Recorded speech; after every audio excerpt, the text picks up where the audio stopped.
you and you wanted to talk, if I've taken your voice away, just unmute yourselves. All right, learning objectives, write them down to me, or even at least to yourselves. It really goes a long way. Okay. This workshop has had a lot of success. Customers love it, partners love it. If we're going to finance you, so sometimes you present an opportunity to AWS. Hey, AWS, I've got the city of XYZ or this big client, and they're thinking of moving to the cloud. Could you take a look at this lead, at this opportunity? And we look at it and say, hey, you know what? This is really strategic for us. Here, we'll put a $500,000 or $400,000 on the table to help you with it. For those big migration projects, we'll ask that you do something, that you do your due diligence, whether it's via the CAF workshop or there's other ways of doing the same assessment. We'll quickly talk about it, but we will ask you to do it. Why? Because it's demonstrated to work. Okay, we'll put the money in. We just want to make sure that we've asked the right questions before jumping in to the journey. Okay, good. So as I said, we recommend that you're going to put people in a room and that you break the ice. There's tons of them. This is one version we do. You will have the slides. This is one version we do in person.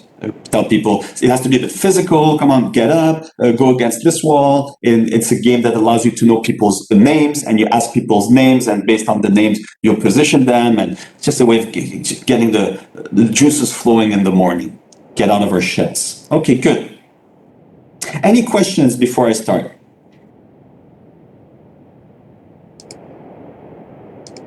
Good. You'll have the presentation. I'll do a poll to ask when you want to break for lunch. And every hour or so, we'll be taking a little break. Thank you. Someone says, how are you, Gabby? Thank you. I'm doing good. I'm doing fine. Thank you. That's lovely. No one said that. When I say, do you have any questions? First time someone tells me, how are you? Thank you so much, Veronica. How are you? How's everyone? That's lovely. Thank you. Especially with what's happening lately, it's very, very nice empathy from your part. Thank you. Everyone doing fine? Okay. So let me, over the course of today, we're going to do all this. We're going to talk about the 5 steps of the alignment, and we're going to walk you through this. I'm not a big fan of showing you the menu because you're not going to remember it. Let's go through it. That's when it really sticks. Okay.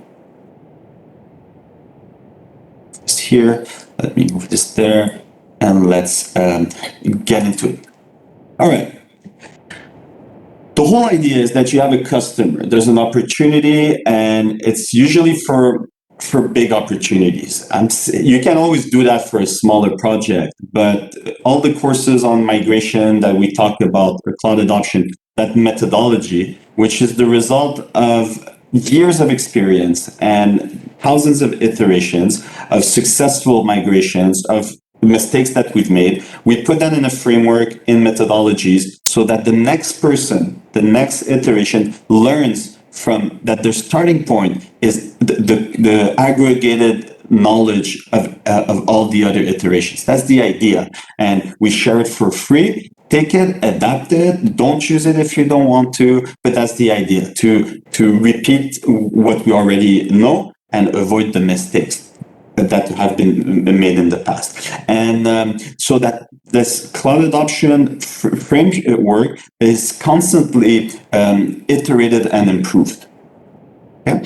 Now, every customer journey and every partner journey is completely unique. Okay, so there's, for example, different. If you have a bank with 100 years of experience, they have legacy systems, different rules, different habits. But if you have a fintech who's thinking of doing another major cloud adoption, it's completely different, right? Their legacies, their background, their knowledges. They also, each client will have different goals. Let's see if this works. Yeah, different goals, different risks, different workloads, different compliance and security needs, different performance and resiliency needs. It's not the same if you're doing, you're in healthcare, or in finance or in insurance or in automobile manufacturing or retail, different types of rules and risks and requirements, right? So, but we can still see patterns. We can still develop methodologies that will be useful as a framework for all of these customers. But again, flexibility is the main word we need to keep in mind.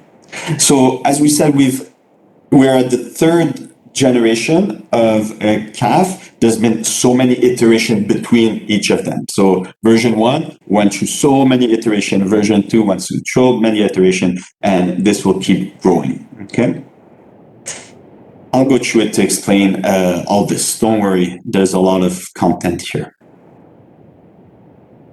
Okay, so we want to build an approach that has been trialed and tested to provide good results. Okay, so that's the overall idea. And one thing that we'll do even before the workshop, this workshop, is to do an alignment. We want to make sure that we align the strategy of the business. One of the main mistakes in cloud adoption is that we think that this is a technology project.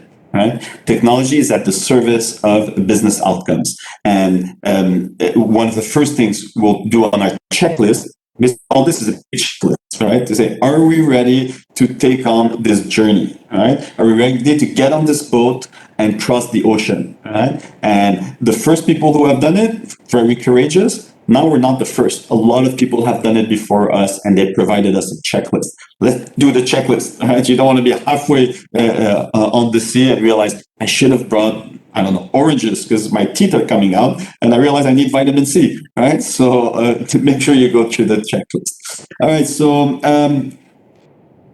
first of all, we need to align, make sure we deliver results, make sure we accomplish and we execute on the initiatives we've marked for ourselves, so reduce risk, but also accelerate. It will allow to accelerate the time it will take us to go from point A to point B. Okay.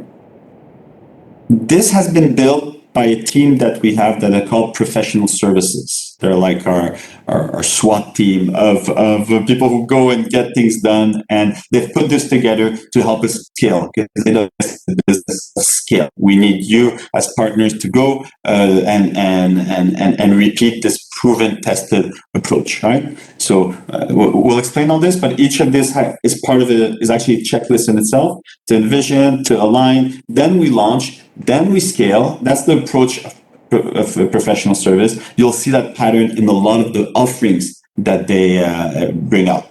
Tooling, assessments, methodologies, workshops, right? And then we scale. Then we start taking KPIs to see have we met our objectives? And then we optimize, we improve, and we repeat.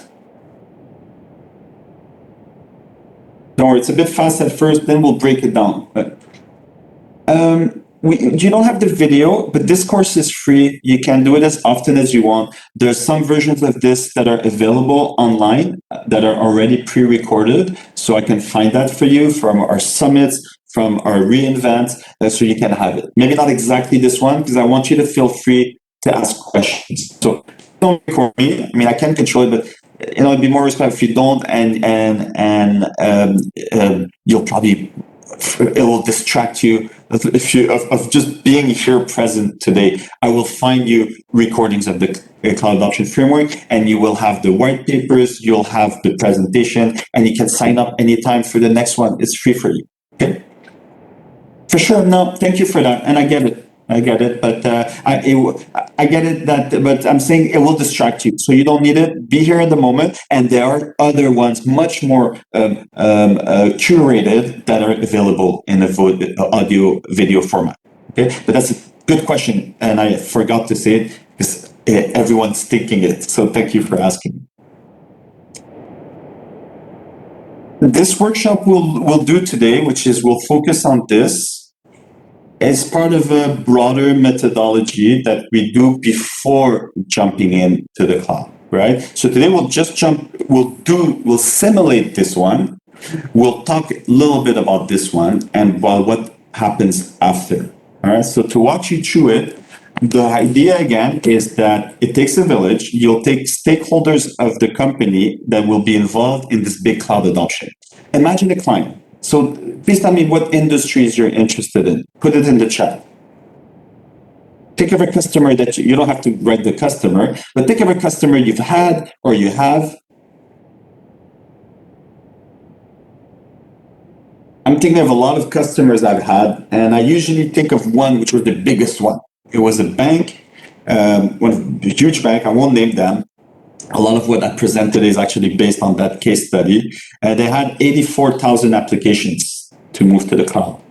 Retail, finance, health, fantastic, automobile. I love it. We have such a great mix here. Great hospital and health, because health can be several things.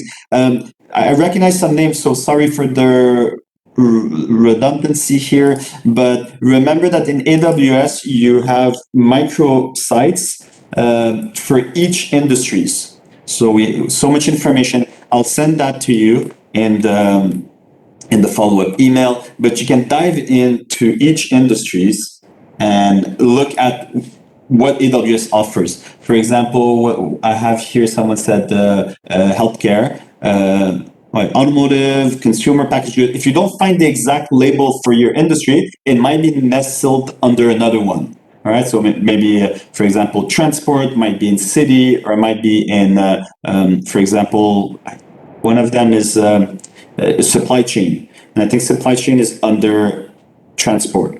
All right, or something like that. So you understand. So we cover everything, or almost everything. Let's take, for example, financial services. Then you might want to dive deep. What do you mean finance? Do you mean banking, payments, capital markets, insurance? Yep, I just dropped it into the chat, that link, and I'll send it in the email. So don't worry, I'll send that to you after. But the idea is that you can look through the lens of a given industry, right? And for example, financial, what do you mean by financial? So those who said financial, did you mean banking, payments, capital markets, insurance? Here she said health, did you mean more public health, private health, clinical, hospitals? So different worlds, and you can drill down by industries, because banking is not the same as insurance. They have different compliance, different case studies, different partners specialized in them. Okay, so I'll send that to you. Okay, let me not digress. So I'm thinking in my head, this bank with 84,000 application, and before doing the frame workshop, where we'll bring someone from HR, someone from development, someone from operations, someone from security, someone, hopefully executive branch. We'll put them all in the room and we'll do this exercise. Before that, we do an alignment with the C-suite or executives. It depends on the size of the company or the size of the project, but those is leadership. And the idea is to say, before we get the whole everyone that's going to be on the boat, right? The cook and the captain and the sailors, and before putting everyone and say, okay, we're going on this trip. Do you have any concerns? Before doing that, we'll talk to the captains and the main leaders to say, where are we going? All right, where's the alignment? Where's the vision? All right, before calling in everyone else, where are we heading? All right, and then we will, once this is clear, then we walk into the workshop where we pull in more stakeholders. Okay, we're going there. Okay, this has been decided. This is the vision. Any concerns? That's it in a nutshell. And then when we'll define a concern, so we'll say, this is the assessment, this is where we are, this is where we want to go, what's the delta, what's the gap, what's missing, and we need to address those, delta 1, delta 2, delta 3, the main concerns, we need to address them in 2 weeks' time. And that's the whole idea, to say, I want to go from point A to point B, I know there's going to be some obstacles, let's clear them out, let's address them before embarking on the journey. That's the whole idea. Now, are we going to... Hello? I guess, did someone just join and forgot the microphone? Please make sure you turn off your microphone. Let me see if I cannot change that on my side. It has to be this. We just changed tools. So please, whoever just connected, has to be an option to mute everyone upon entry. We just changed tools. So Mute all option, mute on entry. That should turn off the vacuum cleaner, please. Yeah, I just found a little option here. It's a new tool, so every day the configuration is different. Hopefully that fixed it. So that's the whole idea in a nutshell here, okay? Get the captains in the room. Where are we going? Get the whole tripulación. How do you say that in English? Everyone that the whole main head of staffs and stakeholders in order to bring out, identify any concerns, possible friction, roadblocks, clear them out of the way. Does that mean that we'll clear everything in 2 weeks? My bank with 84,000 applications, that the migration might take 2 years. Am I going to fix everything in 2 weeks? Of course not. And that's not the goal of the workshop, is to address those concerns. True, thank you. Muchas gracias. I'm lost in my languages. Crew, to get the whole crew together, the main stakeholders. So that's the idea, and I'll remind you that later, because some people will, muchísimas gracias. Some people will try to solve the problem. So let's develop a DynamoDB. No. Maybe one of the typical concern, we don't have the right skill sets to get from A to B. Okay, we don't have the same. What can we do? What action can we do in 2 weeks to address that concern? So that people say, okay, we haven't fixed it, but we know we have a plan. I think what could be, and that's one of the top concerns, right? HR is one. That's why you need HR in the room, right? So imagine what would be something that's tangible that you can do in 2 weeks. All right, and right after you finish the workshop, for the concern, we don't have the skills, or we lack the skills. Cost, great, yeah. We'll do that right now. So one of the first exercises we'll do, I'm going to give you some virtual Post-its, and that's how it works in a real session. We give Post-its to all the stakeholders of the customer, say take 5-10 minutes and write as many concerns as you can think. Do it individually, and we'll do that right now with virtual Post-its, right? But I'm thinking one example, that's skills. And people will start saying, well, start hiring people or start training people or start. You're not going to do that in 2 weeks, all right? So what you can do is say, okay, well, let's first, skills is lack of skills. What action, tangible action I can take in 2 weeks? Well, let's take a list of my skills today. Let's take a list of my skills that I need tomorrow. Let's define the gap. Or this one I have it. This one I might need a training to get from here to here. This one maybe I'll need to hire. Maybe this one the partners can fill the gap while we train. So maybe a tangible action would be to list the skill sets that we have, list the skill sets that we need, maybe talk to training and certification to get a list of available courses, look at what partners we can, what partners offer to bridge that gap, and then maybe talk, and who do we need to talk to? We'll need to talk to HR, we need to talk to our partner, we need to talk to Gabby from training and certification, we need to talk to operations also to plan the training so that it doesn't disrupt the activities that we have. Well, look at that. I defined some tasks and some responsibilities from one of my main concerns. Did I fix everything? No. I've addressed the concern. Does that make sense? I just zoomed in on one of them, but now we're going to do that for 80 of these concerns.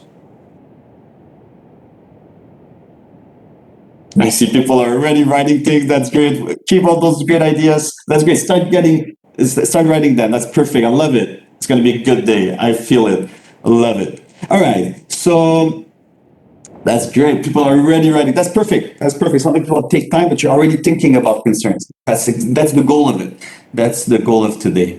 All right. So first, we're going to generate data. You started doing it, right? What are my concerns? Go ahead, write it down. Get those synapses firing. All right. We'll generate this data. We'll collect that data, and then we're gonna classify them. Okay, so we've got regulatory concern. Okay, maybe regulatory goes with compliance. Maybe cost goes more towards business. Maybe vendor lock-in goes more towards business, or maybe it has a technology. So we'll start clustering that. There's a lot of psychology and intelligence behind what we're going to do that seems a bit easy and trivial. Every step is trivial, but it's a very powerful tool. So we'll classify it, we'll cluster it, we'll prioritize it, and then we'll build an actionable plan. The plan, take the format you want, those Kanban or whatever, those dashboards. And that's the idea that we will define some specific actions where we'll say a detail, and that's the end result for today. I always like to, I did microelectronics, that's my field, or anyone who did engineering or whatever, is the idea of you have an input, which will be your concerns. We have this workshop, and then we'll have actions, okay? And these actions, they'll look like that. This is is it more of a skill or a process that will fix that? What's the action that I need to do? What are the interdependencies? Who do I need to talk to? Who's responsible? We'll define a responsible person. That's why you always start with executive alignment and stakeholders, all right? Because if it starts with that and the boss said we're going there, then when we'll start putting responsible people here to do these actions, they'll follow suit. That makes sense? You all with me? Yes, I did biomedical microelectronics back in the days. So, yeah, there you go. All right. This is a bit repetitive. I don't know why they put it. Oh, yeah, because that's the whole idea. To execute projects focused on building cloud capabilities. Okay, let's get into character, people. All right. I want you to imagine you're not AWS partners today. All right. You're not AWS, you're customers, right? So think of a customer. Maybe you want to get into a specific role. You're head of HR, you're head of development. You don't have to be head of something. You could be just someone who has a lot of weight and influence. Someone that could pull the brake and say, hey, this migration is not going as planned. So anyone in the company, ideally, and you can think of more than one. All right. And are you the CFO, the CEO, the CTO? Are you the responsible of quality, of compliance, of operations, of HR? Okay. But get into character. Think of an industry, think of a customer. Although here today, actually, we're going to use the same. Sorry, we'll use a specific customer. It's Zupra, right? I'll let you read it by yourself, but the general insurance company with 975 million annual revenue, operations in different countries with an expansion, an important expansion. The issues they have today, long development times, and this is based on a true customer, on the anonymized typical customers that we have. All right, they have a lot of outdated technology.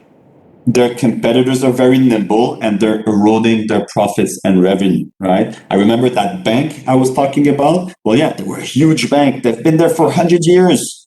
But all of a sudden, fintechs appear out of nowhere. And you want to be, well, you're promoted, Danny, to CEO. You can all be CXOs, of course. So you need to feel the weight of your responsibility upon your shoulders. And so this bank, they all of a sudden, fintechs appear apparently from nowhere, and they're telling us, they're saying, well, okay, you open an account, a savings account, and then, but we're hoping that after you'll buy stocks. So I started to purchase stocks, and I started doing it with my bank. I won't say what my bank is, but it's a terrible application. They charge really high fees. I can't get a proper interface. And then, of course, you got all these little companies. They're like, hey, we have a little app and with great, very low fees, and you get a great user interface, great tools. And yeah, so a lot of people, and the younger they are, the more they'll just switch, and they're eating up the margin of this bank. And here's the same for this insurance company, where nimble competitors are eroding their profits and revenues. It's a highly regulated environment. So yeah, this also adds to this lack of agility in moving. Everything is siloed. Years of different departments working as different companies. Maybe there's been some acquisitions, mergers, demergers. There you go. So you got a lot of siloed IT, lots of systems, duplicate data. Their corporate strategy, they want to attract new customers, but also possibly mainly reduce the churn, the fact that customers are leaving. They want to look to expand, they want to diversify their portfolio, and they want to do it quickly. Typical case for so many customers of AWS. Does that look like any, it doesn't have to be in finance, does that sound like some big customers that you know of? It will help you put you in character. All of them, yeah, all of that. But there's a lot of concerns, right? Hey, okay, do we just jump headfirst into the cloud? No, right? Some people will be super enthusiastic, usually the technical people, right? And therefore, that's why I say it's not a technical project. Technical people are the easiest ones to get on board. They're already on the boat, right? And you're like, hey, come down from the boat. We need to make sure everyone else is on board. The finance, the cook, if the cook's not on board, we're going to have problems halfway on the boat. And the goals, so product and business model innovation, faster product delivery, deeper analytics, improve customer experience, greater mobile experience. We see it in all our use cases. Old bank, all insurance, and they're not nimble. But mainly what they want to reduce is this. But they're afraid because they have a highly regulated environment. They've got a lot of technical debt. Okay, so get into characters. Who are you? Is everyone like Danny? We have like 35 CEOs. Today's going to be a multiverse. You can have more than one role at the same time. Okay? Don't be all the CEOs. All right, so we'll gather data. All right, so in the room, you're there, you broke the ice, we have coffees, we have some croissants or whatever and whatnot, and hopefully people feel a bit more, have cracked some jokes and people feel more comfortable. Again, companies, especially big companies, they don't know one another. A lot of times it's the first time they see one another. So that first part is important. And then you say, okay, let's get to business. Let's write some concerns. Right, and it needs to be. Don't just say compliance. The first reflex is compliance, security, HR. That's good. That's the first one. But then when you want to write it, be a bit more specific, right? For example, compliance. What do you mean? Legal. What do you mean? Well, what about GDPR? How can we ensure that we're GDPR compliant? HIPAA. I write really well, as you see. I don't know, the Patriot Act or the Cloud Act or XYZ, PCI or ISO or whatnot. Okay, or it could be how do we ensure that we are compliant, or how do we certify, or it could be how do we ensure that we don't drift away from it. So one is more governance, the other one is more. Anyways, you get it. So better make it more specific than less, but it's okay. It's iterative. If then we see that one is not clear, you'll get a chance to go and change it. Okay, we'll try to make it as specific as possible, and we'll get a lot of duplicates. That's fine. Well, then we're going to merge them together. This is what it looks like in a pre-pandemic universe. Okay, so this is what it looks like. Very creative, as you see. Now I've tried to put together something to mimic that. Okay, but we'll lose the physical feeling of it. All right. You'll see that today we'll have a bit of time to it's not going to be all me talking. The first exercise will be to do just that. So I'll give you some post-its virtually. There you go. There you go. The post-its have been given to you. You can scan this or go to this CAF page. Let me give you the link. And for the techie of you, this was built, it's actually hosted on S3 bucket. So it's just a web page that, since I'm not allowed to open the S3 bucket of the company to the public, I use the CloudFront distribution. So it's probably, you're actually consuming this web page to edge location close to wherever you are in the world to make it really quick. Okay, those of you who are not technical and don't know what I'm talking about, forget it.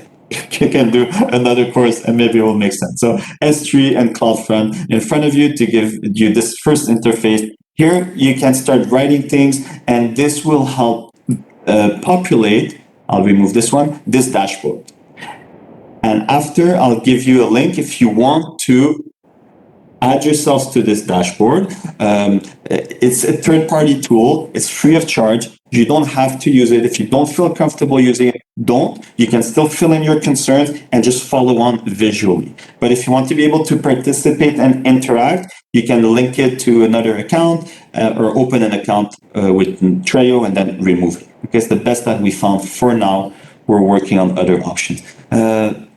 So I'll give you some time to do that. It's an individual work. In real world, it looks a bit like that. Eventually, this is my colleague Max. This is the CFO of a customer. This is what it looks like after, all right? Just to give you a feel of it. So please go here, start writing concerns, and I'll stop talking 5 minutes. Not able to open the link. Make sure you're not on VPN. I see people are able to open the link. Let me give it to you again. Make sure you're on a VPN. Try another from your phone, all right, or from your computer. It should work.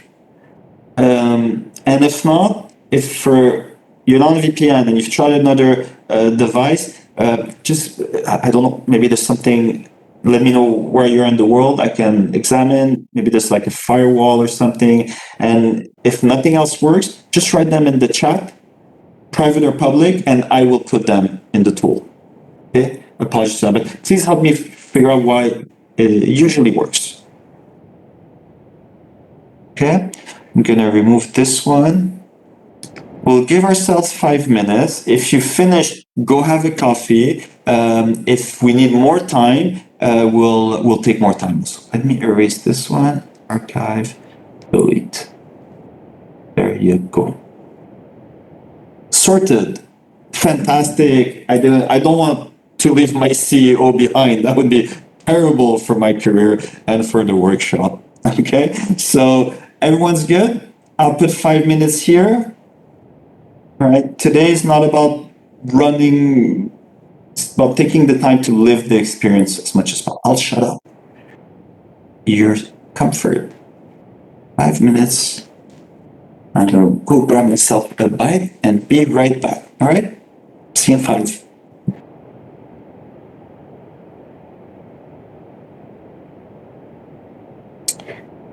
Actually, you know what?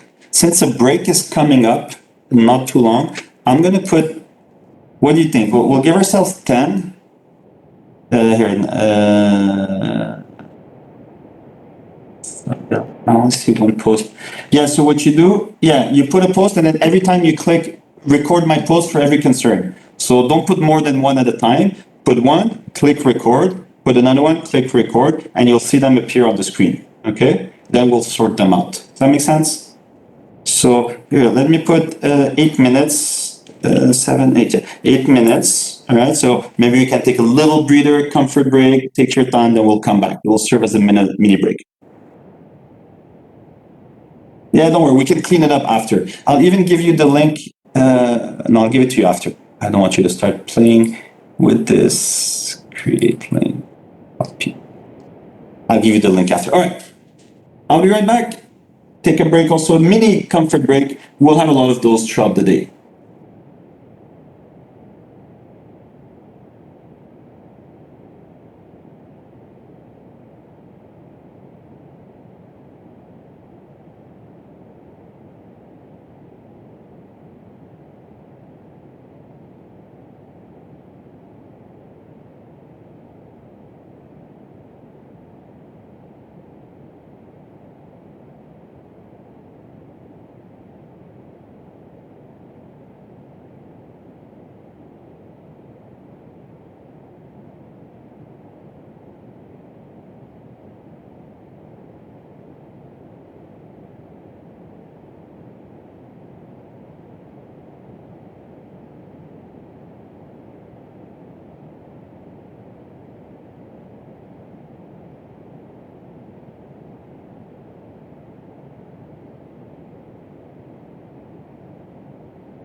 Hello, hi. Sorry, Graham. So, how much did you miss? Did you just arrive? Feel free to open your microphone. Don't want to leave anyone behind. Don't worry, you haven't lost much. I can summarize everything you lost in one. Yes, just joined at 9, 5 minutes No ago. worry. Honestly, I'll sum it up. We'll teach you how to do a workshop where hopefully you can do this with partners, customers later.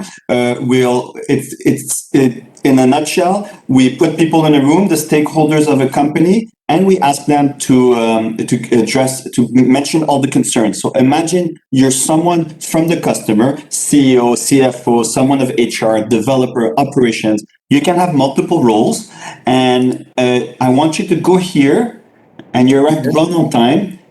Come here and start filling concerns. In the real world, we fill post-its. All right. So Yeah. any concern you might have regarding this massive migration to the cloud. All right. Okay. Does that make sense?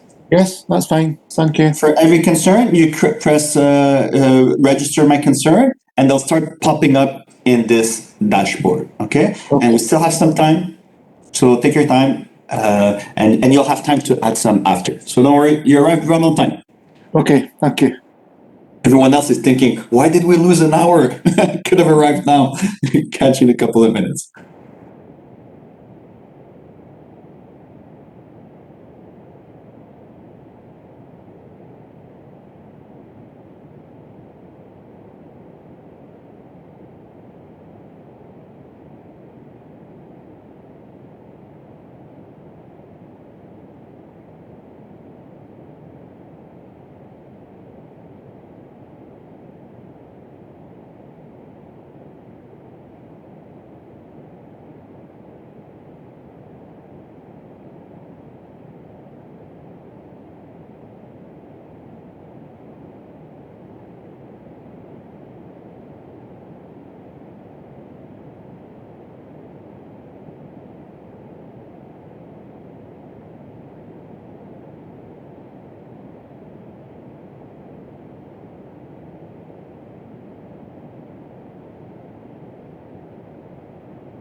Okay, after almost 3 years of doing this job, I should add myself a memo that it works better with the microphone turned on. Okay, that's resolved. Hopefully you're back. How are we doing?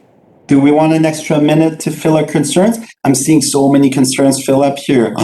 You look like a very concerned bunch. Maybe we should address this today, before we move forward. How are we doing? Do we need a couple of more minutes for this? Are we back? You know what? Let me launch a poll and we'll figure this out. There you go.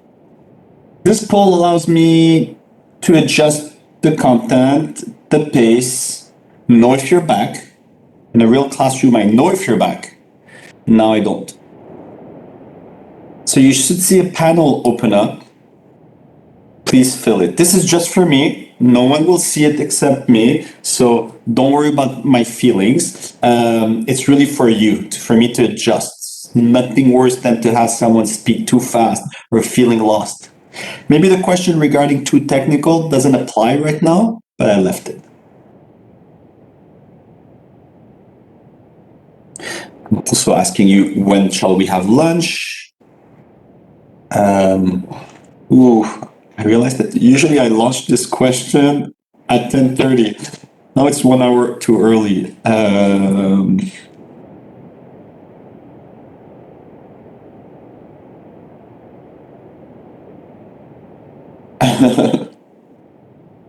Yeah, sorry. Usually I launch this at 10:30. So for the lunch break, there might be like a delay. All right. So hopefully it's not too confusing. So when it says in an hour and a half, it means in 2 hours.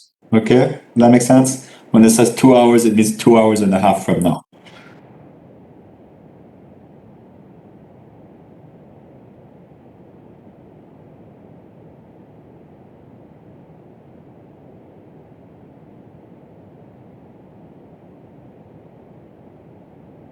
Okay. A couple of seconds more. So many haven't answered. I'll give you 30 seconds more, okay?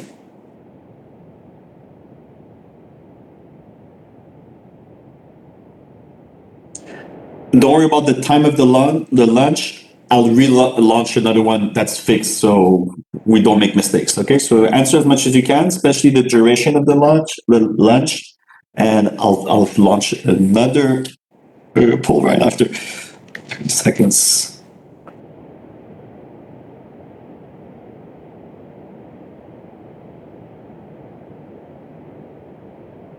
If you finish with the quiz, keep writing some concerns, okay?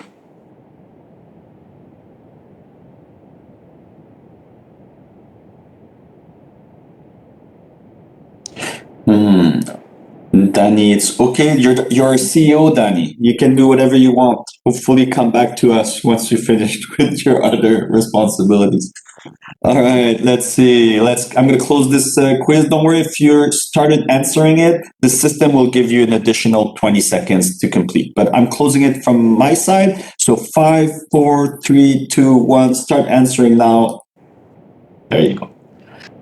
Now 20 seconds of grace period. Keep writing concerns. Let me look at the concerns here. Good. Got a good mix. 5, 4, 3, 2, 1. We have blast off, sharing results, apply. All right, so pace seems good, fine. Some people say it's too slow. Come on, let's get it on. You made us lose an hour. Or someone else came and you gave them the 5 minute summary. Get on with it. That's fine. Interesting. Some say somewhat. More sales, more competitive. No answers. Ask questions. That's the best way to slow me down and to answer maybe things that I'm not covering.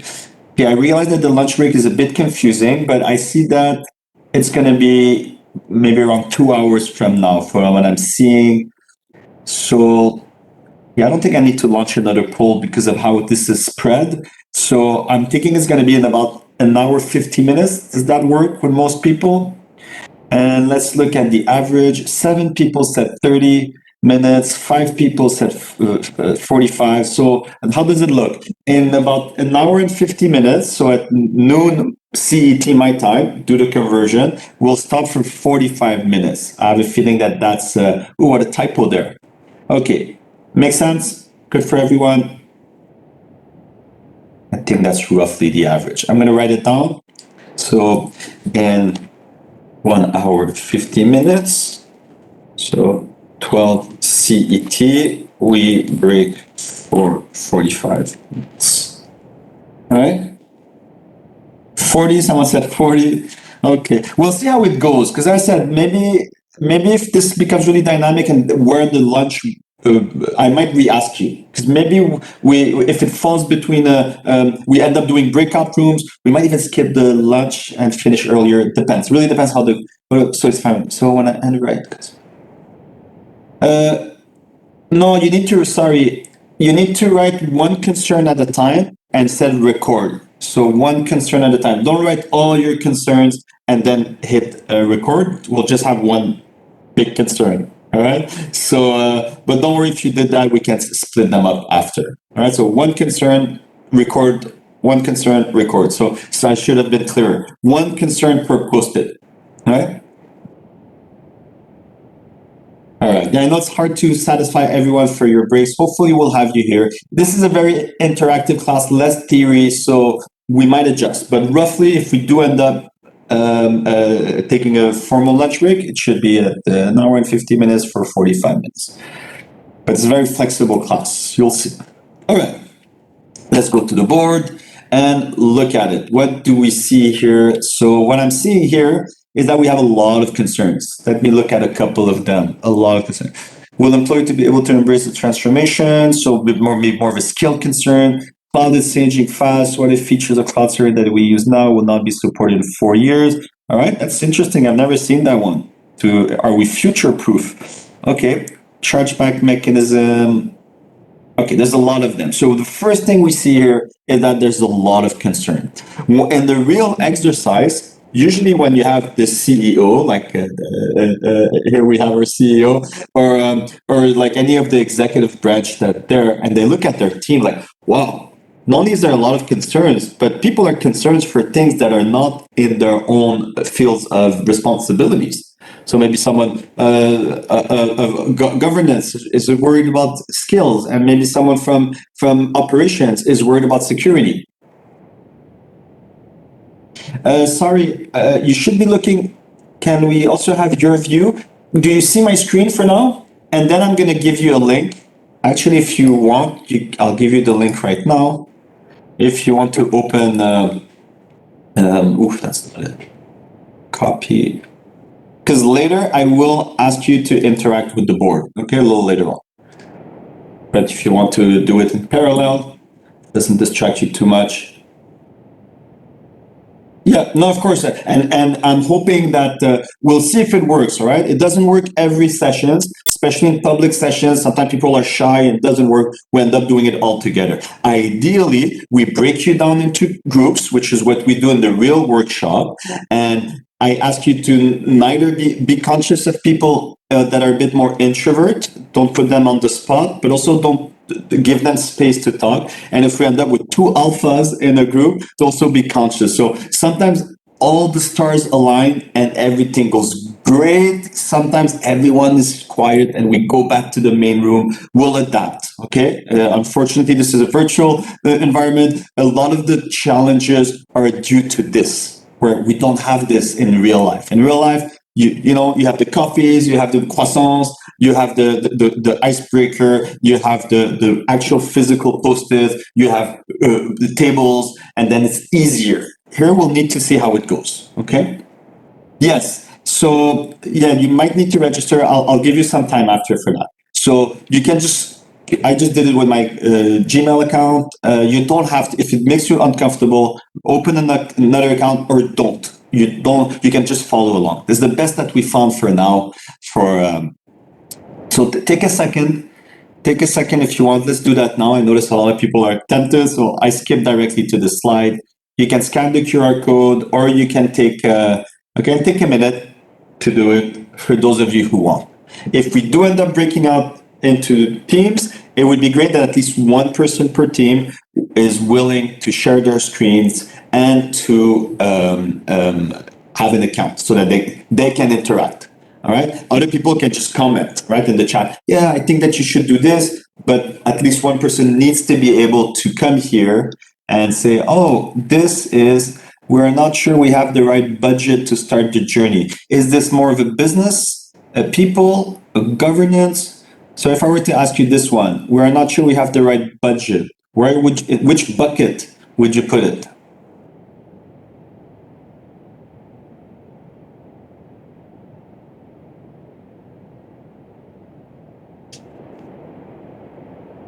Don't worry if you're opening your account or registering, it's okay. Governance. So maybe here Angie says, I pronounce it right, Angie? It says governance, right? So imagine I'm in my breakout room and I've been assigned the governance perspective. And so even if Angie doesn't have access to the board, but I'm the designated presenter, I could do it. You need at least one person.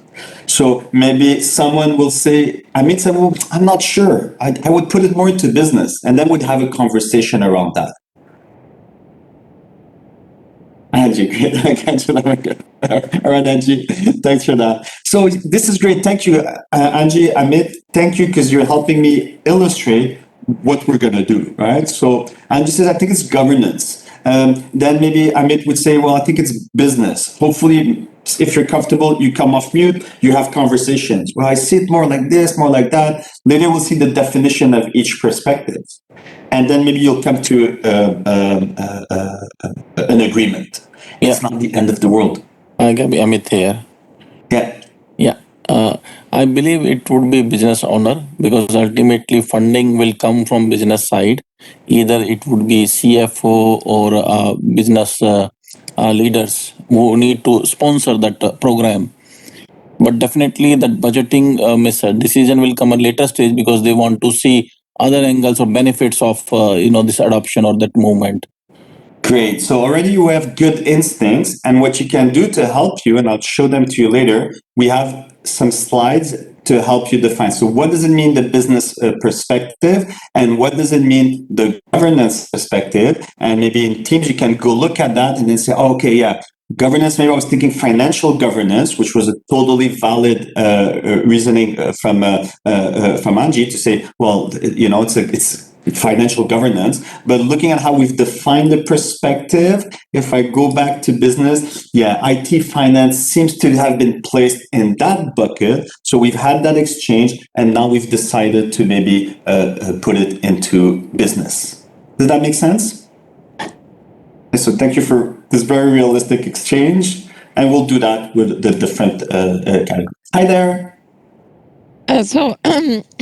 I'd like to add that I just didn't pay attention on the text properly. So I think, as I said, if we have the right budget to start the journey, then it's really business. I was just focusing on budget and thinking, okay, governance, but we haven't started the journey, so I think it's better with business.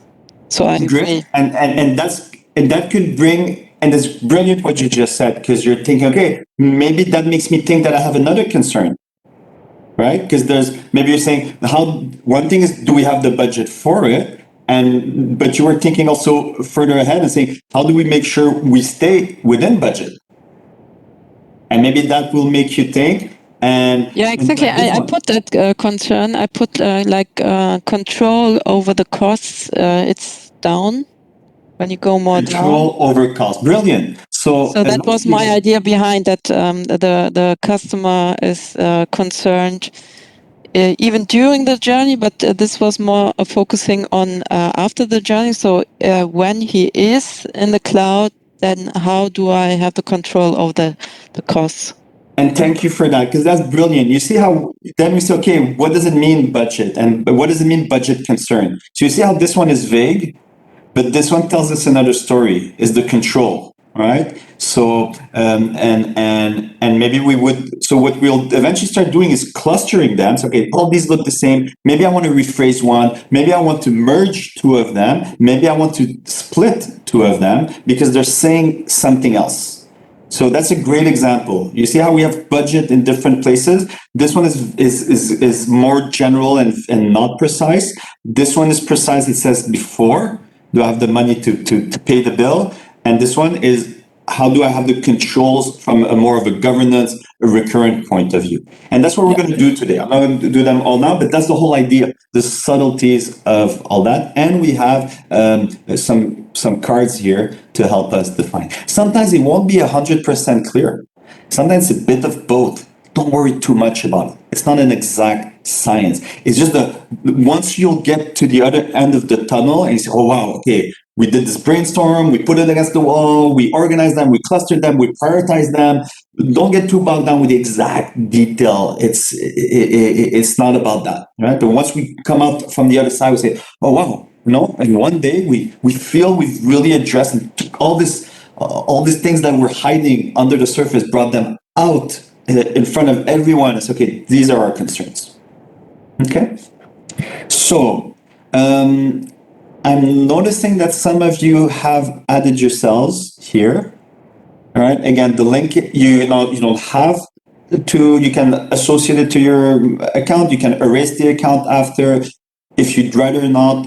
As long as you're in a team that someone is doing it, that's perfect. Now, before you start moving them, that's for the other exercise. See, people are biased for action, which is fantastic. But let's hold on for that for a second, and we're going to move forward. And then we'll do that in phases. But I'm really excited about today because often people don't present concerns, don't start putting objections, don't even touch the board. And I'm seeing that today could be one of those days where all the stars align. I don't want to jinx it. So let me see, where was I? Let me go back. Okay, so we filled this moment of reflection. And the one reflection here that we'll always notice is that, hey, great job. And we'll give you the deck and we'll give you some of the notes. So look around a moment, acknowledge the number of questions and the concerns you raise. Here, I'll show you. All right. So we give you a bit the idea because we want you to be able to do that in a real classroom. So we can give you these notes, okay, of about the psychology of how do you address what we're seeing here. Often what we'll do is you can go and help fill in some if you know there's a concern that should always be there and they just didn't think about it, you can go and add it for them, okay? Because there's another way of doing this cloud adoption framework, which is called the migration readiness assessment, which is basically a list of questions. It's built on the same model, but it's it's more prescriptive, okay? It's more of a checklist that you go through. This has a lot of advantages of doing that because it allows for a space to bring out things that maybe you didn't have on your checklist. And the customer feels that they're the ones who've expressed them and that you're listening to them. Okay. So again, another thing I think that comes out of this is that cloud transformation is much more than technology. Okay. Let's look at these concerns here.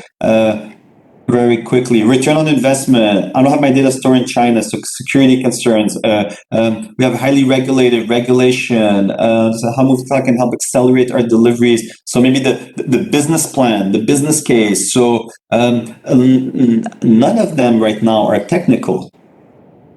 I'm trying to find at least one technical one. Downtime with the migration. Maybe you could say this is somewhat technical. There would be one more technical. This migrated without loss of degradation of quality. Okay, this is a bit more technical. But you see how it's not, how do I migrate legacy IT? So we do have some technical ones, but you see that it's not the majority. And this is the whole idea of digital transformation. The cloud transformation is an enterprise transformation. This is change management more than just an IT project. Okay, one important point of today. Okay, so here we are. Now we're going to step back and talk about what's the cloud adoption framework. So now we kind of had a taste of it. Before we start clustering them and labeling them, let's explain this cloud adoption framework again. I've already explained it, but teaching is an iterative process. So we divide the adoption framework in 6 perspectives. Three of them are more business related, and three are more technical related, right? And we'll explain what that means. The idea is to do, I like that expression, to not leave any stone unturned, okay? You want to make sure there's nothing hidden under the surface, all right? And you want to free the path to migration or to adoption of all roadblocks, obstacles. Now, typically, there's four phases to this adoption, right? First, you plan the project, right? This is where we're going. You do your business case, your initial business case. Then you build your landing zone, the foundations, right? So these are my old offices. Those are my new cloud offices. But careful, foundation doesn't mean just your database and so on. It means your security posture, your users, your governance in place, your accounting department, your trained skills. It's not just the IT network and platform. It's everything else, the foundation, right? Then once you've planned for the project, you've prepared where you're going, then you move from A to B, right? And once you've moved to B, to that new place, then you start optimizing, reinventing. This is where the adventure starts. It doesn't stop here. This is when it starts, okay? But you need to get to the start line, not the finish line. This is the start line, okay? Now, the whole point of the cloud adoption framework, this has been done many times, all right? And sometimes it's stalled. It blocked here. Sometimes this took super long to get there because we didn't foresee something. Then we said, oh, I wish I could go back 2 years and ask that question. I wish I could go back 1 year and double check this. We don't have a machine to travel back in time. What we do, we take note of it and we update the framework so that iteration 1 million plus one will learn from that observation. I don't know what that is. I think that's an I for observation. Okay, so the whole point of the cloud adoption framework is to raise this, make it faster in time, reduce the chances that it stalls. All right, and that's the whole point of it. So that every step of this goes a little faster and is a little less risky. Does that make sense?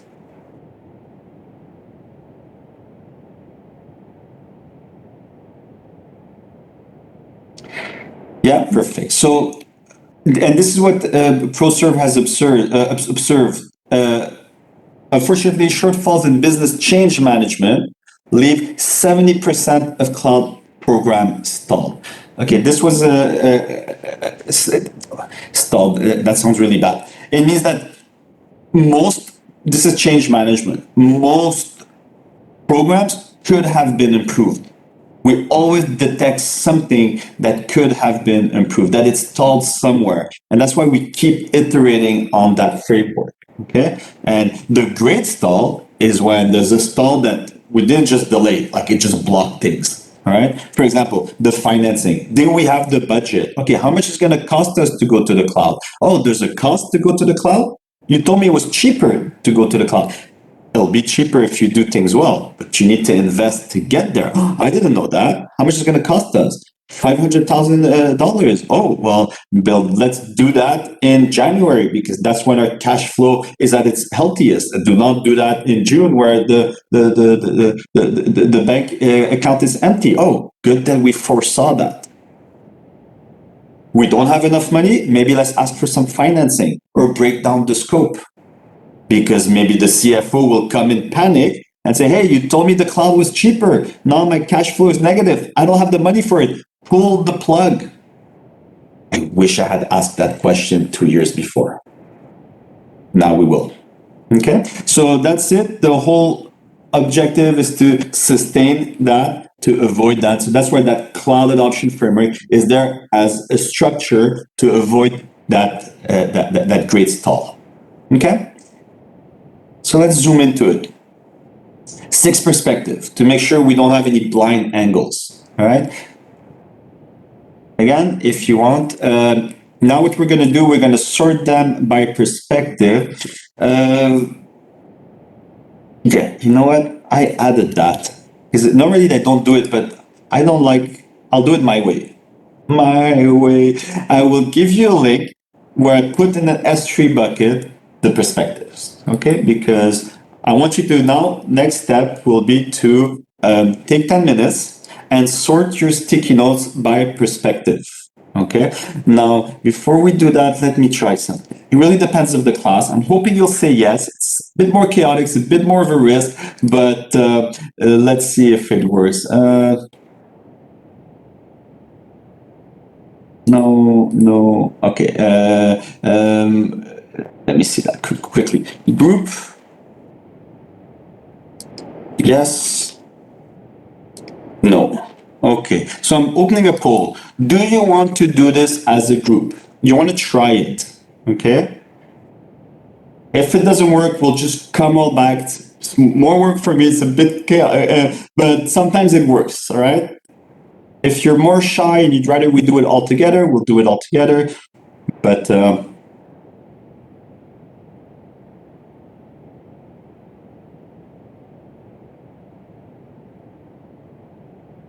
so you want to be split into groups.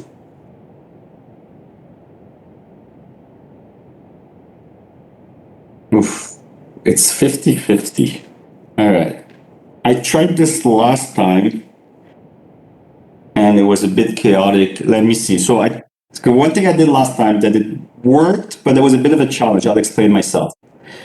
I did groups for those who wanted groups and those who didn't want groups because they felt more shy. And again, even if you're shy, you can go to a group and just listen in. But they felt more shy. What I did, because maybe you couldn't commit or you had to leave, I said, we'll stay in the lobby. All of you who don't want to be part of a group, stay in the lobby and I will host it.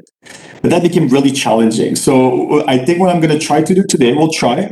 Like in life, we need to be flexible. Worst case, everyone back in the main room and we'll do it with just me hosting it. But what I'm thinking is let's do groups so people can try to live the experience. The problem is that I need to then go and make sure that everything goes well. And then I leave alone the ones who are in the main lobby. So what I think would work best is that someone that feels comfortable to be my co-host today will help me stay in the main lobby and will do the exercise as a co-host while I go and I'll go through the rooms. Does that make sense? So I'll go through the tables and we'll see. If we see that it doesn't work, everyone back in the main room. Now I have 7 people that said groups, 7 people who said no, 23 who didn't answer. Did I lose you? Please answer something. I'm not going to check by names. I just want to know statistically. So please answer anything, but answer. Because then I have the feeling that the poll is still there. The poll is open. If you changed your mind, you can put in the chat, private or public. Say, listen, I said yes, but now it's no. I said no, now it's yes. I'll understand. I'll do the maths in my head. Okay? I want to get a rough idea. Show of hands. The real experience is to do it, but again, it's harder remotely. And in real life, okay, everyone go to this table. Everyone go to this table. I have to juggle all these tools. All right. Someone said here no. Let me know in the private chat. Did you put yes and now you mean no, or just saying no? Let me know. Okay, maybe 30 seconds more. Answer something. Maybe I should have said yes, no, indifferent, or not sure. I should have added that. Yeah, then no. Okay. So we have about 50-50. We have about 50-50. We'll try. Listen what I'll do. Answer yes, but to keep simple, I change to no. Okay. We'll still try it. And if we see that's too chaotic, please bear with me. I just want, for me, it's easier to say no, but I'm depriving you of a possibly very great simulation of this. So I'll do the following. While you answer this, I'm going to prepare 2 breakout rooms. And those of you who want to try it, number of breakout 2, I will invite you to go. Let's give it a shot. And if we see it doesn't work, we'll call everyone in and we'll do it together. Let participants choose any session. And here I see 9 people who said, I'll just do 2 groups for now. Create assignments. Okay. So this is what we're going to do. Before you go into your breakout rooms, there's an option somewhere that allows you to go on top. Maybe it says hide menu bar. or open menu bar on top. You can, don't go now, but you can go in breakout sessions and you should be able to, I'm going to close the poll. All right. Those of you who are answering, you still have time to finish it. Let me see if I can breakout rooms. All right. So in a second, you'll be able to go in breakout rooms. I'll ask you to decide yourselves because it becomes really complicated with the tool if I try to assign you. And hopefully you'll be 50-50. If you see there's too many in one room, go to another. We'll ask in each room that we have at least one person that takes the lead to share their screen. And then we'll go through the exercises. Then we'll come back to the main room and then we'll go back to the breakout rooms during the exercises and have conversation. If it works and all the stars align, fantastic. If not, everyone back in the main lobby. The whole idea is that you know what needs to be done, all right? So we're trying to simulate it, all right? Those of you who'd rather not be in a group because you won't be here all day and you don't want to be put on the spot, and I get it also, you'll stay in the lobby and hopefully I'll have a co-host stay in the lobby, and that's actually the best role. If you want, take the co-host while I go and check on other people and you'll be sharing your screen and getting feedback from people. Okay, we'll try that. Okay, that being said, let me start the breakout rooms with don't go now. Now you should see the option on top, breakout sessions, join breakout room, and then you pick one. Don't go now. Let me just explain what we're going to do. So what we're going to do is each group, and I'll actually change the name of the groups. One of them will be here, I'll change the name. One of them will be renamed, will be business. So each group is going to be assigned a perspective. So I have, one will be business and let's say, forgot my perspectives. Give me a second. So we're going to assign 2 perspectives per, so business, business. This is not what I wanted. Business and I forgot and security operation platform. Security and platform. There you go. First one will be security and platform. There you go. The next one we'll call it rename. We'll call it people and operations, okay? And the main group will be the 2 others, all right? So depending on your group, your next role will be simply to come here, take this sticky notes by perspective, and you're going to sort them. So you say, exactly what I just did. This one I think fits in this bucket. And don't worry, there's going to be some reshuffling. Some people might steal yours and put it theirs, but let's do this first iteration and see if it works. Is it roughly clear? All right, so we'll come here. We'll come to my too many screens. I'm going to do a bit of a cleanup here. We're going to go to this. Here, sorry, we'll come here, and each group will start moving them depending on which perspective have been assigned to you. Clear? So let's do it. You can start going through your groups. Go a bit randomly. If you see you end up 9 people in one group and 0 in the other, please, before start spreading, splitting. Okay. For the rest of you who stay in the lobby, just bear with me while people go in their respective groups. Don't worry, I'm not going to assign anyone. On my end, WebEx freezes with every poll we have. Hopefully the polls. I'm going to close the polls. That's fine, I close the polls.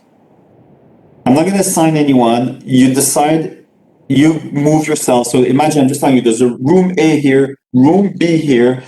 Go in the room that you want, okay? I'm just asking you that if there's too many people in one room to kind of rebalance yourselves.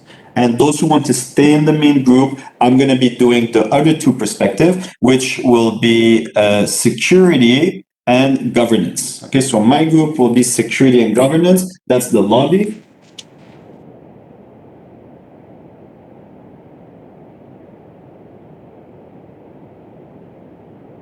And governance. I can't click answer in the poll. Sorry about that. maybe there's a problem with the platform. So just if you can see the questions, answer in the chat, private or public. Is it fixed now? Now that I've closed the poll? Maria, is it okay? All right, so we have 4 people in group 1, business and platform. We only have 1 person in people in operations. If some people could go into people in operation.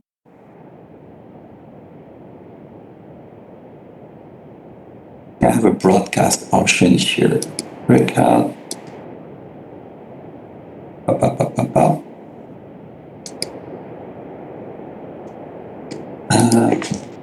These people in people and operations. Outcome. You should see that.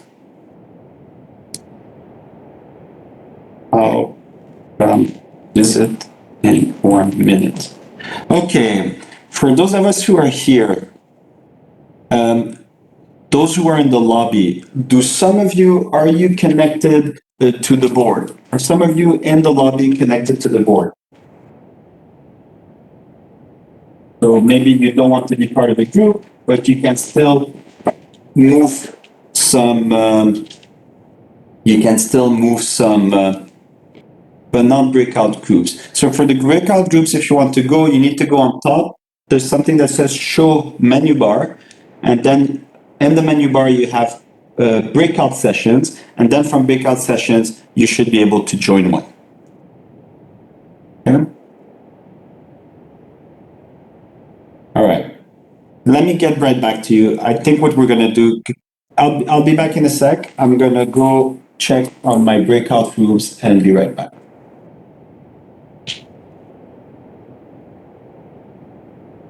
So I'm going to move here.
I've kept you waiting. Sorry about that. Okay, so what we're gonna do? There's only one group there, and the rest of you are gonna be here. And we're going to do it together. So I was wondering, is there anyone courageous here that would like to, that's going to be here for most of the day, or at least for the next hour, then maybe we can rotate, that would like to be the co-host for the main group here? It's really easy. It's just sharing your screen and people will vote. I'll do the first ones. So that's the whole idea, that you share your screen. You need to have access to the board, and then we're going to come here and we'll take. For us, it was security and governance. So what you can do is you can all connect to the board and start moving them, or we can also debate. We can say, okay, which one here? We'll take one of them, for example, hidden costs like traffic out. Okay, someone already moved it. Let's see. Security and governance. Security and governance. To open the chat. You already moved some. Okay, that's great. Some of you, those who do not have access to the board, maybe you'd like to suggest one and say, hey, this one. Ideally, in real life, it's easier. You just go and you pick up the post-it and you move it. So it looks more complicated than it is. Some I don't have menu for groups. Same, I don't have menu for groups. Well, that's weird. You should have on top, because I'm connected as a participant on my other screen, and on top, where there's the WebEx logo, meeting info, there should be a thing that says show menu bar on the top.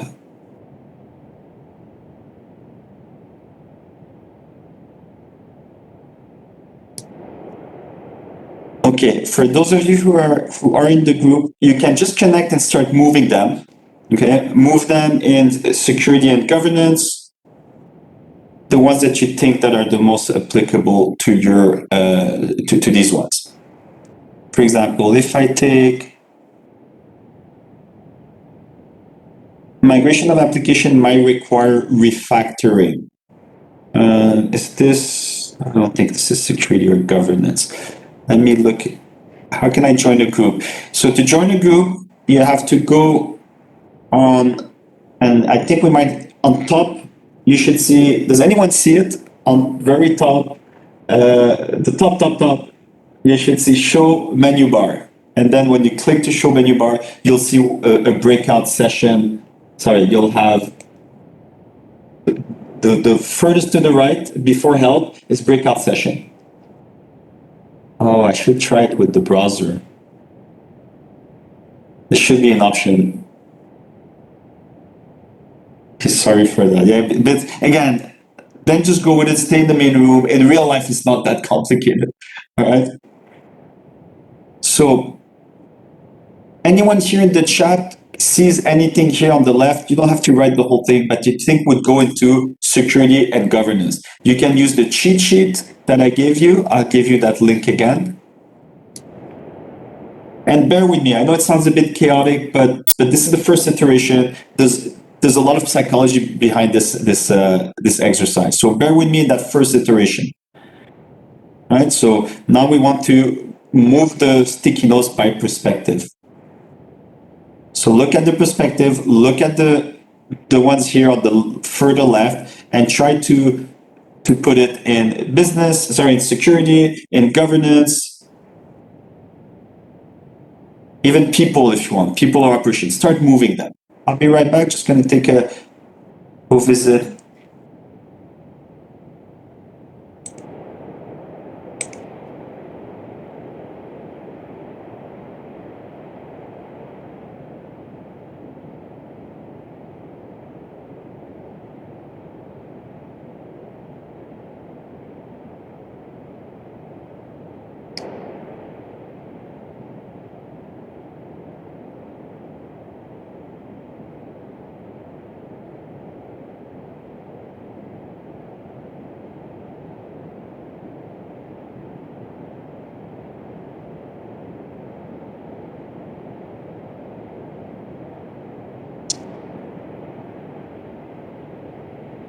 Okay, so I'm listening to the other group. Also, I went to the other room. Let's see how we're doing.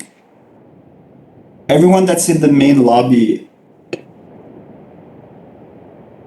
is it clear as what needs to be done? Do some of you have access to the board?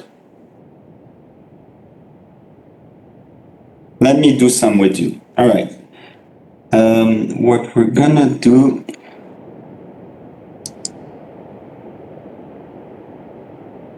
I'm gonna add us a perspective because we're gonna close a group.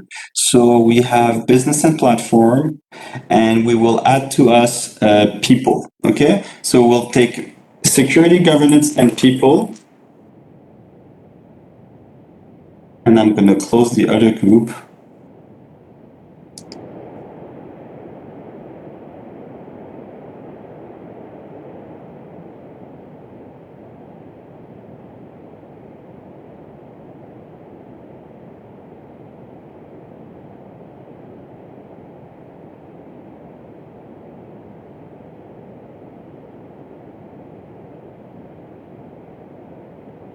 Okay, so we're gonna add people to our.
Okay, we're quite silent here in the main group.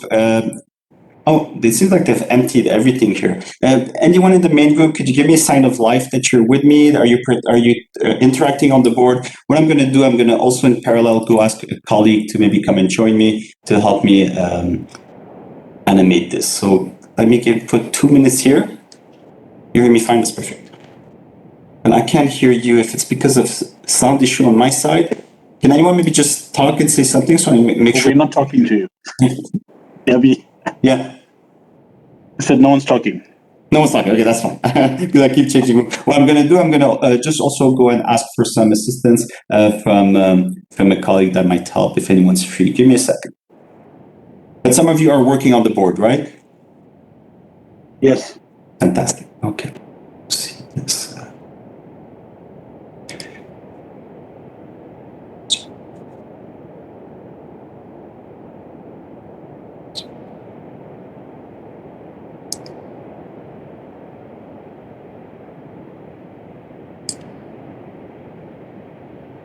We're 35.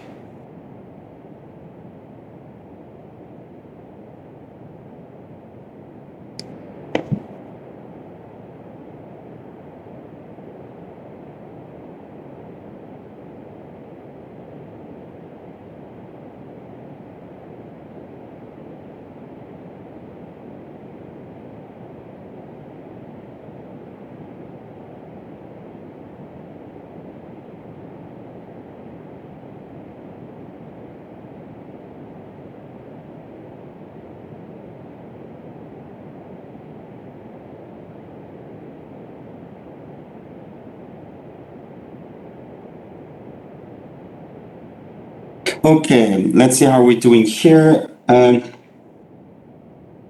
Perfect. I think we're pretty much well advanced. What we might just regroup and move forward. I'm going to broadcast to ask people to come back. We will end breakouts in 1 minute and regroup to debrief. There you go. Perfect. So they're seeing also. Fantastic. All right. So we'll take a look at this. How are we doing here? People, performance of current applications, platform governance, business security. That's actually really well done. We'll take a look at this. We'll see if we reshuffle some things.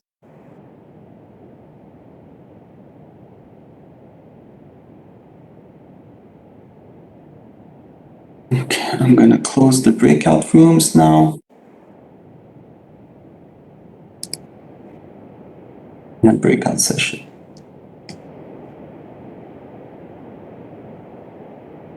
All right, we'll debrief this, see how we've done.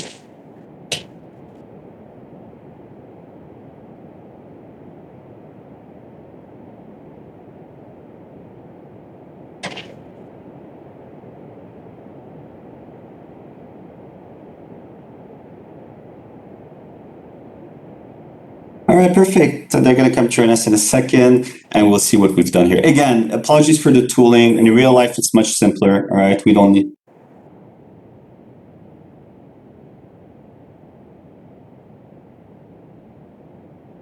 There's about 19 seconds, and everyone will join us, and then I'll be taking a look at the job we've done.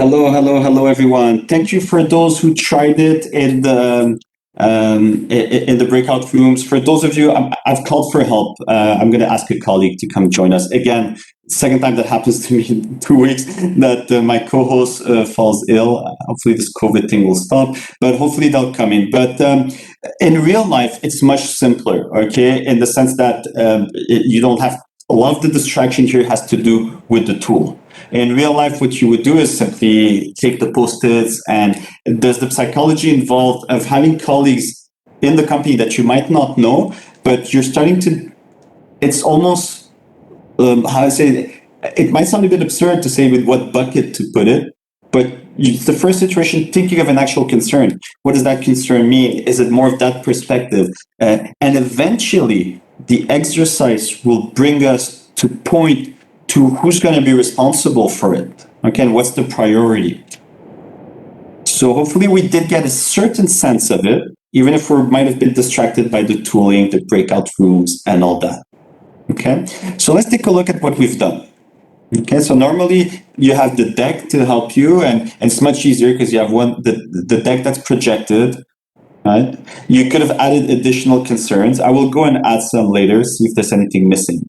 Normally, there's another approach for this. Let me show it to you.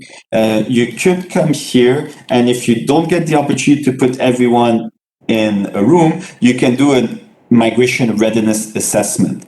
It's based on the cloud adoption framework. It has the same purpose. Let me just connect an employee. If you were to go, you'd connect as a partner. Just let me connect to multi-factor authentication. I need to stretch for it, see if this works. So we pre-populated some questions. So here, when you access this, you've got the portfolio assessment. This for another course. It's once you've started the planification. This is the readiness assessment. Is the customer ready? Where are we starting from? What's missing? What's the gap? You can do it via the cloud adoption framework, or you can do it via the migration readiness assessment. You can even do it through another tool, which is just 16 questions, like the little brother of the migration readiness assessment. If I show you an example, this is a list. Here you have 83 questions. And initially, it was 400 and something questions, and we've adapted it. And now it's 70 something questions, but based on some answers, other questions will pop up. And you see that it's built on the CAF perspectives. But what we do, we ask the questions. It's like a checklist.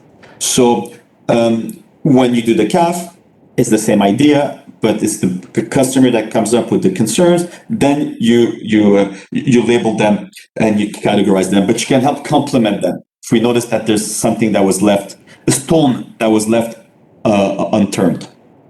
Okay, so it's the same idea. You've got the cart. Cart is the little brother. It's only 16 questions. You can go here, go through the 16 questions, high level. First, quick assessment. All right, it'll give you an idea of where you are, where you stand, if you're green or red, and the gap. Then there's the MRA, which is much more questions, and the ideal one is the Cloud Adoption Framework Workshop. Okay, but it's all based on the same framework. That makes sense? Yes, of course. I'll show you all these links afterwards. All right. You know what? I'll give them to you now. It's all here. Accelerate. They're all here. For some of the tools, you need to be at least a select partner. The cart, anyone can do it, but for the other tools, you need to be at least select partner or above. If you're not select or above, if you sign up to another course, I'll tell you, I can give you a one-time code so you can test the tools. All right. Oops, I don't need this. Let me close this. Do we get the essence of it? Because I know for me it's obvious, but if it's the first time, we might be distracted by the tools. What did we do? We brought the stakeholders in a room. We broke the ice. We told them, hey, express your concerns, everyone on their own side. And then we put people together to look at the concerns and to start just putting them into buckets, into perspectives. Okay? That's the first iteration. And one thing that we notice is, hey, there's a lot of concerns, right? A lot of concerns. It's beyond just an IT conversation. We will break it down to 6 categories, right? And you feel that, especially today, and normally when we would, in real life, you would break up the teams based on profiles. You wouldn't put all the seniors in one group. You want to mix the groups well, all right? Depending on the size, but you want to have every stakeholder's opinion in every group. So someone from HR, someone from operations, someone from, and you'll notice that people, maybe some person has a concern, but the other person has the answer for it. It's not about having the answers to everything. It's just starting to gain visibility. And if you do have the CFO or CEO or some managing director there, it's very fascinating for them because they look, okay, people have many concerns and they see how people start interacting. Great, and that's what we're going to come to. For now, we're going to just express them, visualize them, put them on the wall. Then we're going to iterate on them. And the final, what's the outcome? What's the output of today? It will be to define who's going to address these concerns and roughly what are the actions. It's not about fixing the issues, right? If I look some here, connectivity from on-premises to cloud. Okay, why did this one? Business goes here. Sorry, people goes here. Governance goes here. All right. The reason I put them like that, in real world, it wouldn't matter, but it's because I guess you might have moved them based on groups. That's fine also. Just because these 3 are people related and these 3 are technical related. Good. Hidden costs like traffic out. Good. That can be business and might point to doing a business case. If you go to the MRA, we'll ask you, it's one of the first questions is, have you done a business case? So example, if you go to the assessment here, this tool will tell you, did you do, it will tell you the gaps that you need to fill. Hey, you didn't reach the threshold for the high level business case, which, what does a business case do? It'll tell you what are the costs, the benefits, and all that. So you see, this concern, the hidden cost, is actually answered by the business case. You see what I mean? But one question, so in the MRA, we'll ask you, did you do it? Do you have stakeholders, executive sponsorship? Did you do a business case? If not, you need to address that. The other one will come to the same conclusion. Hey, I'm worried because I don't know the hidden costs. How do I do the hidden costs? Well, you'll do it with a business case. Do you understand? Do you see how they meet up at the end? If there's a couple of synapses or connection that you need to, after this is like one of them. Okay? So there you go. Let me look at a couple of them. Cost. Okay, maybe let's clarify this one. Cost of what? What do you mean cost? Why did you put it in people? Shouldn't cost be in business? Let me look at my 6 perspective. Business, IT, finance, and we have full documents to go into more details. But what do you mean by finance? But someone put it in people. So are we talking about the cost of training, cost of hiring? What does cost mean? You might want to clarify that, all right? So this one is a bit too vague for me. So one of the part of the exercise would be to clarify. So who wrote this concern? Who would like to add something? So maybe I'll say cost of training, certification. Good, that's a cost. But is it a people cost? Is it a people concern? I think this is a cost concern. I put it here because I have the experience, but it's okay if you left it here. And here, maybe you want to say, do I have the right skills? So it's training and certification, but it's not the cost aspect for it. It's do I have those skills? That would go here. Do I have it here? How to migrate? Will employees? I guess it's just a small typo. Will employees be able to embrace this transformation? All right, good. So that's very good. Or do we have the skill set for it? Very good. So this would be. I'll leave it here. What are the skills and experts required? And one thing we're going to start doing next is start clustering them, the ones that really look the same. How to migrate legacy IT workloads to the cloud? Is that a people thing? Should I reframe it? How to migrate legacy IT workload to the cloud? All right. Operations. Operations could be an operations one. Let's look at the definition of operation. Operation. Where's operation? Operation. The first that helps you run, use, operate, and recover IT workload. So yeah, could have sounded like operation, and but now if I look at the definition, this is more once it's done, how do we go about the day to day? Okay. Obviously, because I've read it a billion times before, but here I'm saying, how do we monitor? How do we monitor? How do we manage, right? So once it went from A to B, how do we operate this and keep it at a fine hum, this machine? So maybe it's not operation. Let me look How at about here. platform then? Platform. Platform, let's look at platform. Because it says application development and systems and solution architecture would fit with this. Great. So 2 of you together mentioned platform, and I think you're on the good. But you see how we debate, but in our head, what we're doing is starting to understand what type of concern it is, right? So and someone also put it in the chat. So that's 3 of you. Well, since okay, looking at it that way, it's more of a platform. And who was mentioning on the microphone? What you said was exactly spot on. Right? Me, Angie. Right. Thank you, Angie, again. So now it's to answer the how. So we know what we want. We want to go from A to B, right? And now the technical perspectives come in to answer that business outcome. How do we get there? Right? And before going too much into the detail of it, what system and solution architecture, are we going to rehost it? Are we going to replatform it? But at least for now, I'll put it in the bucket of platform. Okay? How are we going to get there, basically? So business says we go there, platform says this is how we'll get there. And governance says these are the rules of the game. Do you get it? So again, in a full day, it's much easier. There's more interaction. There's usually more. Oops, that's not enough self-promotion. Hide this. Sorry, I'm not doing it on purpose. Just I have this thing hiding. Let's close this. There you go. So maybe this one, how to migrate legacy, IT. So feel free, if someone has access to the board and this platform was your perspective, move it. Okay, go take that post-it and move it. And you've noticed that some people will go and take it back and move it back, and it's part of the workshop. Okay. Great, someone has moved it, I believe. Thank you, great.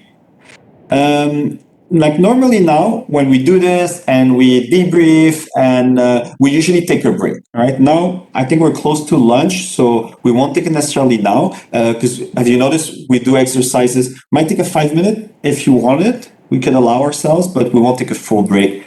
So let me know if those of you who want a quick comfort break.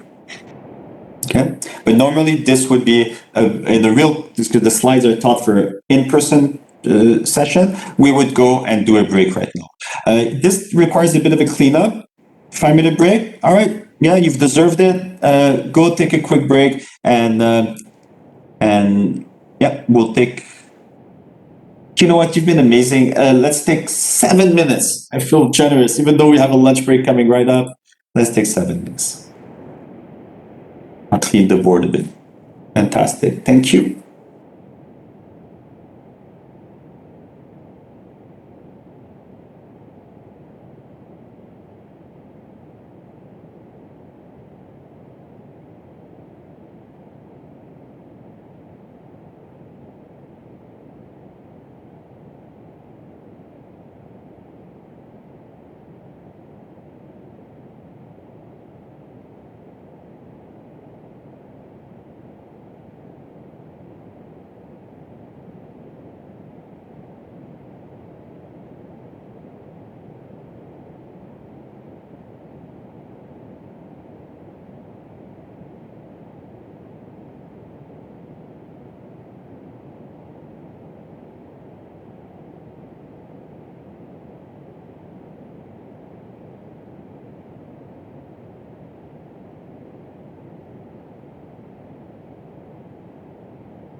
Okay, let's see how we're doing. Let's see. Pop. Break pace, yeah, that's the one I wanted. A little poll here, no. Mainly to know if you're back. Yeah, let's just send it like this. Maybe one question is not really relevant. Just a little bit pace, how we're doing, if it's interesting.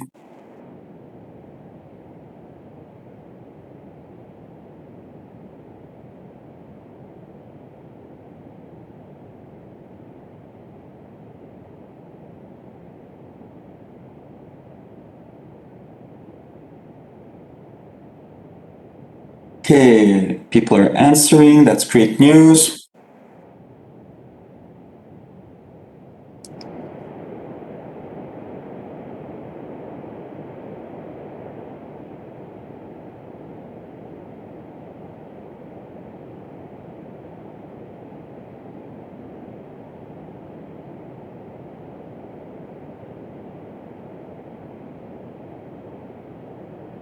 So I'm writing to ask some assistance for the after lunch.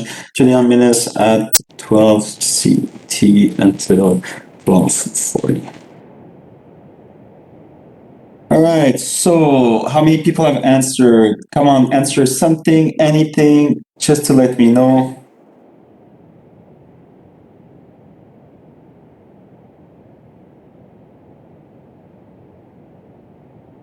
All right. 10 seconds more. Let me put that here. And if you can't answer for any reason because you're on a different platform, just put it in the chat. Let me know, hey, I can't answer it, but I'm here. Things are fine. Too fast, too slow. Okay. I'm going to close the poll. Those who are in the process of answering, you'll be given 20 seconds margin, and we're gonna debrief on what we've been doing.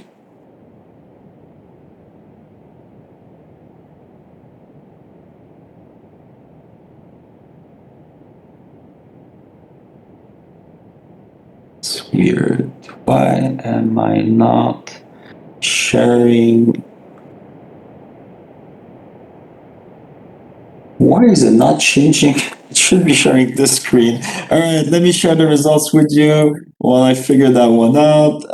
Something's wrong with my screen sharing. Share content. This is what you should be seeing. That looks better. Okay. Now, let's see. Where are we? Normally, we would, during the break, people would go, we'd have coffee, we'd have croissants or whatnot, and then people can go walk around, look at what has been done by their colleagues, comment about it, and we create this rapport with mainly the customers between themselves. And this is great when you have people of the same company. And sometimes we do this workshop for partners in a private setup, and we see that happening. People in the same company from different roles start talking to one another. So don't worry about that I know how it works, and it creates a bit of that relation and that rapport between members of the customer, but also between you as a partner and the customer. And it's also part of building that trust with them. Okay, so we can walk around here and start looking at those, and then we debrief when we come back. And then again, it's good after the break to do something also a bit more fun. Oops, I should have not shown you that. Do you remember the language we had at the beginning? Different people, that icebreaker we did at the beginning. Maybe do another one similar to that. For those of you, I noticed some people mentioned different languages. So when I asked this morning what was the language that was shown, let me show you that slide again. Those of you who weren't there at the beginning, I asked, try to guess what language is this without cheating. Okay, there's no value in copying it in your Google and looking for it. There's no value in that. But the whole idea was to break the ice in the morning to get out of character a bit. And we heard different things. And a couple of people got very close. I don't know if anyone had it exactly. It's actually not very simple. This is a language called Yoruba. It's an estimated 20 million people use it as their first language, and it is in Africa. So some of you were very close mentioning some African languages, so mainly in southwestern Nigeria, and that's, we made on purpose to look for one that's really not obvious, but it's also some communities of traders will talk in Côte d'Ivoire, Ghana, Senegal, and Gambia. So it was one example, and the words we saw were actually the words for the different perspective of the cloud adoption framework. Again, there's hundreds of, this is more for virtual environment. In the real environment, we recommend you take an icebreaker that is maybe a bit more physical, that gets people to move, to look at one another, to remember their names, anything. All right, but it's all part of this kind of workshop animation. Yeah, and we usually have stickers, and we congratulate people, and we gamify it in a way. That makes sense? Okay. We want to keep the day also fun, enjoyable for everyone. And this is what it sort of looks like.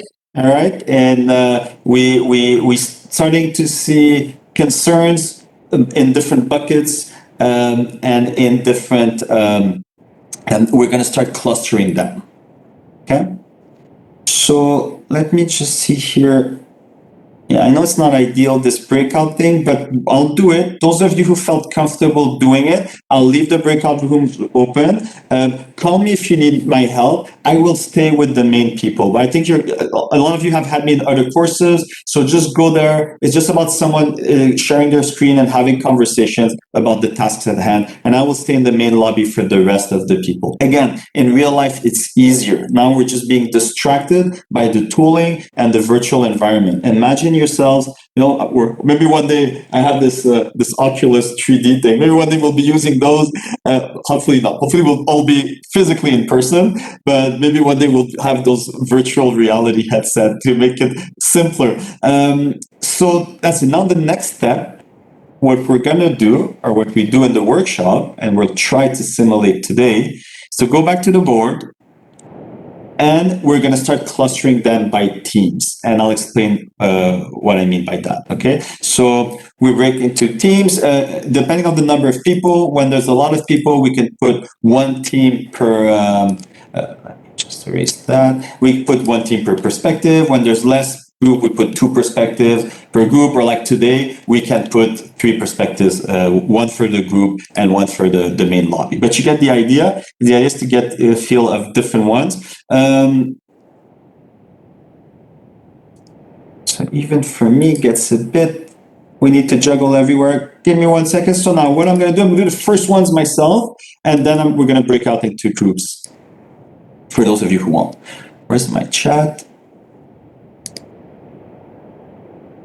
Need to duck out. Okay, don't worry. Someone needs to duck out. Okay, sorry, my chat. I don't know why the panels get closed for one reason. Okay, so now the objective here for 15 minutes, we break into groups. We ensure that we understand the concern. And if we don't understand the concern, we need to rewrite it. We need to clarify it. Okay.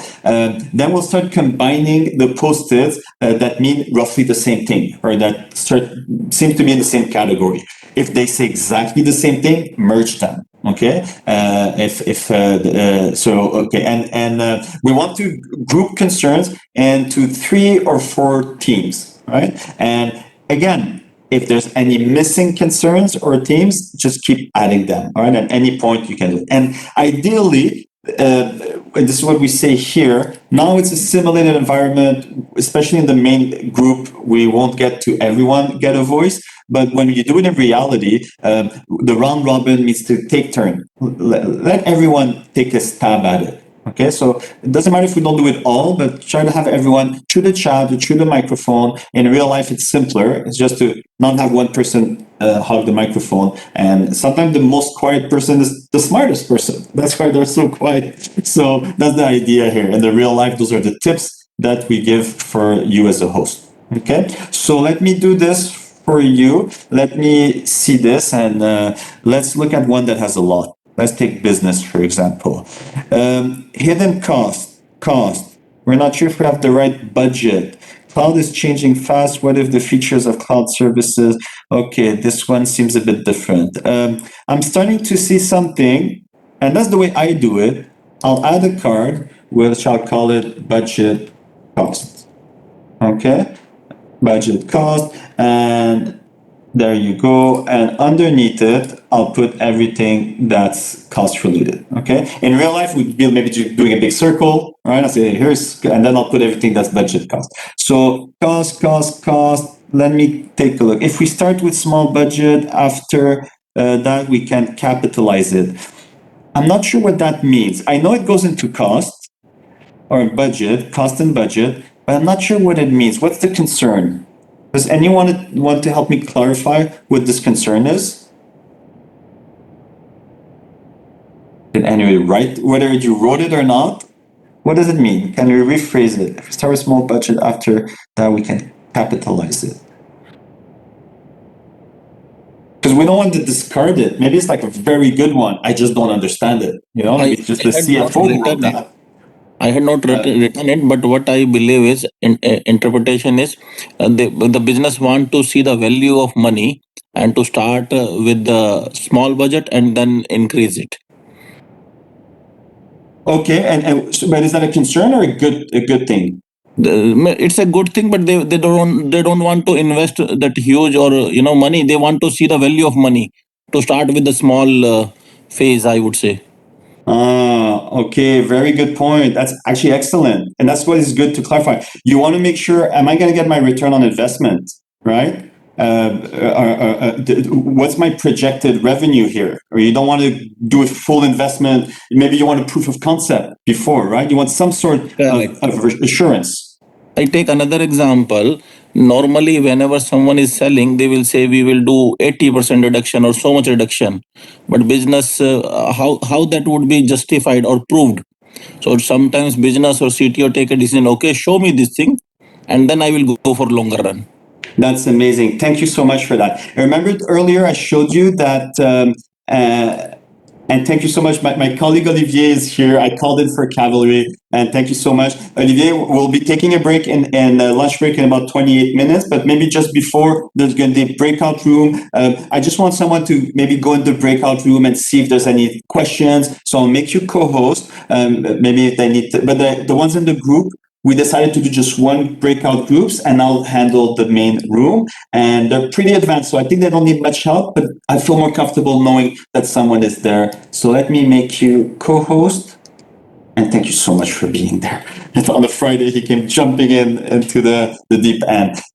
So who mentioned that, who was saying about explaining this concern? We're not sure if we start small budget. Amit Kumar. Thank you so much. That's brilliant. So as I was mentioning with the MRA, let's see where I have it open. The MRA here, one of the questions in our checklist is, did you do a business case? And if you want, there's other courses where we dive deep, but the business case answers that. Say, hey, do we have a case to do this migration?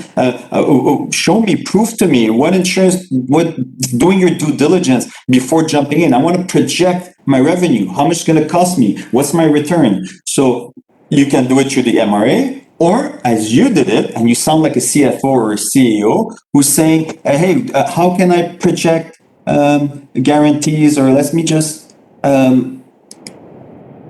your concern is risk of not getting return on investment. What guarantees, right? Something like that. Right? Before taking that big. I think in ROI there was some statement written. Maybe we can rephrase that statement with this. Okay, So great. But for now, I think it's really ROI. good how you framed it. Maybe I noticed there was another ROI somewhere, and we'll bring it closer. We might want to merge them, but you said a bit more than just ROI, right? You said other things. So I'm tempted of removing this one, unless whoever put this here has another added. So yeah, I said ROI, but there's a little subtlety related to that, you know? And if not, I would remove it as being a duplicate. For now, I'll just leave it. But risk of not getting my return on investment, what guarantees do I have? And because I know where this leads, it will lead to a business case. All right, let's do a business case. How detailed do you want the business case? We'll address this. All right, and so on and so on. So let me add another category. I'll create a new add card, and I'll call that business case. Case ROI, right? What's my cash flow? What's it going to look like? Do I have the money for it? So a business case budget is actually part of the business case, but I'll keep them separate for now because that's my opinion. But again, the whole idea is that we go through this together. Does that make sense? Do we have any questions? I will suggest we do the breakout rooms. Those of you who want to experience this in a more realistic simulation, it will never replace the real simulation. Again, in real life, it's easier. We're not distracted by the tools. Post-its are there. We've been putting them into 6 buckets. Now we want to start clustering them by topics. Are we clear on that? For the next 15 minutes, are we good to go and do maybe the breakout rooms? Let me know. We'll try that. And again, now at least I have a backup. And if we see that it doesn't, oh yeah, the trial link. Thank you so much. My colleague says, hey, where's the trial link? Here it is, to my good colleague. So I'll put it for everyone again. Can you put another color? Yes, definitely. Do start adding colors. Yeah, I should do that. You can maybe change the title one. Definitely, there's a way of doing that. I don't remember how. But I think there's a way of changing. Oh, there you go. Fantastic. So that you can. Fantastic. Good. All right. This is going to be a great day. So breakout rooms. I'm going to start the breakout rooms. Oh, I think they're already started. Start breakout session. Those of you who want to go to the breakout room, go there. Olivier, I think it'll be slightly easier. The breakout room, they're very advanced and motivated. So you can go to that one. People choose their own. There's only going to be one. The business and platform one, to which we'll add operations. So business platform operations for the breakout room, and I'll stay with the others for security, governance, and people.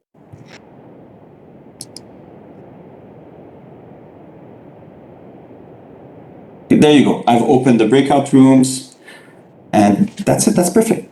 Thank you. Let me just give us 30 seconds. Any questions?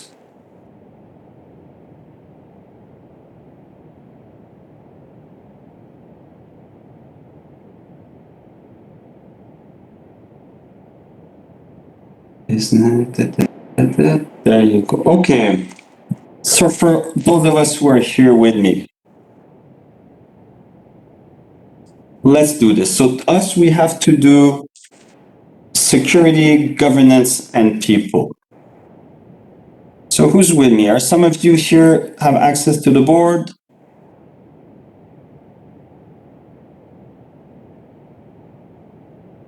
Let's go together. Let's see, for example, let's start with people. People, will employees be able to embrace this transformation? Skills, what are the skills experts require? Will my employee be able to keep up with the ever-growing cloud services and update with on management? Low knowledge of cloud, new learning, additional effort. Do we see a pattern? Olivier, yeah, sorry, there's only, just go to business and platform for now. I'm going to remove the other room.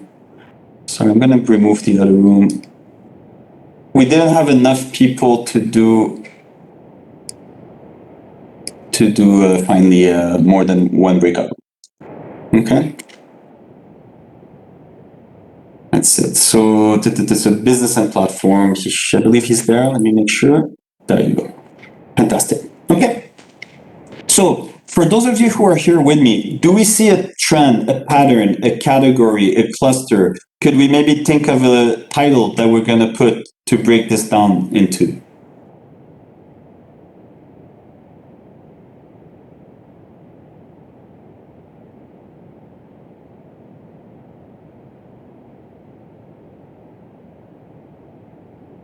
Great. Training and certification. I love it. Or education. We'll put them under, since the name of my department, I'm a bit biased, I'll say training and certification. All right, so this will be one of them. Great. How do I change the colors? Oh, there you go. Add card. I think that was it. Oh, training certification. Let's change the color. Who found that? Member label checklist. If anybody knows how to change the color, you change the color here. Maybe I'll just put it in bold. Maybe up. That work? I don't know. All right, training and certification. Thank you, whoever did that. Fantastic. Will my employees be able to keep up with the ever-growing cloud services and update with on-demand management? Is there any other category, or am I missing some concerns? I'll give you a tip. Usually, Cloud Center of Excellence, great.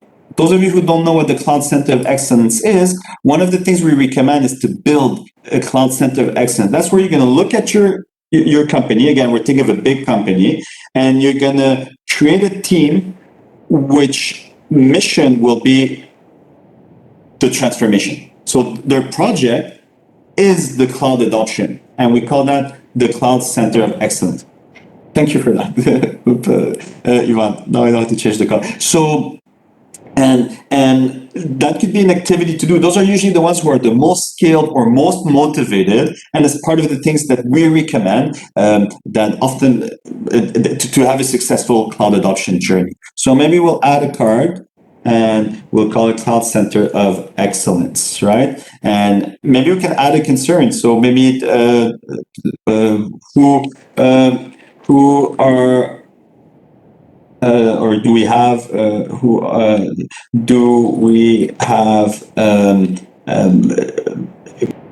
team members, employees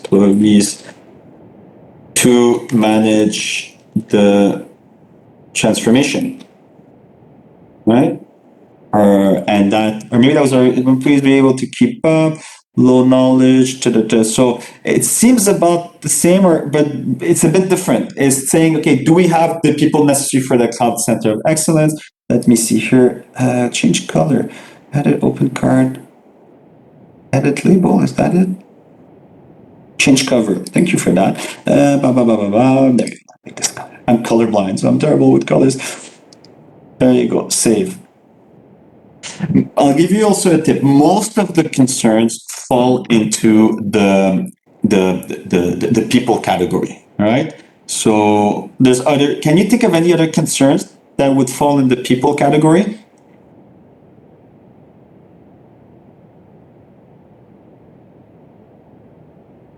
Put yourself in. Imagine a bank with 20,000 employees, or an insurance company with 20,000 employees. Yeah, people maybe leaving the company, right? Why would people, so that could be a concern. Let's add that. People leaving company. Why would they leave the company? Probably new skill set obliterates the old one, so people lose jobs. Okay, you said two things here. I'm tempted. So one of them you said because of new skill set, because they need new skill set, or because they won new skill set and they leave. They say, oh, now I'm worth more. Or no, because they need new skill set and they get fired. Then I think I unknowingly told you two things. Yes, probably they learn a new skill and then they find a new job, and the one who are not learning become obsolete. Great. So you see what I did? I said, okay, well, you actually mentioned two great things, which are two valid concerns, right? People leave the company because they are now upskilled. They're now in demand. And worth more, right? That could be a concern for from the highs. I don't want to train my people. They're going to leave. Yeah, but if you don't train them, they're going to stay and they're not going to be worth much or they'll leave. So people leaving.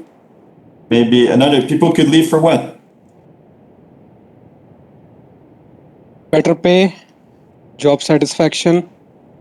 Job satisfaction, because they want to be upskilled. They feel they're going obsolete, no? Because they're hungry for more. People are afraid of transformations. And the people leave fear of transformation. That's brilliant. Another one.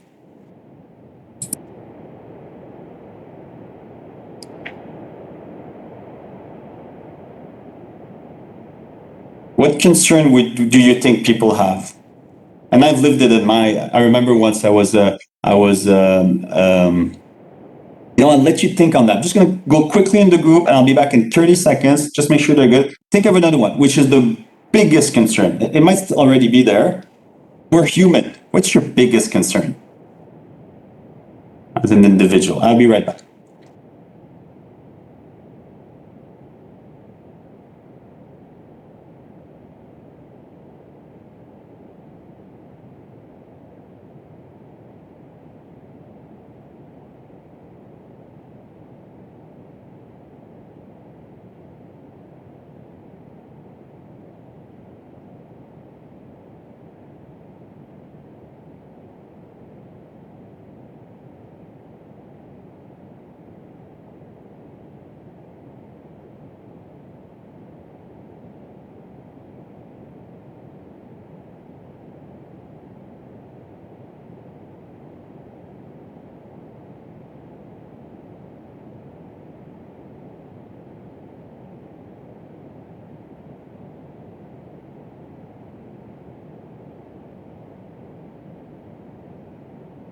Yeah, they're fine. Let me share my screen again. So, what's the main concern you believe for us being human after all?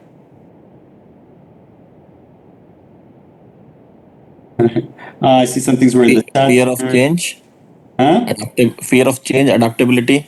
Fear of change, adaptability. I think this one we put it here. People, fear of transformation, fear of change.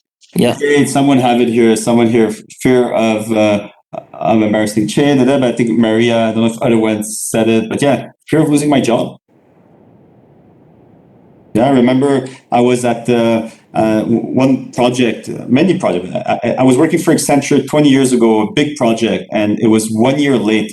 They called me in. I was test lead. I had people on my team, people from the client, people from third-party consultant, and eventually I made friends with the group, and I would hear them talk. And they were like, well, we know what's going to happen, right? Once this is done, everything's going to be automated with APIs, and we're all going to lose our jobs. I was like, oh, that's really what you think? My aspect was a little different. Because of change, new learnings need to be done or must to be done because of a new way of workings.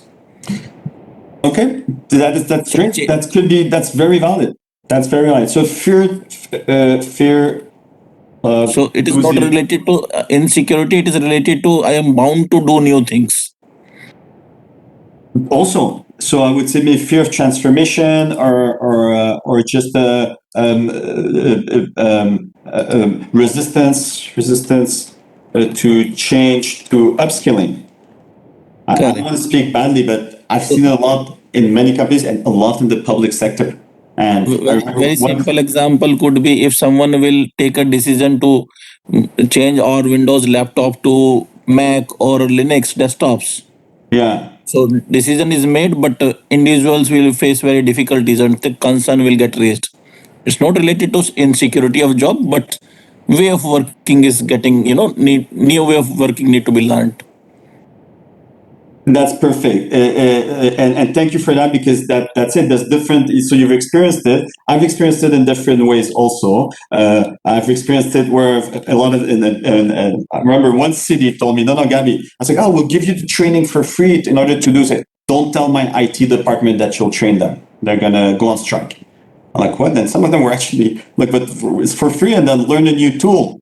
You don't know what you, and then I said, oh, okay, no, they're upskilling, we're giving them more responsibility, they're going to resist to it. And so they were like, we'll pay you, you do the report. Like, but it's 5 things that you need to click. To charge me for it, okay, 300 euros a month, okay, we'll pay for it. It's 3 things to click on the platform. They don't want to be upskilled. Okay, so that could be a concern, that could be a resistance, but also that situation in Accenture is people thought they would be fired because the partner, we call them partners, the big boss who went and kicked off the project said, we're going to automate all this with TIBCO APIs and everything's automated. So then we're going to fire. And I told him, really? You're learning to build the test scripts for the most innovative business to business in a niche industry that was pharmaceutic, and they're going to be afraid of letting you go. And people, and I meant it, 20 years later, people still contact me because I have a TIBCO certification on my resume. But the way it was expressed to them, there was fear, and I think the project was being delayed because of that. Well, yeah, everyone in the customer think they're going to be fired when you're going to finish. We're going to take 3 years to do this project. And once I told them, well, I think you're going to get a salary bump here, and all of a sudden the project went really well. So you see the idea of addressing these concerns at the beginning, because if they're hidden, they'll fester and they'll make you stall. That makes sense? So there you go. So you see how we've added a lot of them different here regarding change. And so some of them will be, then we'll see, we'll address them. Some of them will be how we're going to address this. Okay, but that's not the time right now. We're moving slightly towards it. People leaving because they're not upskilled and worth more. Fear of losing the job, colleagues. So how can we put another, so maybe we can add a card that's loss of employees. Right, so maybe that would be one, and all the ones where we say people leave, people leave, people leave. And this one might be a bit different, right? So fear of losing jobs is a bit different. Not that we're losing employee, but they will resist because of they think that they see it as a threat. There you go. So those of you who have access to the tool, you can do it also. Feel free to go and do the experience and take the initiative for security, governance, and people, all right? Maybe you can go on governance. And some of you maybe in the chat, not on board with the cloud strategy agenda and said they're not aligned. Why are they not on board? What could be the concerns? Maybe they don't see it, they don't understand it. So add this one. Say, and with this, how could we frame it? Who's not on board? Is it the CEO? That would be possibly more of a business issue, right? If it's just no, the people are gonna burn the place down. That could be more of a people issue, right? And then we'll have answers to that. We'll have workshops. We'll have tools to address this. Governance. Let's see here. Governance. How can we enforce compliance? Security at scale. Highly regulated, GDPR, government regulation. So this one is very vague, or maybe that's the category. And that's perfect category, actually. So let's put this as a category, government regulation or just regulation, and let's put these underneath. Market regulation, and we enforce compliance, highly regulated, all right?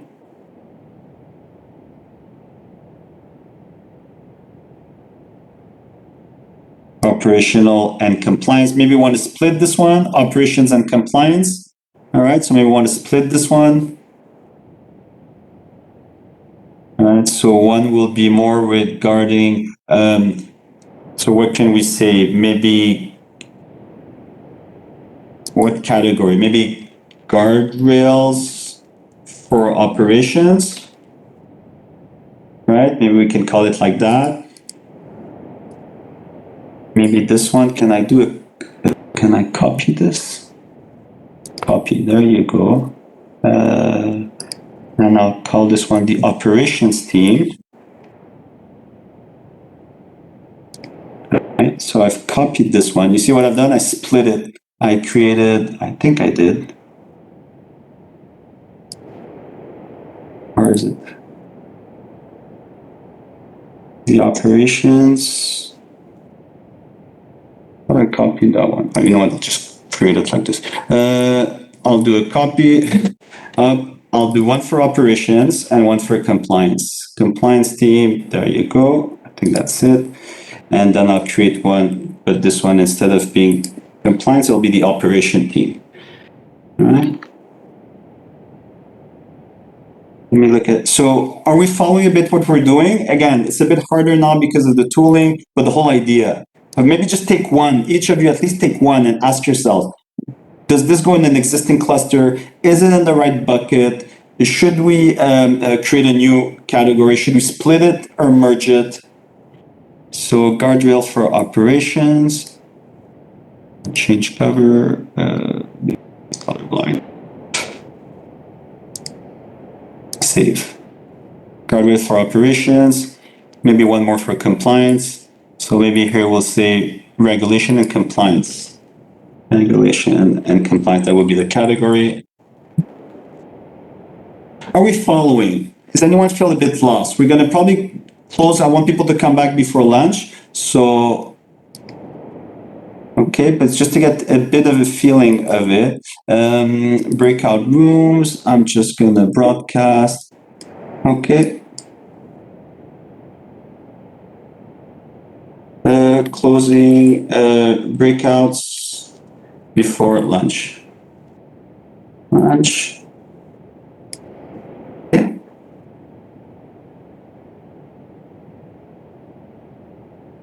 I'm going to end all breakout session.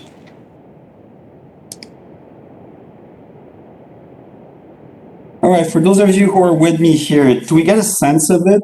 Or just don't want to lose you. It doesn't matter if we don't do it completely, right? Just to get a feeling of what's being done. Imagine again that that's being done in a classroom, in a room, and everyone interacting, and you'll see that as we go,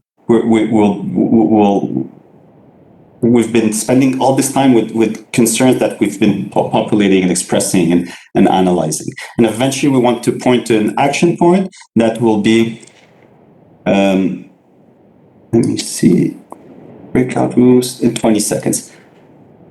Eventually what we want is to get to that final result, which is an action plan, right, for each of these concerns, or at least the top concerns that we've identified. Olivier, I know you're with me. How did it go? Did it go well? They had a nice discussion in the business perspective. We had no time to look into platform. That's fine. As I said, the point is not to do the whole thing. We're very distracted by the tooling. Even if it's better to do 2 or 3 of them in one perspective and 2 or 3 teams than to try to do everything. But there were some exchanges, the synapses as a first iteration. Did we get a feel of what we're doing here? Yeah. Gabby, look, I joined the breakout session and not your session, and it was obviously more vocal, so it helped a lot because we could argue a point where it needs to sit, so it was much more collaborative and productive. Fantastic. Glad to hear that. I do think it works. You get more of this simulated workshop by doing the breakout rooms. It's hard in a public room. Now, thank God I have my wingman, but if you're a lot in a room and the next session and you feel you want to split into 2 breakout rooms, but yeah, it's as long as you feel that it's useful and that you're getting the point, the idea of it, right? And that's already a good first iteration.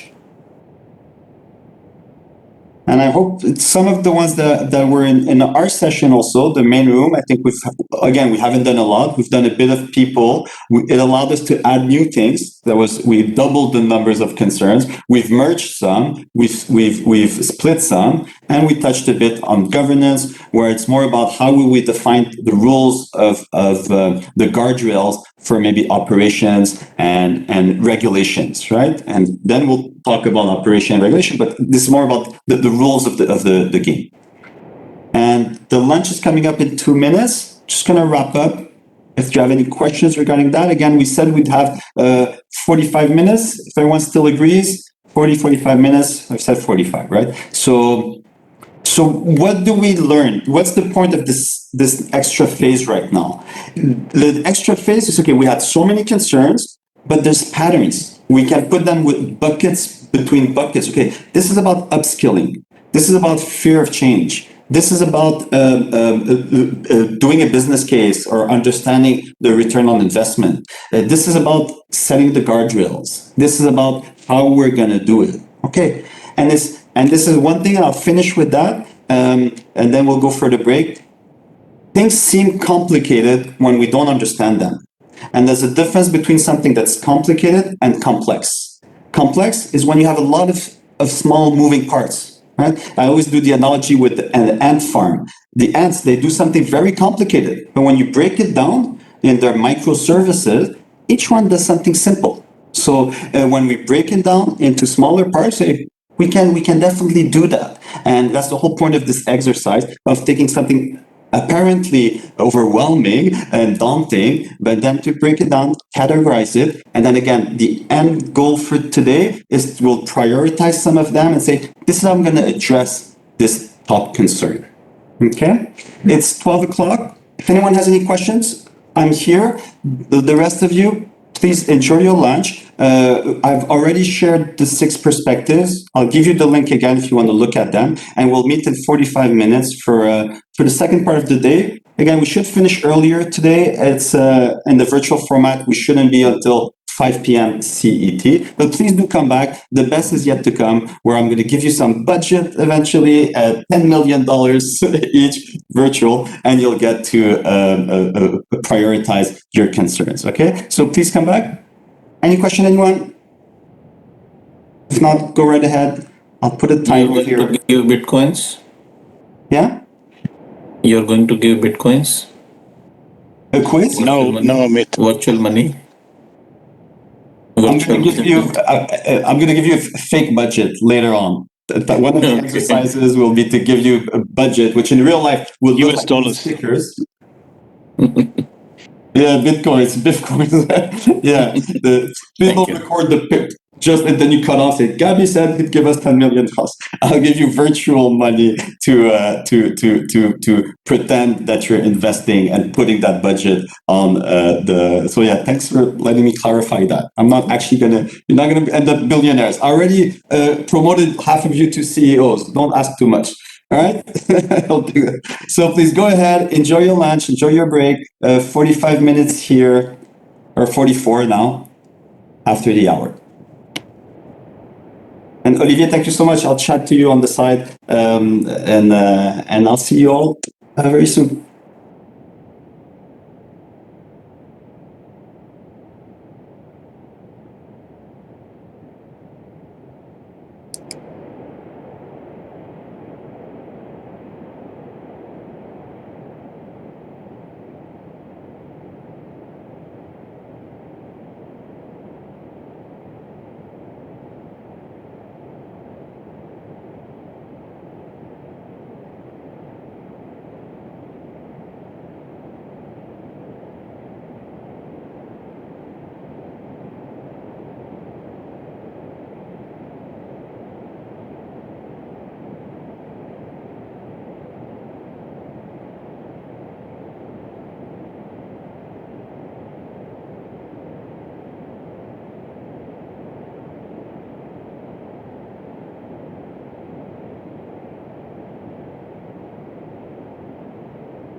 Alrighty then.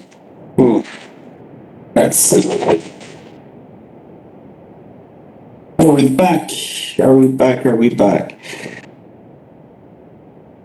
Too many headsets.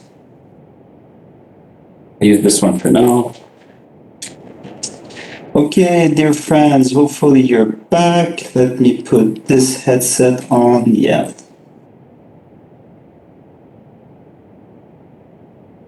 Okay, let me start off with a little poll. I always change them depending on how the energy is going. Let me open a poll. It allows me to know if you're back. How are we doing? In real life, I wouldn't have to do that. We're probably had lunch together. We've talked about our lives. I could see that someone is still on the phone in the hallway, or someone is running back from the bathroom. But we need to adapt with the virtual world, right? So it makes it a bit more challenging. So a lot of what we see today is actually easier in real life. So you should see a panel open up with some questions. I've adapted it a bit, so it also allows me to know if you're back with us. Let's give ourselves a couple of seconds here. Then we'll move on. We're doing good on time. Let me see how much is left.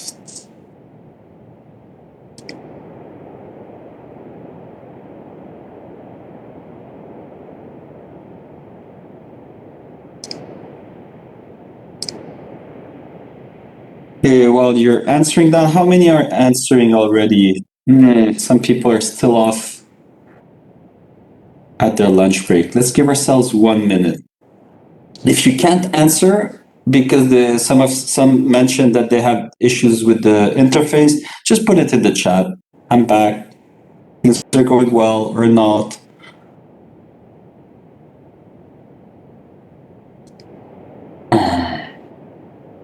Let me get out of my PowerPoint because it's glitching, and we'll get right back into it.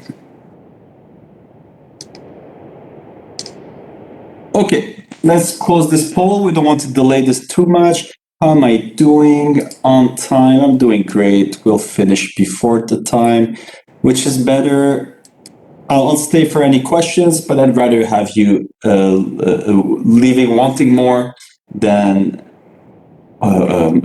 overflowing discourse. Okay, let's see. I'm going to close the poll in 5 seconds. Then the system will give you 20 seconds grace period to complete. So those of you who haven't started, please at least start, even if it is only to let me know that you're back. 5, 4, 3, 2, 1. There you go. Okay. All right, 19 seconds to those of you who are in the process of completing this.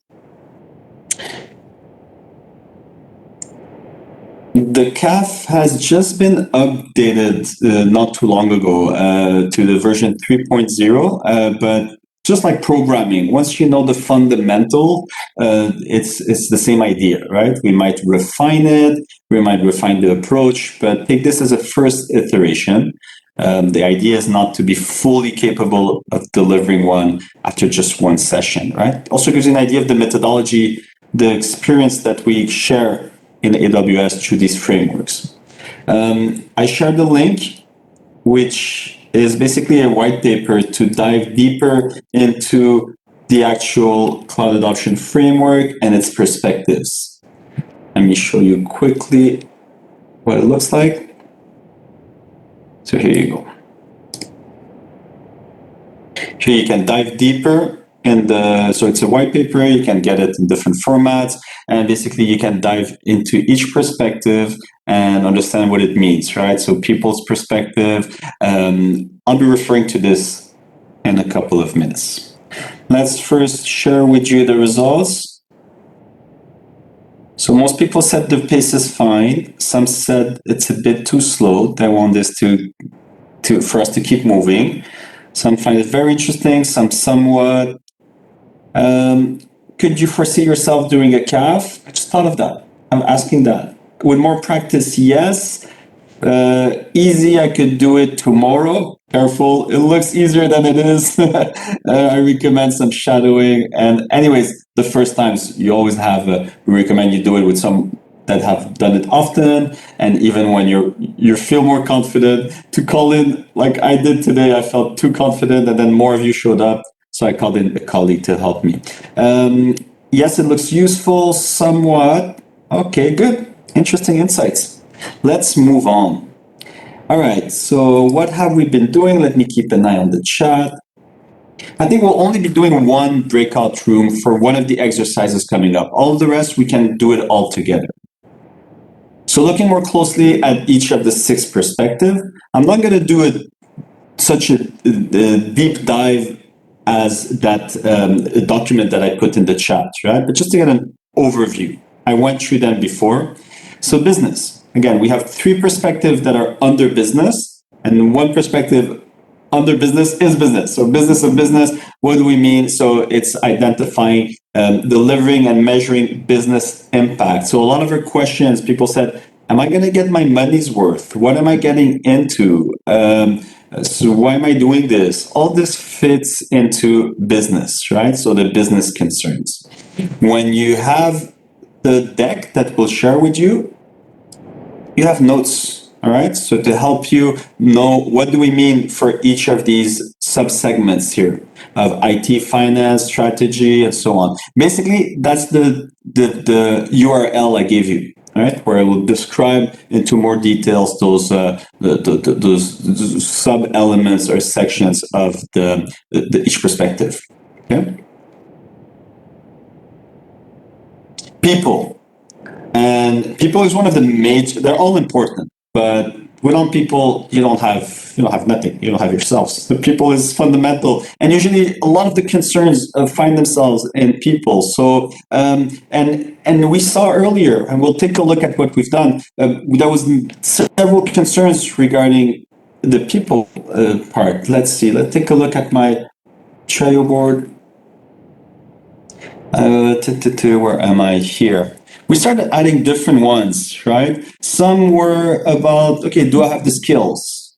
That was one of them, and we framed it in a different way. Then, how will I maintain that skill? Or will I lose people? Or what does that mean for my career? Or fear of change, right? Fear of losing colleagues. I kind of reshuffled them a bit during the break. Resistance to change, people leaving if I don't move, and so on. So if you look here, we've positioned some, and it will evolve. Probably in a year, it will be a bit different. But see, some things are more related to career management, incentive management. What's in it for me? Change management, that fear of change, right? This is a whole science, right? There's whole companies that do just that.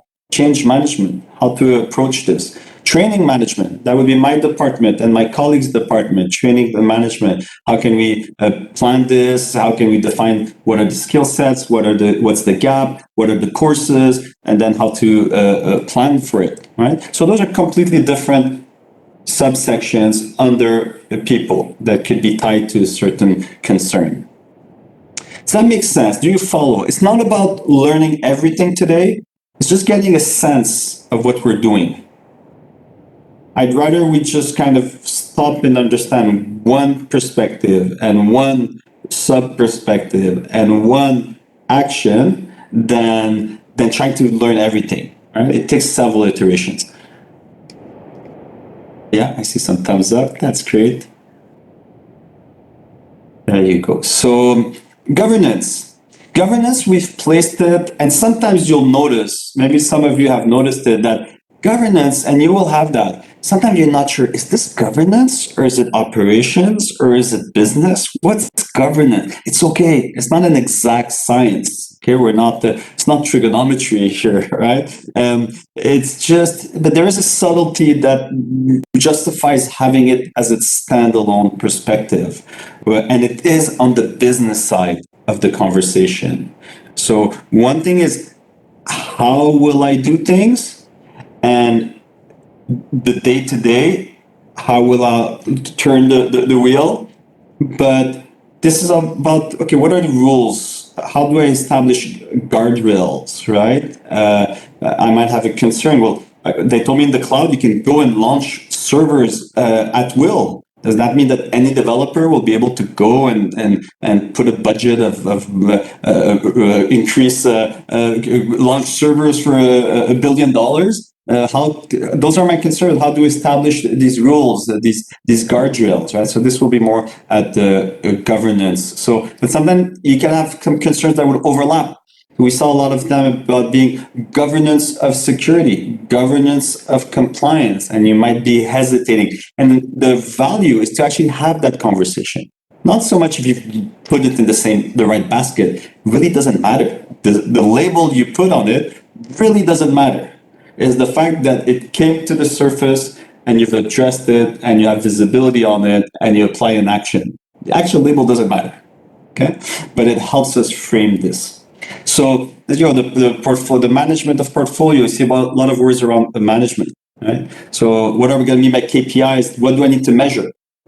Right? And then operations or platform will take over. Just, okay, this is what we need. So this is what we need to establish. Business said that. So operation platform comes in and says, okay, we'll do this with this solution. And operation will come in and say, and then we'll make sure we stay within these guardrails by doing that. But here's the management part, establishing those rules. So portfolio, programs, project, everything where you see a bit of management, you can think governance.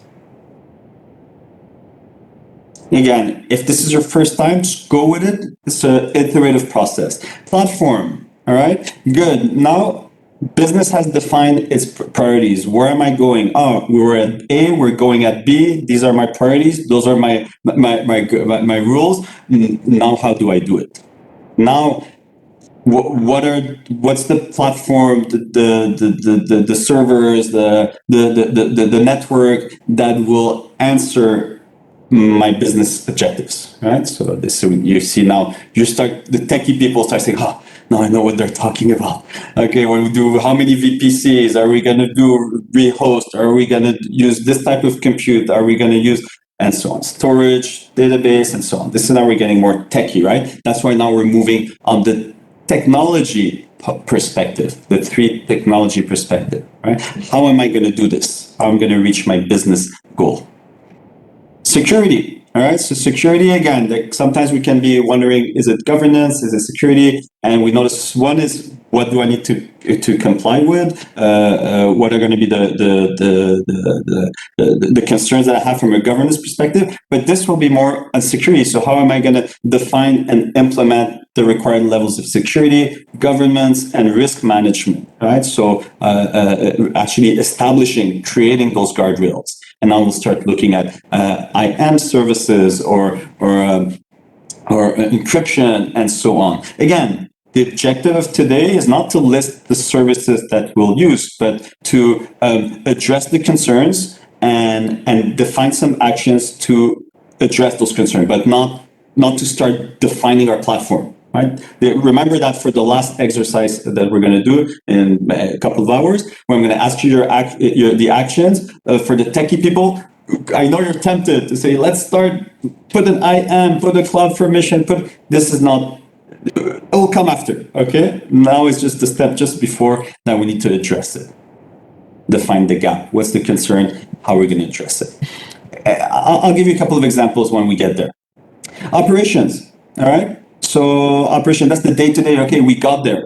We've established the guardrails. We said where we would go. We know the crew. We know what they need. The crew has these skills. They need these skills. We'll complement it with this. Those are the rules of the game. That's the platform we're going to use. And this is how we're going to ensure security. Great. Everything is done. Now what? The day-to-day. How do we go about it? All right? And day 1+1, right? How do I make sure I stay within the boundaries? How do I provide data for my KPIs that I define, right? I said, this is what good looks like. I need this KPI that tells me that I'm within that margin. How do I feed this back in?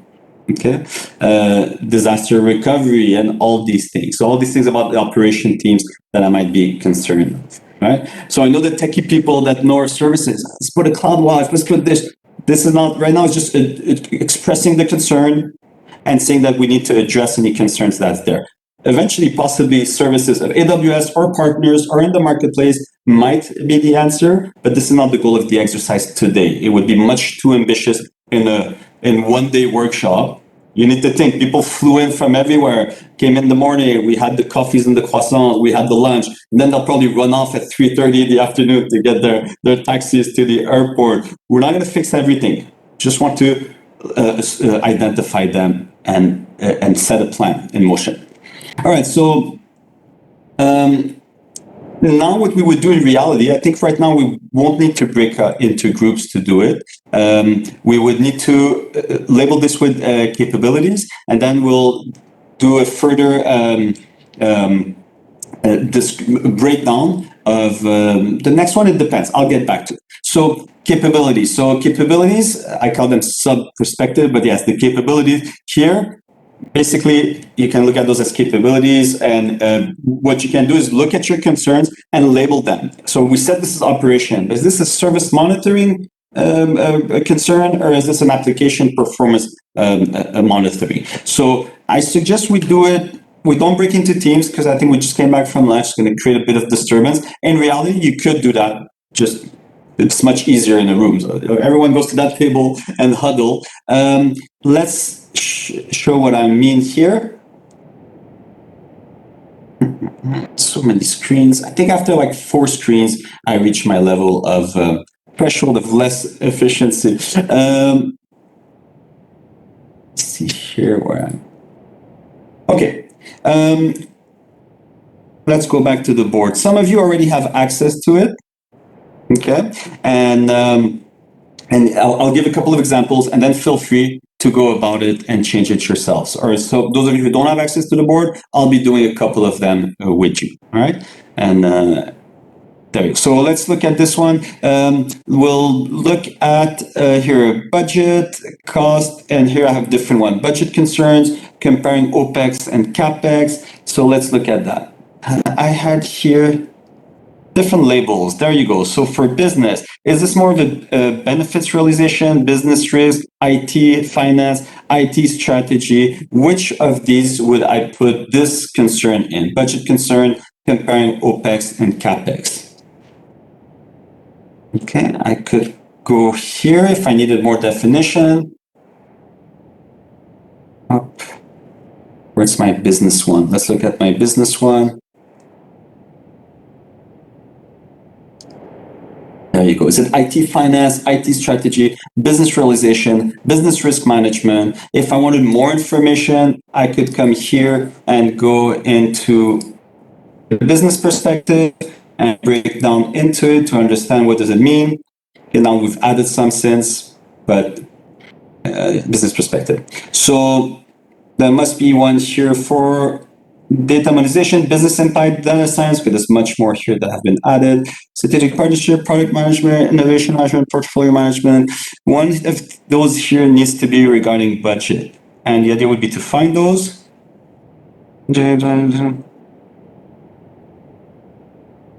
So maybe the monetization part, the business part, the data science part. I'll go back to the ones, this is the new updated version, but your IT finance, IT strategy. So here, the IT finance ones, the capacity to organize, to address the capacity to plan, allocate, and manage budget. That's how it's defined here, all right? So that would be the IT finance. So my capacity to plan, allocate, and manage the budget IT. So I would think that this one, so it constantly evolve, but the philosophy of it is the same. So if I come here, this would be IT finance, right? This one is clearly an IT finance concern. Yes, exactly. Thank you. I realized that that it's not, my Trello board is not updated, and it needs to be updated. All right, you can add more capability label. So yeah, you can add more capabilities if you want. This is, as I said in the morning, we need to be flexible with this. So this is the only constant is change. So feel free to change it. It doesn't really matter the exact label. Just we've refined it between 2.0 and 3.0. We've refined it. Before it was more just IT finance, and it would catch more the things, but you could go into and refine it a bit more. So you could perfectly, if you wish, come here and find one that is a bit more appropriate for it.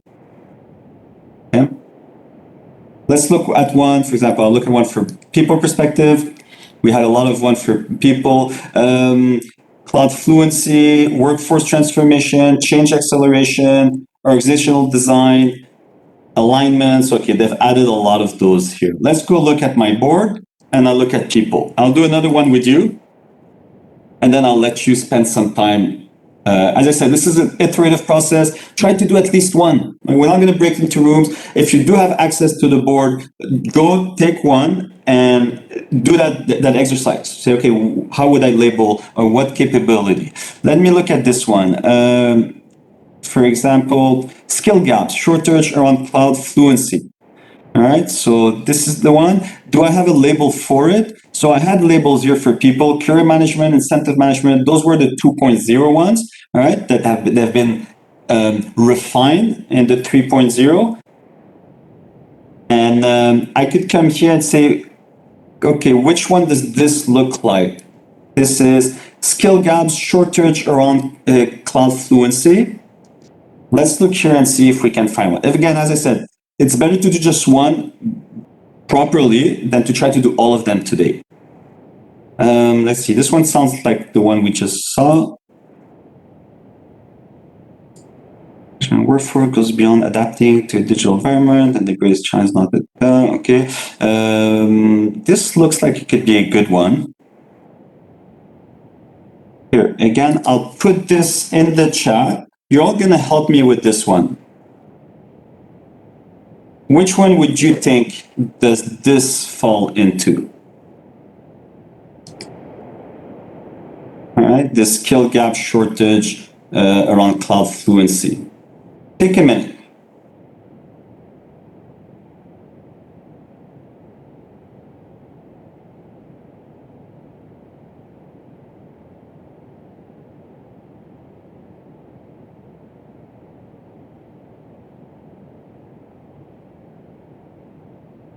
I'll put 40 seconds here.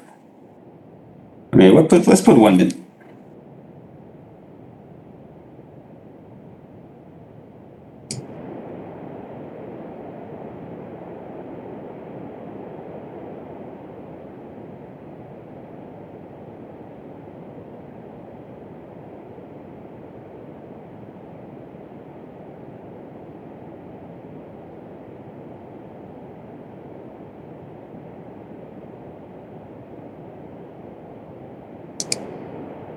So we're trying to address this concern.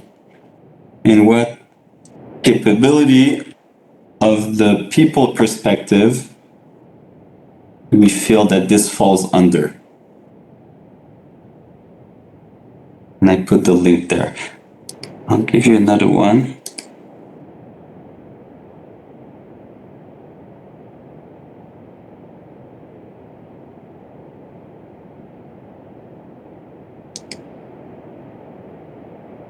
And what about this one? I'll give you 2 of them.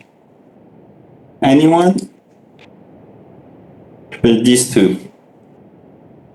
That's a bit hard as a first iteration. And don't worry if you don't get, it's not an exact science. It's about thinking about it.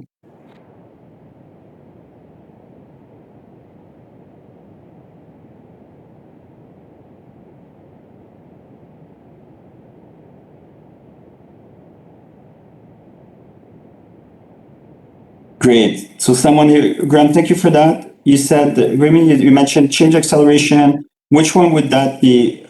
Would it be for the skill gap or for hungry for more? First one. All right. So change acceleration. Good job. So accelerate adoption of new ways of working by applying programmatic changes. Great. So we feel that this is the one. And so do other people agree? Do we feel that that is the right one for that? That would be the capability that that best describes this. Anything else?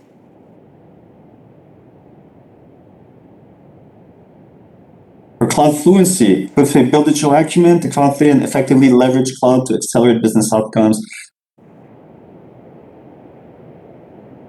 Okay, So you see, maybe it's cloud fluency. I think also it might be more cloud fluency. Could also be the acceleration one. What about the second one? People leave, hungry for more. Where could we put this one?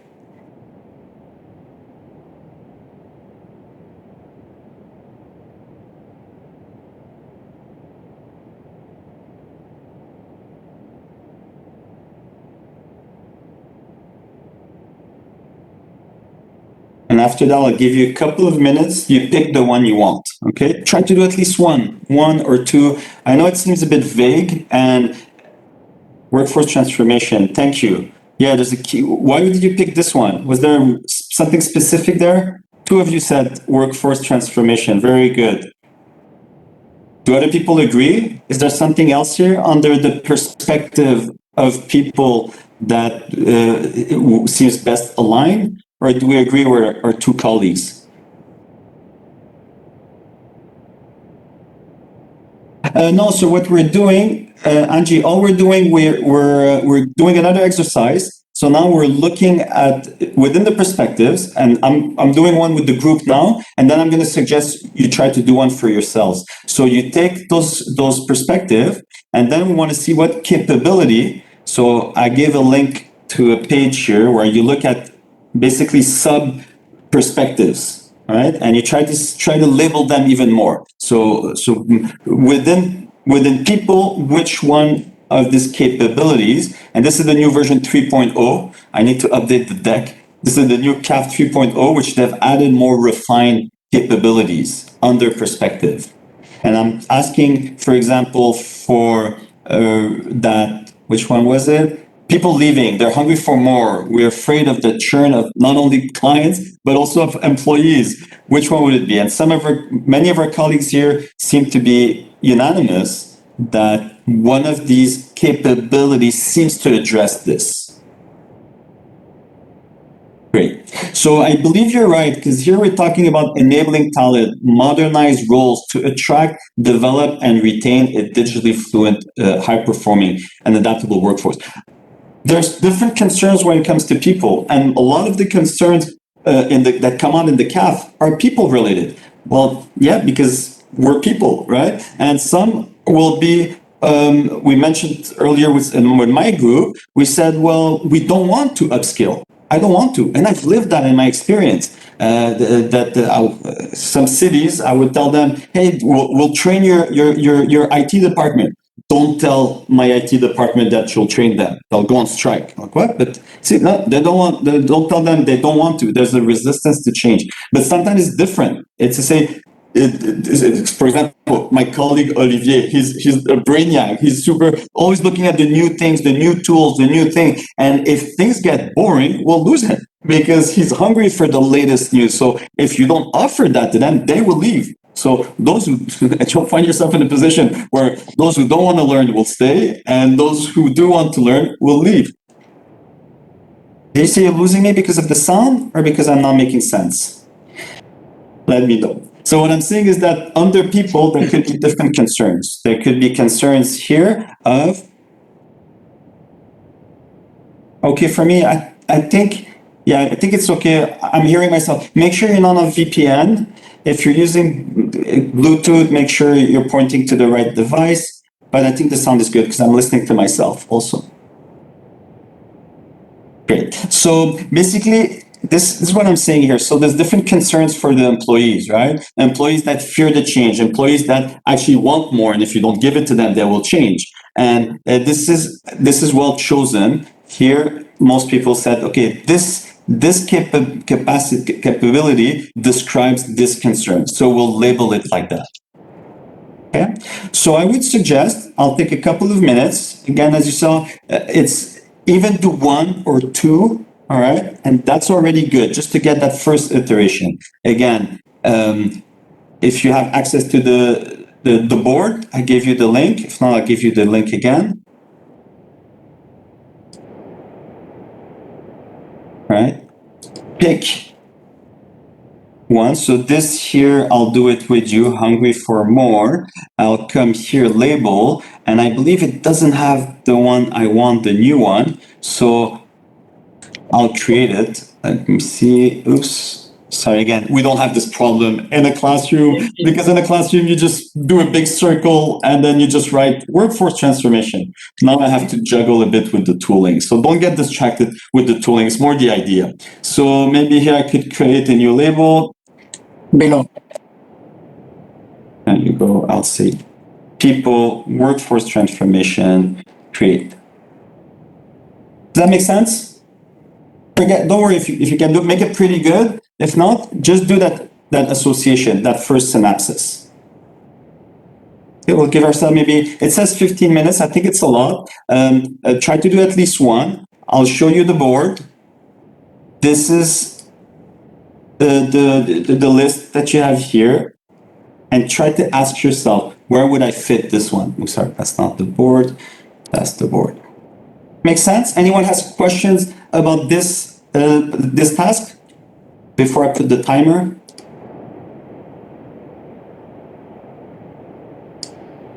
And so normally this is the slide you have in the classroom, in a real classroom.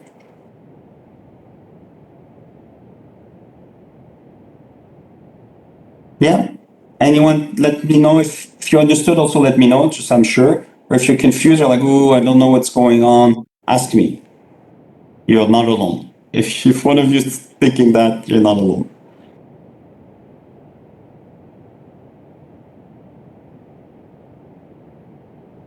Yes, no, maybe. Retired. Show me some feedback. I can't see your faces. I don't know if you're rolling your eyes or taking notes.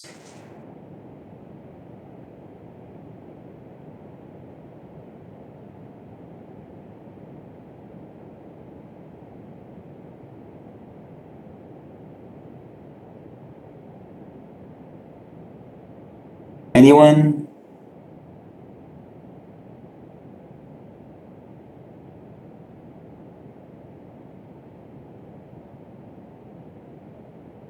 All right, some people are writing in the private chat. I appreciate it.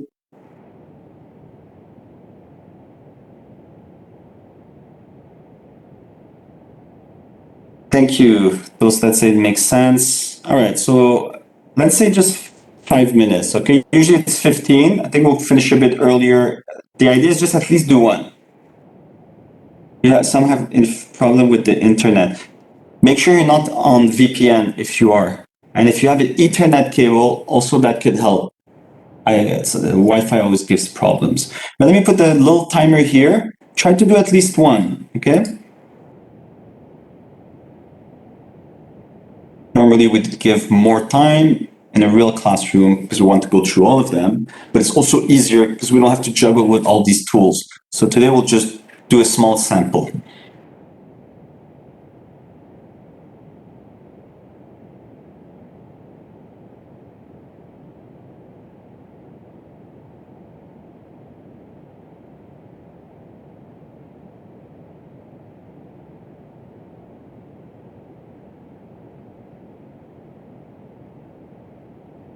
Great, I see some things showing up on the board.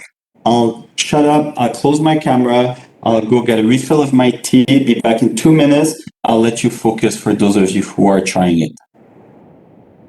If you don't have access to the board, do it on the side of a piece of paper, it's the same.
I'm back. So yes, Angie, can get the task and content. I don't get it. Why would people leave it if they're hungry for more? And what should we do there? Okay, good question. Very good question. Sometimes, so yeah, maybe I should have rephrased it. Sometimes companies are afraid of upskilling their people. So you're in a position where if you don't upskill them, you'll lose the ones who want to go cloud. They say, well, I'm an engineer, I'm a developer, and I'm doing mainframes 1980 things, so we'll lose them. But if you upskill them and now they have the super AWS solution architect associate diploma, a certificate, well, then you might fear of losing them. So you catch 22, you know what I mean? And it's a reality. Some companies, the HR department are afraid. So what if I upskill them? And we know there's a lack of skills in the market and we lose our people. Does that make sense? You see, you're like, well, that doesn't make sense. And then they say, oh, actually, that is what's happening. So it is a concern. There you go. Well, yes, sorry about that. But yeah, we should be careful with that. So it's a whole other conversation. But in this other course, there's an extract from a LinkedIn exchange. I think the CFO with the CEO, and the CFO says, what if we upskill people and they leave? And then the CEO says, what if we don't and they stay? What do we do? So when you have competent people that leave, or we don't have the competency, so you get it. So now the task is, so you take a concern and you try to add the capability. So there's a link here. This is actually the version 3.0, the latest one. I realize I haven't adapted my board for it, where you go here and then you say, for example, people perspective. All right, so people perspective, it addresses these types of concerns. These are the typical stakeholders that are involved, and these are the capabilities. So now you try to further refine the clustering or labeling by adding a capability of people, of business, and so on. That makes sense? A bit like we did earlier, but more refined.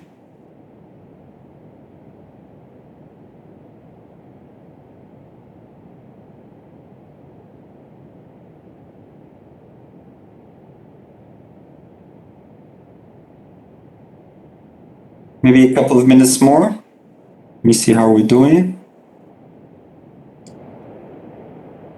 And thank you for asking the questions. If you didn't get it, especially knowing you who's been so active, that means a lot of other people didn't get it. All right?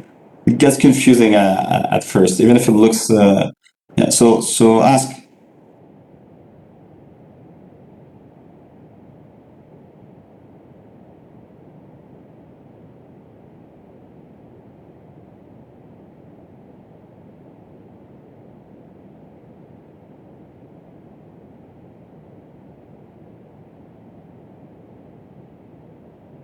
Thank you.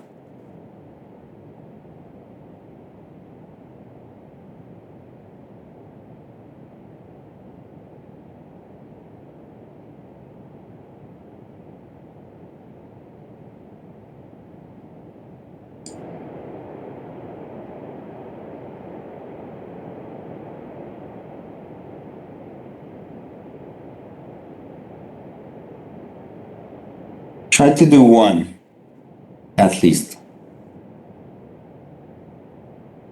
If you don't have access to the tool, put it in the chat.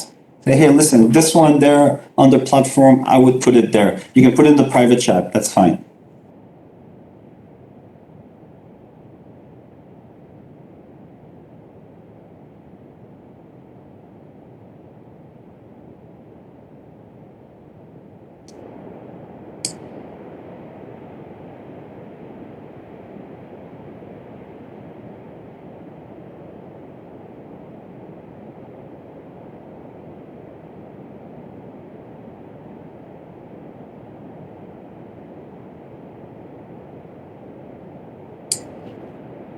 Okay.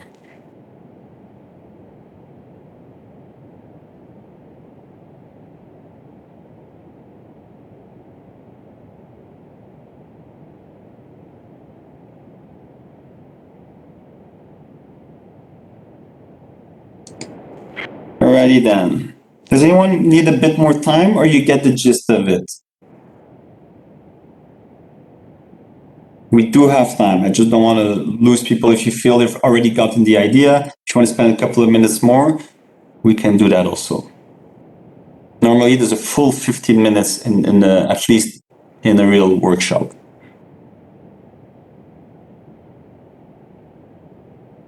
Okay, some people are putting in the private chat, I'm good, got the idea. Some of you already did some, albeit not many. I got one here. Let's look at this. Transfer leadership, cloud fluency, workforce transformation, cloud fluency. So many people. That's fine.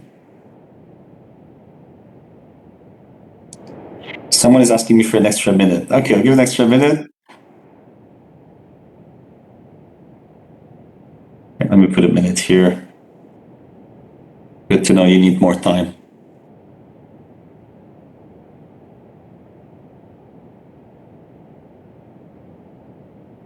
Yeah, Olivier is reminding me that in real life, you don't need to bother with all the tooling.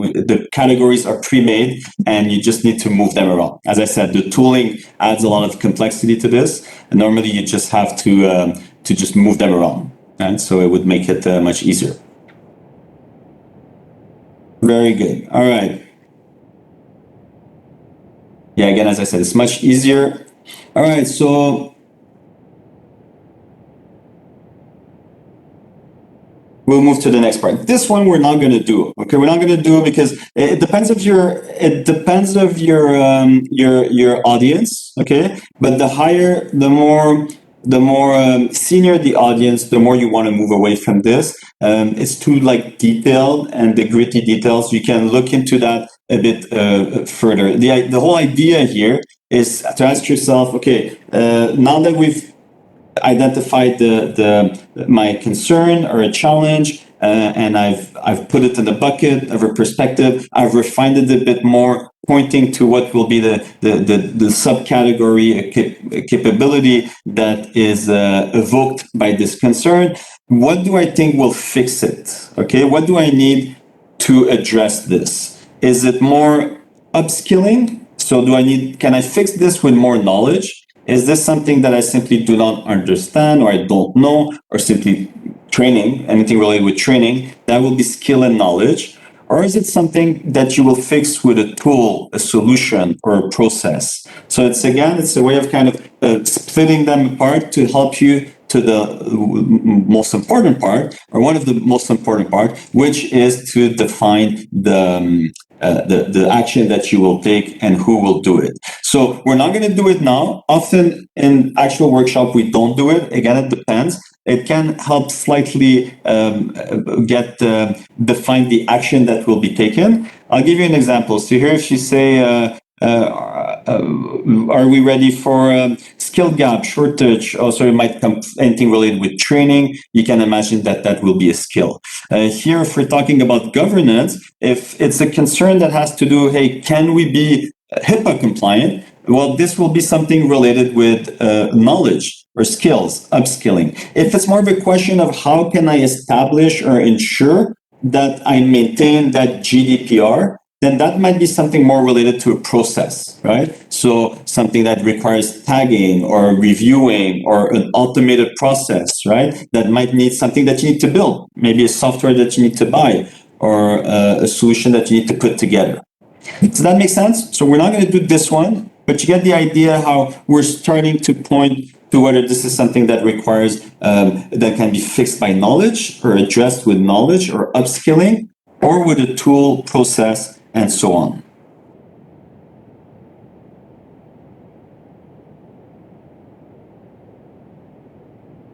Yeah, people are telling me in the private chat that they're getting it. All right. So again, this depends on most of the time we don't do it. You might lose our CEO there who said there was a CEO. He might say, I don't need to be here for this. All right. And the goal a bit of doing this exercise to know that often it's just things that we don't know. a lot of the things you can clear really quickly, right? Just something that was a misunderstanding and that can be cleared. Other things will be more long term. You need to establish something, but at least you've identified. All right. Now the fun part. And we're doing good on time. Let's assign priorities. All right. I can't really control how many you have, but let's say that you all have 10 million virtual non-existing currency. So what I want you to do is come to the board. You will come here, show menu. Where was that? Stickers. So if you can follow with me, those that do have access to the board. Those who don't have access to the board, just write it in the chat. I'll spend the money for you. All right. You can have fun with this if you want, and if not, just go look for a dot. And maybe this one would be a bit more discreet. All right. Try to use only 10. All right. And again, in a classroom, it would be much easier, and you would kind of simply put stickers on the wall, right? And you would have a limited budget, like in the real world, and you go and you position them, all right? So please only use 10.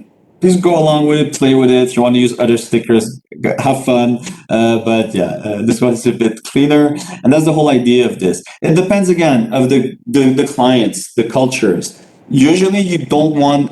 So some cultures they'll say, I'm not doing that. The boss is here, right? It's not my role to spend the money. So, but usually it works well. And what you want to do is let the most junior or don't let the biggest voice or the biggest stakeholder start first, because that's going to skew or influence the results, right? So there's a bit of psychology there.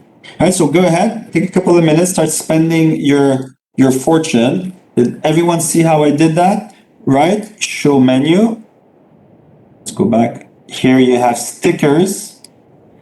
And here you can put dot. And then pick a red dot. And then you put it on the board. If you don't have access to the platform, that's fine. I see there's only 15 people here. Just put it in the chat, say, what's basically the question here? We're doing it in a fun way. What would you prioritize if you had limited resources to address this?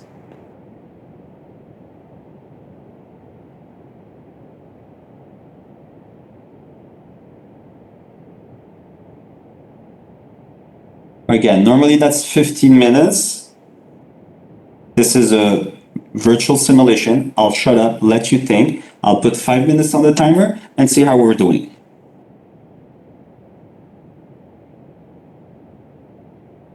Start with 4.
And see, we have creative bitcoins here or visible currency.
1 minute to go. Spend your budget.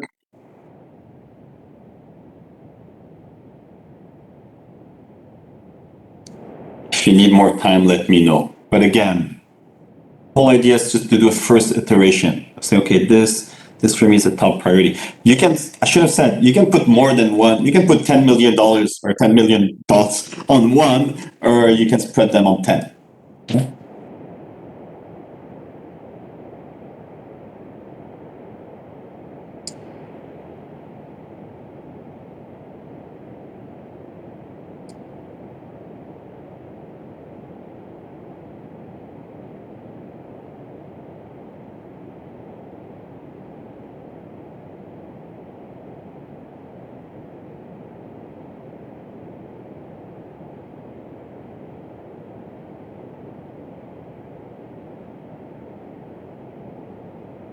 Okay, let's see how we're doing.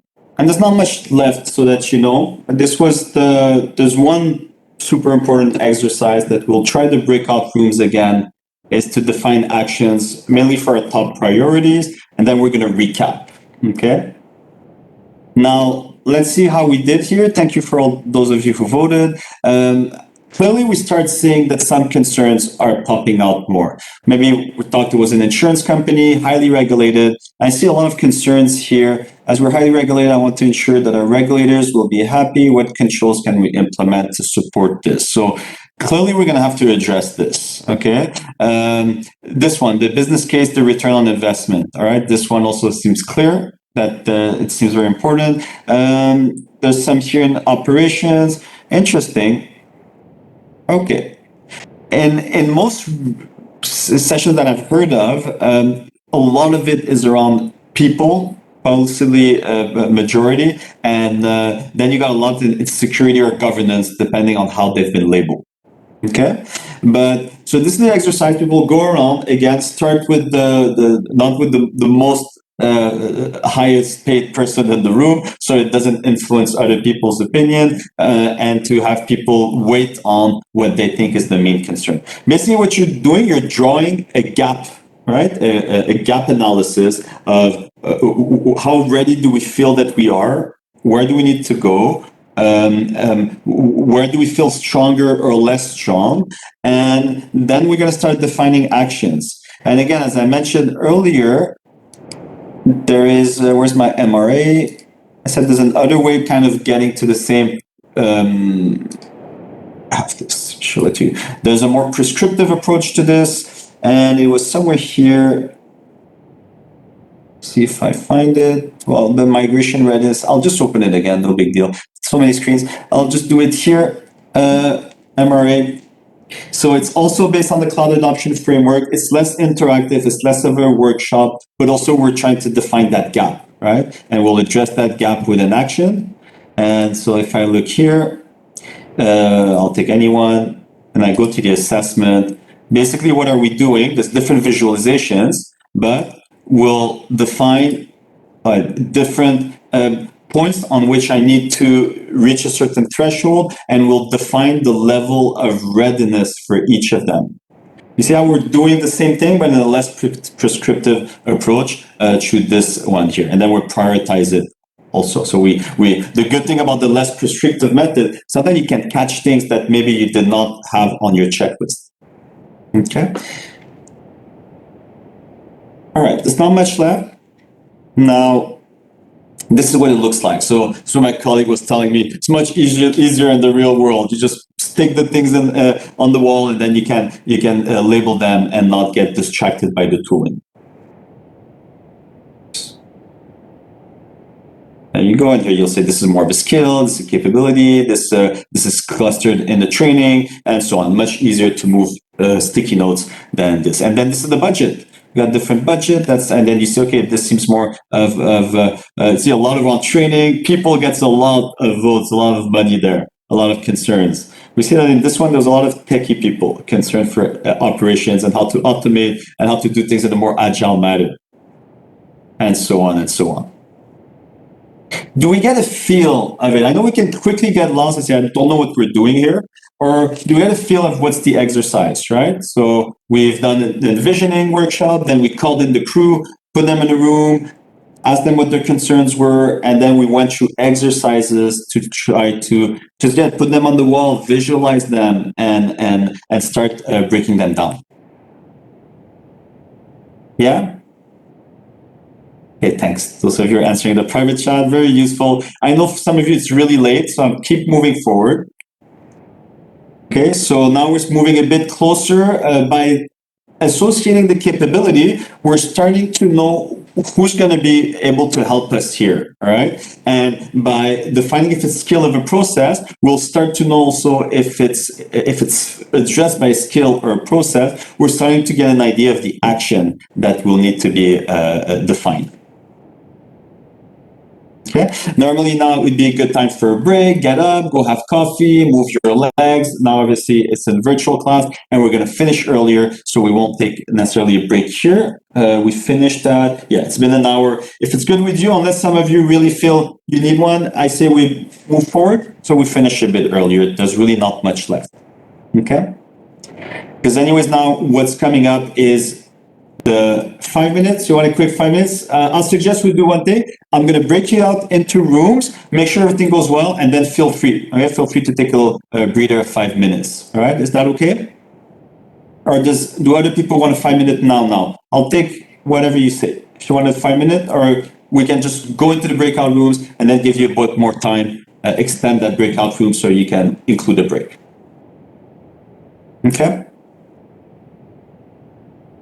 Fantastic. Normally, just need to walk to my coffee machine. All right, so, all right, we'll do that. We'll do that. I'll explain it quickly, and then since usually this is the longest part, we're not going to take 45 minutes.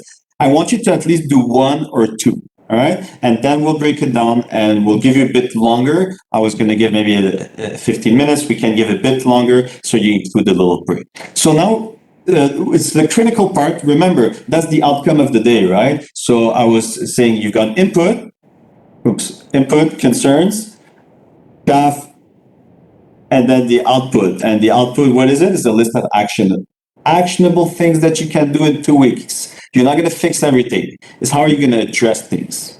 So we're going to work in teams. We want to assign an action to each concern, all right? And we're not going to do all of them. Pick the main ones. All right, the main ones that have been prioritized. Okay. A lot of them will be, so the skills will, I need to look into this, or we need to go and get, so we need to investigate some more, right? But I'll give you an example. I'm going to walk you through one to make it a bit more tangible. We don't want to leave it too abstract, too intangible. Okay? So I'll take one example and we'll break it down. Let me just grab some notes that I have here. Basically what you see here, I just want to put it in the chat. It's not it.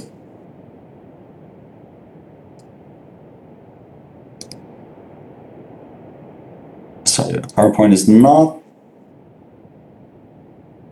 collaborating. Give me 2 seconds. Okay, here we go. I just want to copy paste some things that I have in my notes for you, which is basically what you see there is going to help you build your actions. So there you go. And I'll create a template. Where's my chat? There you go. You want to start addressing things in order to build your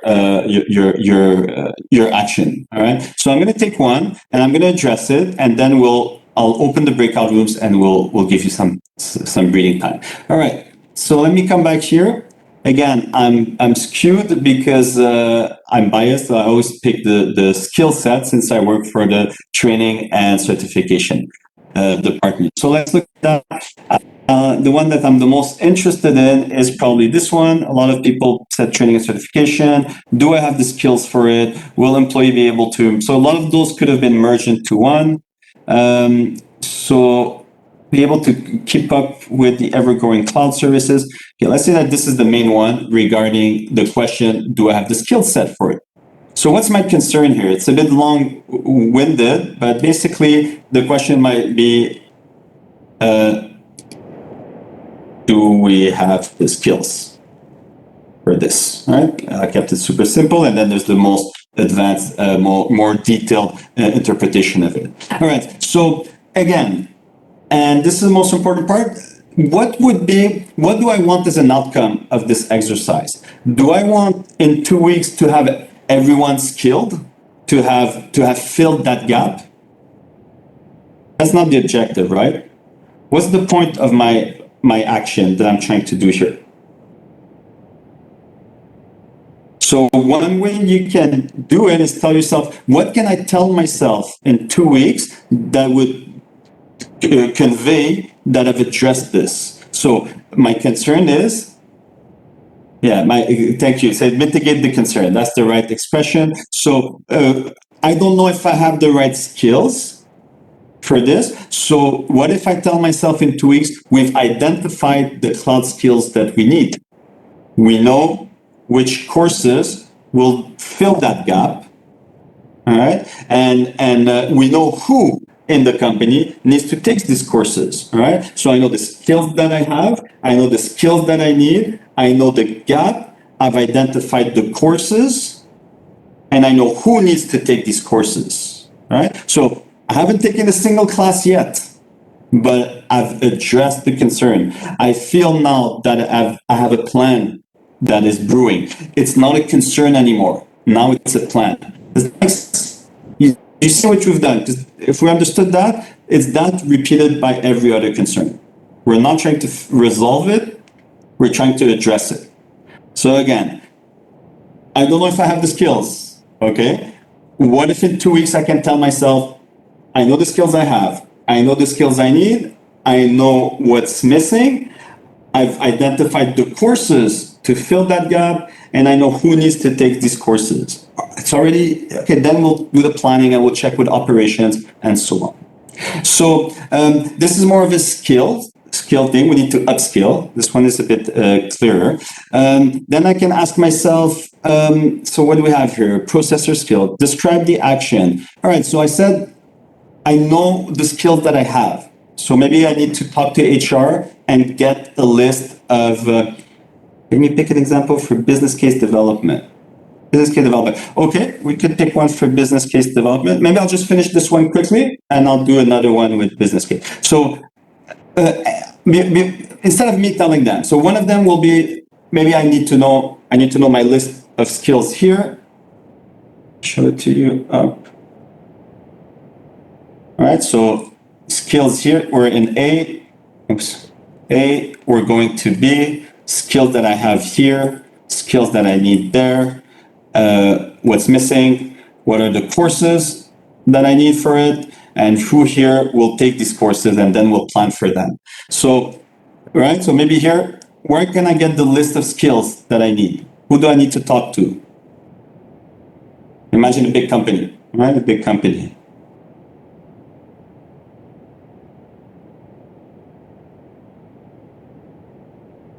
Great, HR, maybe someone of HR. Who do we have? What's their skill sets? Do we have it updated? Do we need to update it? All right, so we already have one action, get the list of skills. And we start getting an idea of who we need to talk to, all right? Good, so what else did I have here? What's the skills that I need? Good, great, Amit, great, go, do what Amit just did. Starting to think, okay, what skills? How will it be provided? Who should have it? Communication. Who will pay for this? He went one step further. He's thinking, okay, and how are we going to pay for this? Right? Ask AWS or partners. Hey, so we're pointing to that solution. What do I need? Okay, you're doing only rehost. You're going to do a very conservative migration. Maybe you don't need to upskill so much. All right. Usually the business case, which I'll do right after, the business case is going to tell us that, right? Depending on how much we're going to make a change. Are we going to reinvent the wheel, or are we going to do a relatively conservative migration to start off with? That might impact the upskilling, and AWS and their partners might be. So I have another person I need to talk to, right? So, well, could you give me the list of what skills do we need? Right? Not online, thank you. We want it in person. Thank you. Yeah, too much online courses. So that's another action point that I have. All right. So list A, list B, we define the delta. Then we need to know the courses. Who would you talk to? Maybe to help you define the courses, the upskilling.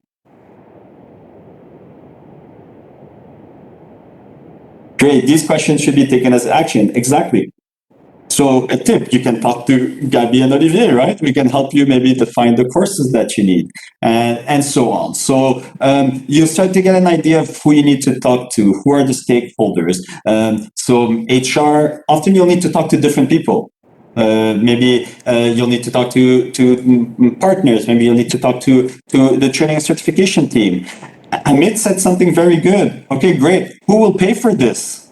I have an interdependency. Who's going to sign off on those $20,000 of training and certification, or the idle time that people won't be spending selling and they'll be upskilling? Maybe I need to talk to my accounting, or maybe the CFO. So there's some interdependencies.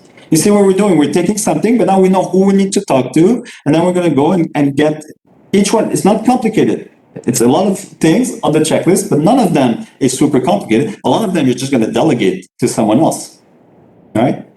So budget sign off, you might need to have the CFO involved, and then eventually you will look to maybe book the trainings, and maybe you want to talk to some managers, to the operation team. Okay, when can we take out people? You're not going to take everyone out of so maybe to start planning a calendar, but not much more. For 2 weeks, you're not going to do much more at this stage, but you've already done a lot. Now, you know what skills you have, you know what skills you need, you've defined the delta, you've gotten a pre-approval for the budget, you've estimated the budget, you know the courses, you've got an idea of when, who can we spare, and you start having an idea of a calendar. Or in 2 weeks, that top priority that had so much concerns for has been addressed. So I pre-prepared the answer for that one.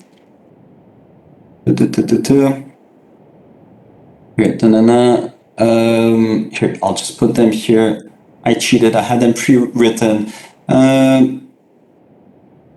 So I've made it much more detailed than what I expect from you. But here, so I've always asked. I frame it as, what can I tell myself after this to tell me that I've addressed or mitigated this risk? So if I could tell myself, I've identified the cloud skills, I know which courses, we know who needs to take the courses, who do I need to talk to, all right? And then I start breaking it down. Okay, I need to talk to this person, and then we need to define who's going to be responsible. Again, this is a simulation. Your best guess is enough, right? But for this, maybe we can assign it to someone in HR, right? That will make sense for maybe this, because most of the tasks will be related to what's on their plate. Does that make sense for this one? I know you're dying for a little break.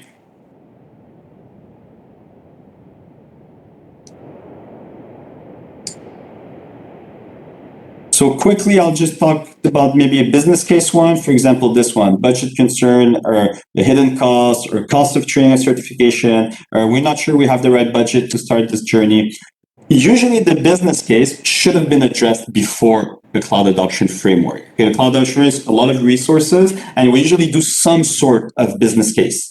More detailed, and for that, I really recommend a course that we have just for that. There's the Migrating Business course, or there's also the Migrating Business Case Development course, where we go into much more detail. And we see that there's different types of business cases, and there's a more detailed one that comes later on, where you start planning. But there's some that come at the assessment part to help address these concerns, right? But for anything that's regarding budget, what's my return on investment, whether you do it through the CAF or the MRA, we'll ask you, the migration will ask you, do you have a business case? Do you have any questions about why you're doing this, right? And so here it could be, so to build a business case, I could come here. The action will be to build a business case.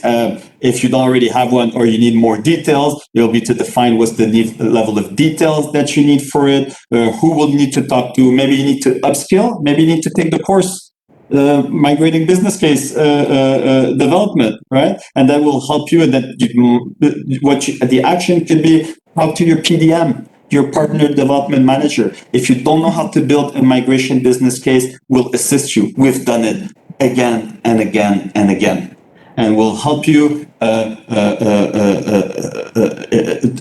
capture the data, and get all this information: return on investment, tangible and less tangible added value, and so on. So for this one, it will probably be. Will depend. If you should already have some business case done, even if it's like a quick one. Maybe it's to iterate and maybe get a more detailed plan for a detailed business case. Right? And for this case, maybe you need to talk to PDM. Who you will assign this to will depend on the company. So it could be your from the customer perspective, who could we assign this to? And for detailed business case, talk to the PDM, maybe take course or ask, identify. And this is probably more of a skills thing, knowledge that you need. Identify. It's not a process. Identify. What was I going to say? Identify. What was I going to say?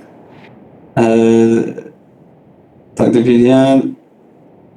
I got it blank. So, who will be the person in the company, the stakeholder that we could assign? It will depend on the companies, right? This is probably someone more in business development. You're not going to give this, or maybe finance. It could be the CFO, right? That will be responsible for that, or a business developer, or someone more. You won't give that to the operations team necessarily. Okay, be careful for that. Sometimes we think this is more. It's not an IT project. This is a business development project. Right? So plan for a detailed business case, talk to the BDM, or the dependencies. So you might need to get your inventory of what you need. So you might need to talk to the platform team and the IT team. So you have some dependencies on that because you need to define what you're going to move and how you're going to move it. So maybe here you'll need to talk to someone in the IT department, and so on. So for me, so budget concern is, do I have my business case? And do I have the level of business case, the level of detail that I need to convince and this usually should come before we actually involve everyone, right? We need to have executive sponsorship before we call in the crew. But if there's still concerns at this point, then we might want to look to refine the business case that we already have. Does that make sense?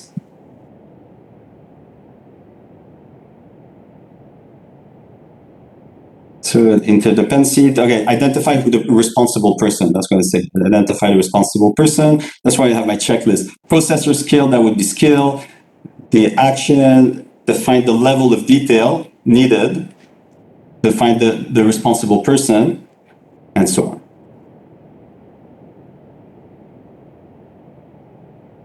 Okay. I'm going to leave you some time to do that. I want also to give you some breaks. Already 2 p.m. here. We're good on time. Let me tell me now if you need any help before I do the breakout rooms, and then please start off with a little break, a little breather, a little coffee, and then reconvene. Those who stay with me, we're going to do a couple together, a couple more, and also go in the group. Well, if it works well, I noticed you were a lot of you. If it's good enough with one group, if not, there's 2 groups open if you want to spread out. All right, so let me do that. No questions? Of action. So yeah, definitely action that you need to do here for the for the action that you would need to do. Well, one of them would be to, where was I? Where did I put it? Where I put it? It's not it. Did I have it here? Okay, try to do now. Don't do what I do. Know where you're putting your actions. Not sure you have the right budget to start the journey.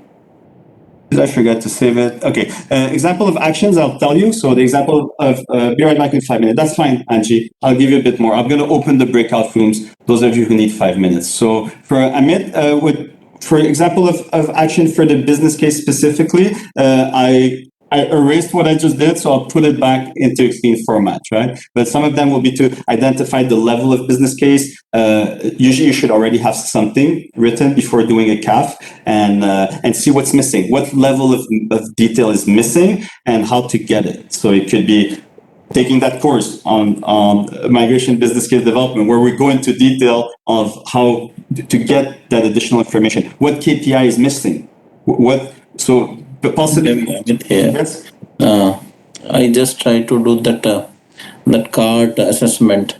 I was just thinking from that customer perspective. Sometimes customer try to be very bold and say, "Tell me, Miss Budget. Budget is not a problem, but tell me what kind of a how much is required, what kind of a benefits you can give." And obviously we know that some investment need to be done for sure, yeah, and we need to showcase certain value also as an outcome so that they can trust us that yes, things are possible. Now to make certain kind of a boundaries, I am assuming they don't have any AWS background, they don't have any capability in the current state, they are just starting the things. So, and in that situation, if we need to create a business case or try to convince them, please start, how and what kind of a things we need to keep in mind, so that obviously it should not go something which budget cannot approve or people will think, decision maker will think. At the same time, we can able to show that value of money to them, guys, yes, this is possible, that is how it is possible, and it's not time consuming, it is within a month or within a couple of weeks you can able to prove it and use it. Great. So thank you for that. You're right. So create a business case, right? So we need to create a business case. And that is we will ask you as part of your checklist, have you done a business case? Normally at this stage, some assessment has been done. So, but we can put it here, create a business case. Do we have one? And if we have one, determine if it is detailed enough, right? Maybe the level of detail, and when you take the course, which I'll recommend, we see that there's 3 levels of detail. Yeah, one is just high problem level. is if they will say no, then Okay, if there's absolutely none of them, then you need to create one. As I said, normally there should have been some initial envisionment and some form of sponsorship before we got to the full CAF. So the odds are is that it's not sufficient, or maybe it hasn't fully convinced all stakeholders. All right. So basically, the idea is to say identify the minimum timeline. So yeah, let me get back to, so when we go, now we're not going to take the full business case course, but when you do take it, you realize that a high level business case can take a couple of weeks to prepare, and a detailed one can take up to 3 months to prepare. Okay, imagine for this big bank where you want a lot of detail, and basically they want to know a lot of information. How much it costs me if I don't move to the cloud? How much does it cost me if I go to the cloud? How much I'm going to gain, not only in terms of revenue, but business agility, how much I'm going to gain from performance, from staff productivity, and they want all that detail, more or less. Okay. Usually, once we get at this stage, there's already been some level of assessment. We're not going to call in, spend so much money on the exercise usually if there's not been an initial draft of what's the possible, but very possibly it's not detailed enough, or the CFO says, I'm not convinced, I don't recognize these details, I want a more detailed business case. All right. So maybe the one thing is determine if it's detailed enough. What are the KPIs? Yeah, sorry, I just try to give an example. Let us I am a CTO or a CFO. I have a budget for 500K, and I also have intent. Okay, a number of enterprise are going to cloud. Let me also go to cloud. But that's it. Nothing else. Only 2 things: my thought and my money. I have it. Now, obviously, as you said, CFO can question, where is the business case? And I will ask, okay, Mr. Amazon, AWS, come, tell me how to create a business case. Create a case, what kind of a question you need to know from me. And then I am, and obviously you will ask, okay, whether we have budget or not. I will, okay, I have 500K. Now create a business case. Maybe it is high level, but something I will expect that, counterpart to prepare, the professional to prepare. So I'm just thinking that loud, what kind of a things should be, created, because in a cart I see it is not having that facility. It is just giving that, okay, whether it is exist or not exist kind of a thing. So what we need to do to make that business case for that person, so that we can get budget and we can further more detailing or anything, because even for 3 months some investment need to be done, some proof of concept need to be done. So they might have the money, but they don't have a confidence like CFO say for approval. until unless we will showcase some kind of a business case to them. Of course. And that's a very valid point. And that's why if I go to the other one, which is more prescriptive, it's the MRA, but the idea is that they kind of meet in the middle. Here, the first thing that you see is the high-level business case, right? So you have the high-level business case. If I look here at my high-level heat map, I have high-level business case and I have detailed business case. And here what it will do, it will help you with this tool, if you want to use this tool, of finding actions. So maybe you need to build the high-level business case, or maybe you have a business case, but you haven't shared it. Maybe it's already done, but the person there. So that's why I say possibly the first step is, where am I? First step is to determine. So determine if the business case that you have, determine if you have a business case, if you have one, and if it's detailed enough. Let me just save that first so I don't lose it. All right. But again, it will depend from each client, but let's consider, so let's first, you need a business case. Do you need to create one? It depends. If you don't have one, you'll need to create one. If you don't have one, if you do have one, you might want to get it more detailed. If you don't have one, which you should have some kind of analysis, but if you don't, you're probably going to look more at the high-level business case, because we're looking at something you can do in 2 weeks. You're not going to do a detailed business case in 2 weeks, right? But so this one, we're not sure the right budget is there. What I need is a business case. And if I get a business case, then I've addressed this concern. And then we need to determine if we have one, if it's detailed enough and hasn't been shared. Maybe it exists and we just haven't shared it. And my question is, in these 2 weeks, what kind of a questions need to be asked to create high level of business case? Oh, there's a full course around that. So maybe what you could do is take the course where we'll explain how we go about it, but you could turn around a business case in 2 weeks, okay? And if you're interested, I recommend that you take the course. I'll give you a quick idea. First, you're going to take a list, an inventory of what do we have. So what do you want? Oh, you have 1,000 servers. Is this what we're moving from A to B? Inventory. All right. How much does it cost you now? Oh, such kind of things. So that these pointers or data point will help to create a business case for them, for a high level. Yeah. And now if you have no business case, probably we're not going to put it here, but you're going to need to do an inventory, and then you're going to need to assess present cost. You're going to need to, but now I'm going too much into detail. Now, but present cost, assess AWS solution. So what is it going to look like when I move? Then you're going to assess AWS costs, and then you're going to define the delta. And then now I'm going too much into details. So just leave it in the sense that I think you can give the course link. That would be helpful for of course, totally understand the pointers, and then I can do it.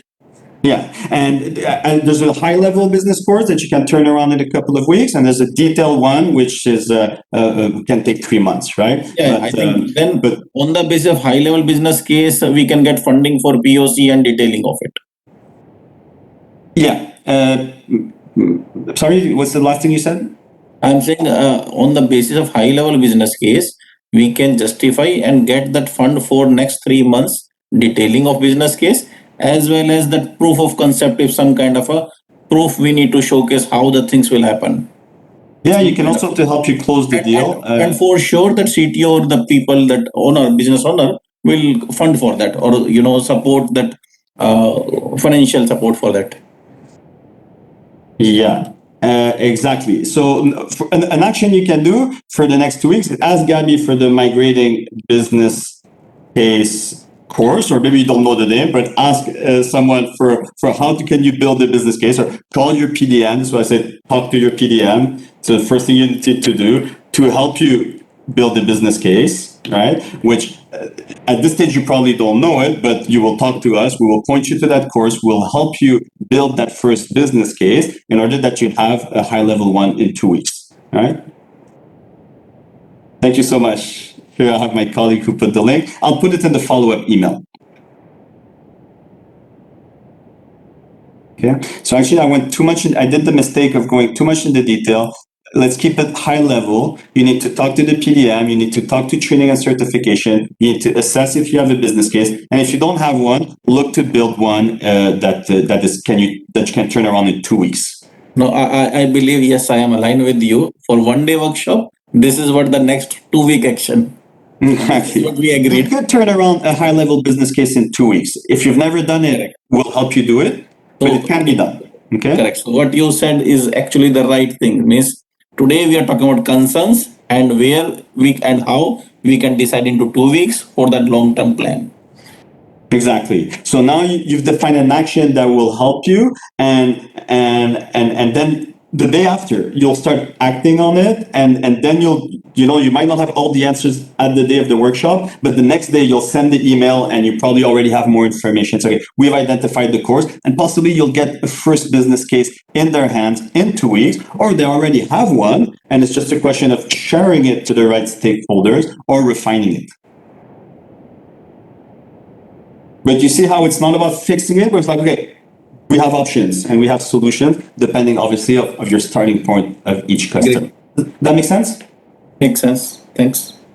I know it's a lot of things, but good. We dove deeper into one very critical one, which is business case.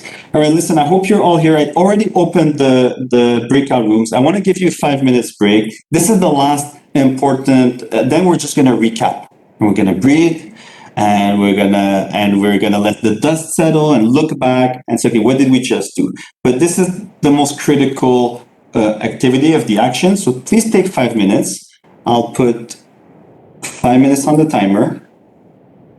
We come back. We try to do 1 or 2 actions together. Those who are in the group will do in the group. Those that are with me will tackle another one, and then we'll conclude. Sounds good?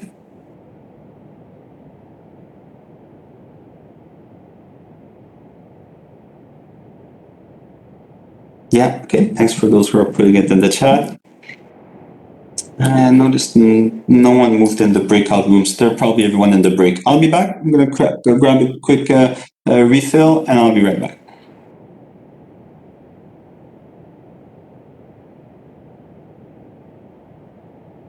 I see some people are moving into the breakout rooms. That's great. I'll be right back.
Let's see. I'm just gonna open a quick poll, see if you're back. For those of you who just arrived, and who want to go into the breakout room, it's already open. You already have my colleague and two other of your colleagues that are there. Those of you who decide to stay here with me, just bear with me 1 second.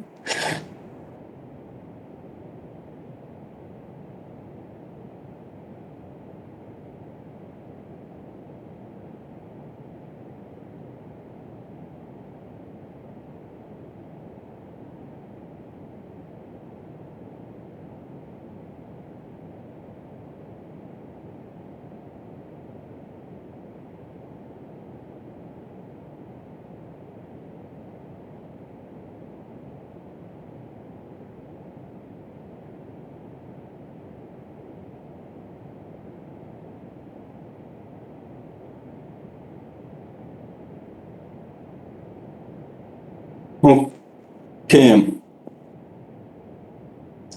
Let's see. I can't hear myself anymore. Okay.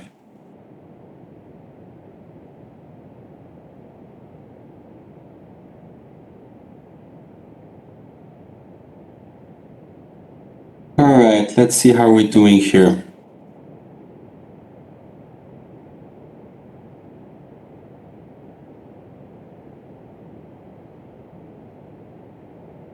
So does anyone want to go in the breakout rooms? There've been...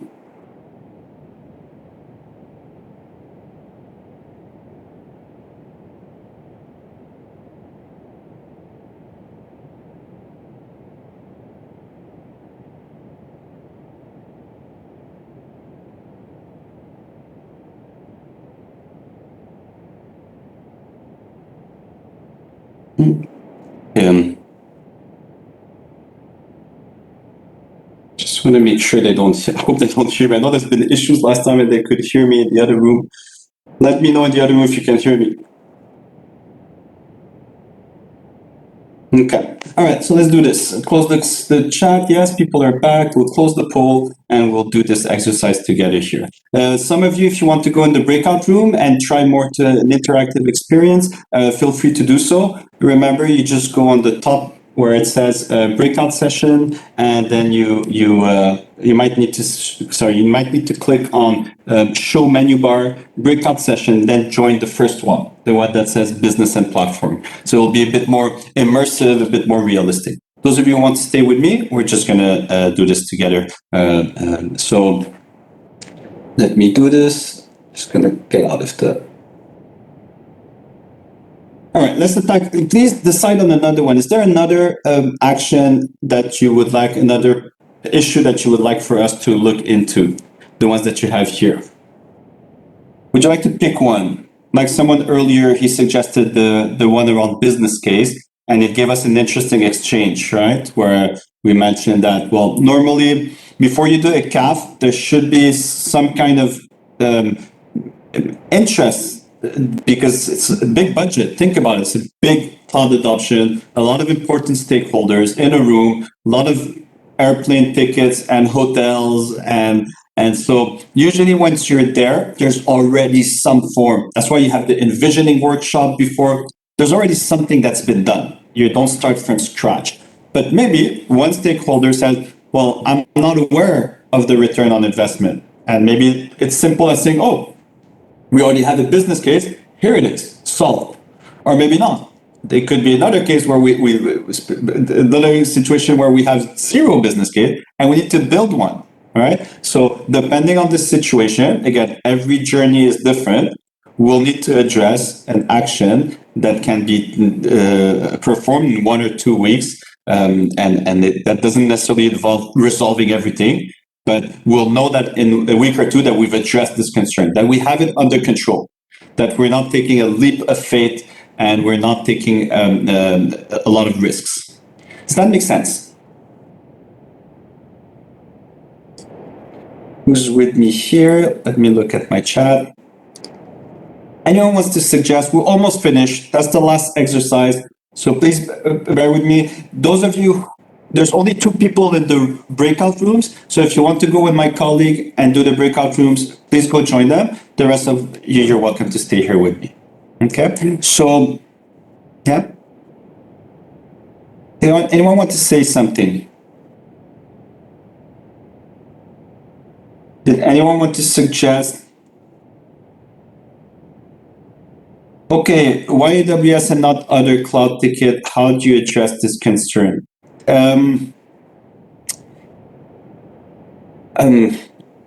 This is a very good question, and that I do address in other courses, and we address it in a lot of courses, often not enough, except if you get me, and then you can ask me. So if you want, there might be time after, and I'll be happy to talk about it. It's not exactly the purpose of this situation here, because this is the concerns of cloud adoption, independently of the cloud provider. Okay, hopefully you'll use it for AWS, but it's the same. We're gonna take that boat journey to the promised land of the cloud. What are your concerns? So this is not the space for this conversation. Okay, but happy to tackle it after if we have time, or at any other business course where you catch me. Please ask me that question.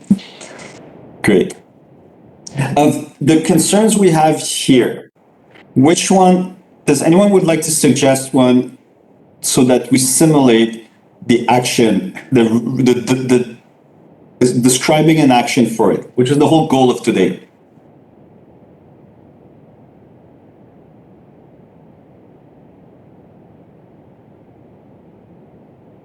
Anyone? Almost done. Bear with me. If you're lost, tell me. If you're like, I forgot something, or just give me some feedback, please.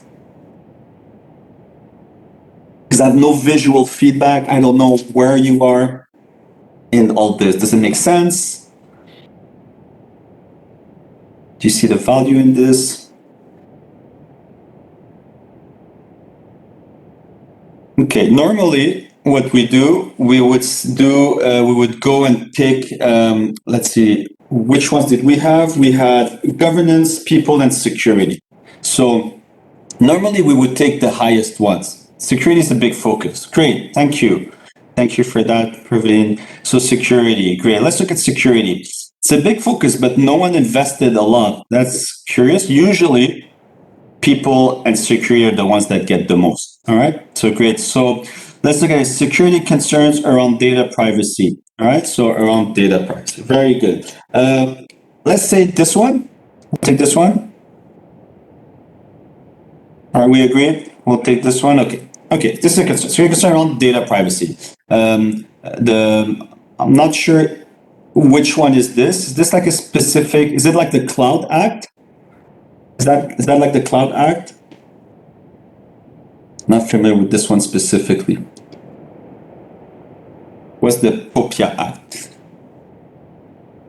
Look it up. Privacy Act. Okay, Privacy Act. Very good. So, Privacy Act. So, security concerns. And so we want to know maybe security concerns. So maybe we want to refine this. So how can we refine this? I'll let you work. How can we refine this question? What is your real concern? Sometimes it is difficult to differentiate between governance and security. That happens all the time. Don't worry too much about it. The important thing is that we express that concern. What's my concern? So yeah, I have a security concern around data privacy. What all compliance regulation requirements that exist? Okay, so I'm thinking, how can I validate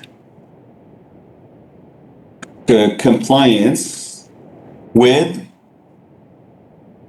I don't know, say GDPR, or maybe there's another one where you are from, a specific regulation, right?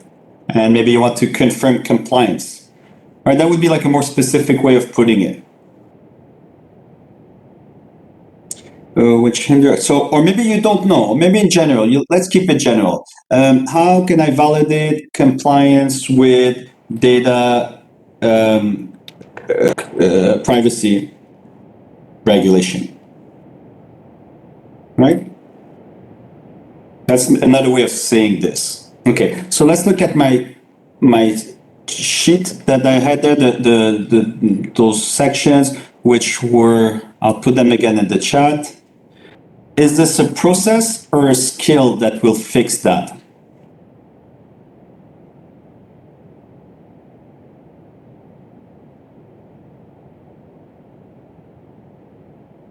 Is it more of a process or a skill that will, or is it a bit of both? And why?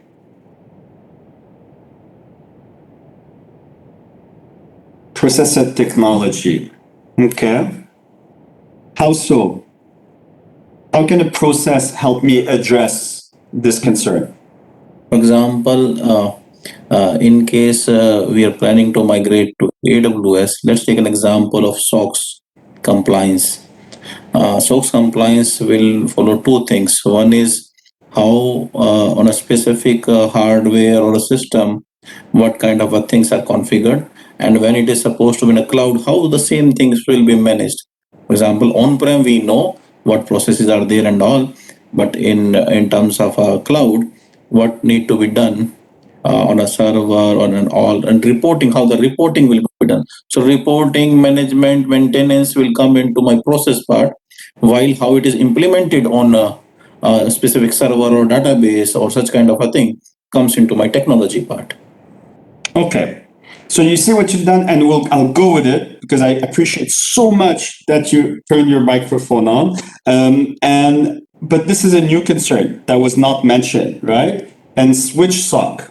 So, and are we asking how do I confirm that I'm compliant, or how do I ensure that I stay compliant? You see how those are two different things. Which one shall we focus on? How do we stay compliant? Okay, how to stay compliant. Because we are assuming IT is already running in their environment and they are having certain kind of a compliance posture or gaps identified which need to be fixed. So net, when we are moving, either we need to maintain that compliance posture or need to fix those compliance gaps. Great. So how to stay compliant with SOC? Is this more of is this a security thing, or is it more of a governance or operation? The question could ask itself. I don't know which SOC specifically you have in mind, but here's security. I just took one example. Yeah. It could be GDPR. It could be any kind of a regulatory. Okay, so let's go back to GDPR. So we just focus on one, but I didn't want to. I wanted to go what you suggested. So which one was the CDPR? Data security breaches, GDPR. Where was it? This one.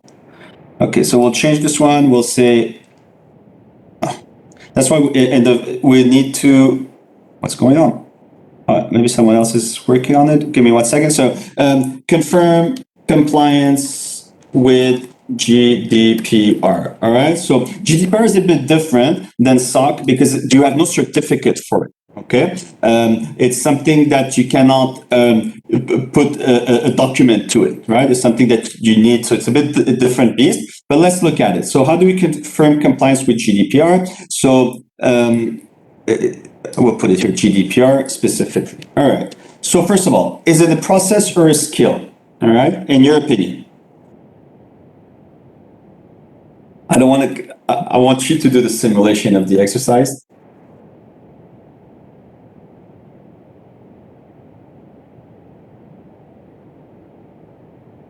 Some people suggested a process. Could be a mix of both. Any ideas? Go ahead, answer something. It's all about thinking about it and just put something on process. People think it's more of a process. So maybe it's a mechanism that I need to put in place. So maybe it's a bit of both, right? What does it mean to be GDPR compliant? Does everybody know what it means to be GDPR compliant? What does it entail?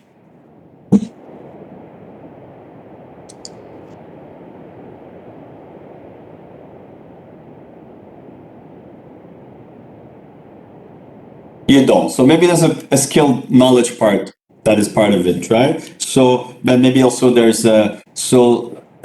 first, I'll ask myself. So maybe a bit of both. All right, let's look at that. Now, what I'm hearing from you is that maybe we need to, in 2 weeks' time, understand what GDPR compliance even means. All right, so let's start with that. That could be one thing. If in 2 weeks I can say that I understood what it meant, that's good. All right, and then I could maybe define. So, okay, how can I validate compliance with GDPR? I understand what GDPR compliant means, and then how can I say? What can I tell myself in 2 weeks that I can say? If I tell myself that, I feel more comfortable with this. I'm going to say. With this concern. Again, normally you would pick concerns you feel comfortable with. That's why you need a village around, and there's someone from the security department, someone from the operations department that will know more. So this is harder because you're trying to imagine something that's maybe not in your skill set. And maybe you're more of a developer, and maybe you're going to look more at the operations of it. And so now I'm going to focus on how do I ensure that guardrails are in place so that no one moves data outside of the region. Okay, because one component of GDPR is knowing where your data is, and maybe you will focus more because that's your role, and you'll focus more on the concern of how do I maintain that. How do I put guardrails in place to ensure that someone doesn't move the data elsewhere and in breach of GDPR without knowing? Again, today's harder because we might be tackling concerns that were not necessarily in our skill sets. Do you get the idea? So it's okay if you don't know the answer, just to understand the goal of the exercise. Does that make sense?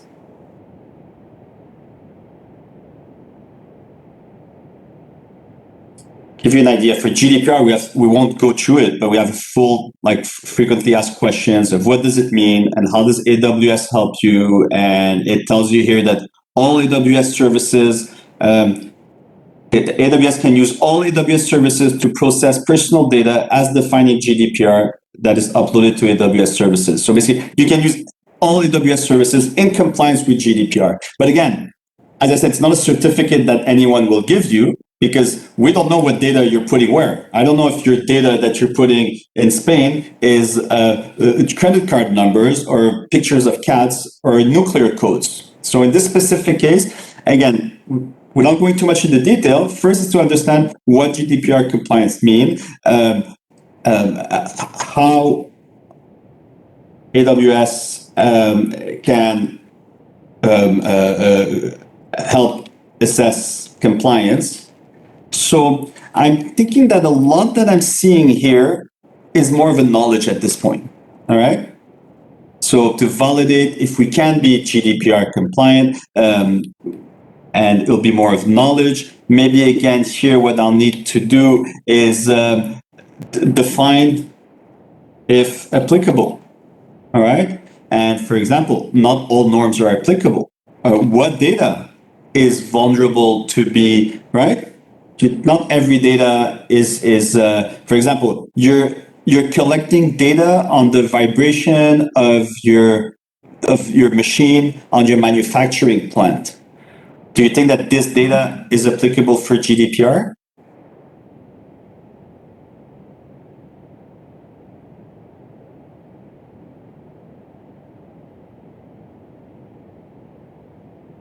Are you still with me?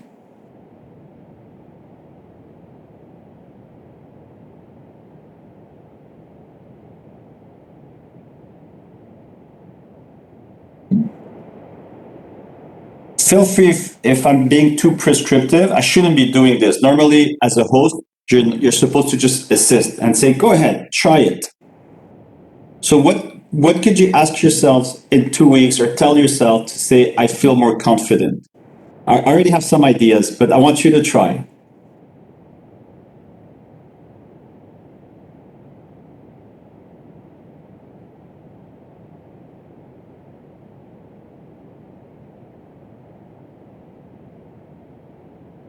Do you want me to give you the answer for that one and we move to another one, or give you an idea?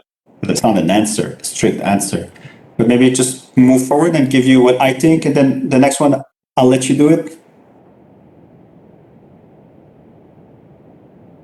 I can give you an idea. Things that we could do is maybe we have millions of customers. I showed you that we have a whole page on industry. Maybe look at other customers with your similar challenges in your same industry. Are they GDPR compliant? All right. I'm sorry that you have to leave. We're almost finished. I know this is the hardest part. Please complete the feedback survey. I will be sending you the presentation. All right. So some of you, so for example, here, the answer could be simply, is this applicable to me? To what data? All right. Define the data that's vulnerable. What does it mean to be GDPR compliant? Can we be GDPR compliant with data? Maybe look at use cases. Go and ask, get trained, get educated on that. Normally, there's someone in the CAF workshop that understands already what's GDPR and will refine that concern. Okay, what I need to know.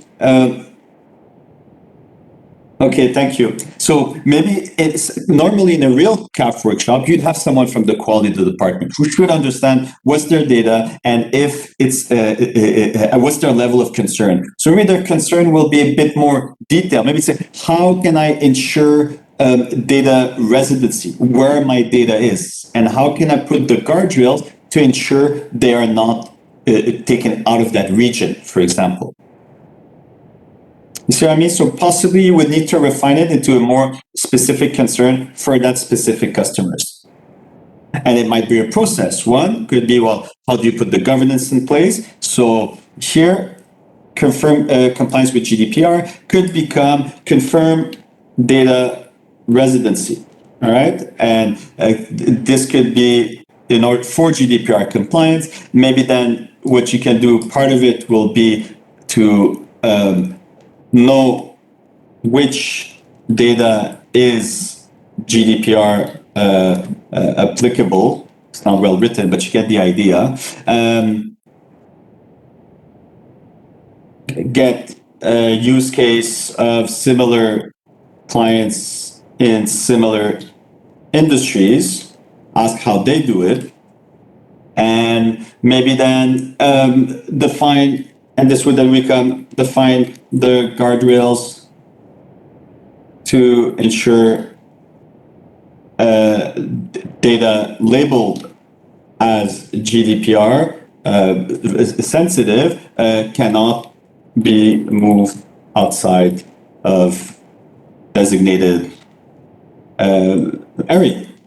And then that would become maybe more of a governance and an operation issues, right? So maybe if I can tell myself that in 2 weeks, listen, I know which data is applicable or vulnerable to GDPR breach. Maybe I go and look at other use cases of other industries of clients who have done that. And then I will look to define the guardrails. So what's the action? I need to probably talk to partners or to AWS that have already done that, and they can give this information. So talk to AWS or PDM or partners.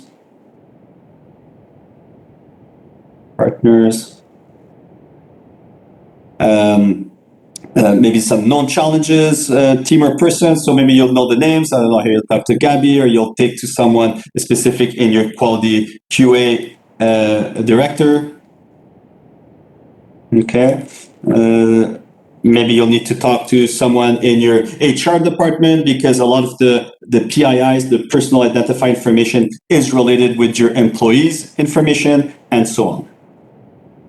I shouldn't be doing this. I want you to do it. I know it's hard. It's not set in stone. It's more about you trying to think of one and work on it. Could you try? I would suggest those are here. It's going to be another 5 minutes. I'm going to just broadcast that we'll spend another 5 minutes and to allow you to try to do one yourselves. Okay, so pick anyone that's there and just try. I know it's hard. First iteration is difficult. Who would need to do that?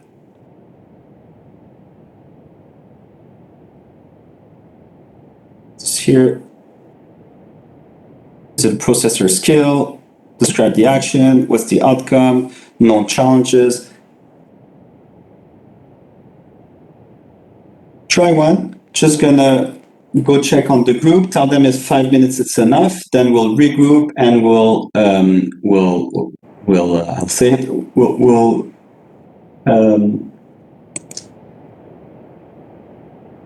summarize what we've done and call it a day.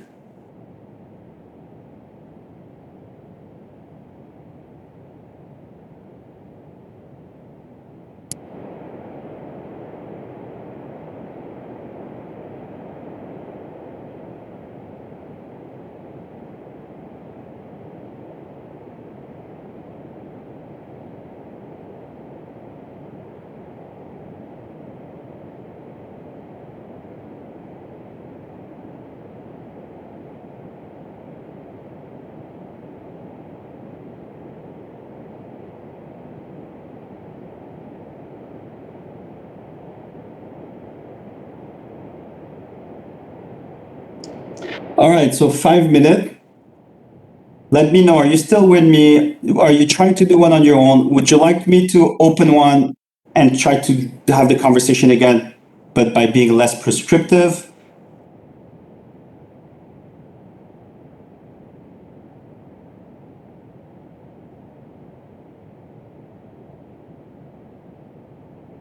Yeah, maybe I'll take this one. This one has a lot of points. Or if you want to suggest one, go ahead. Do you want something more technical?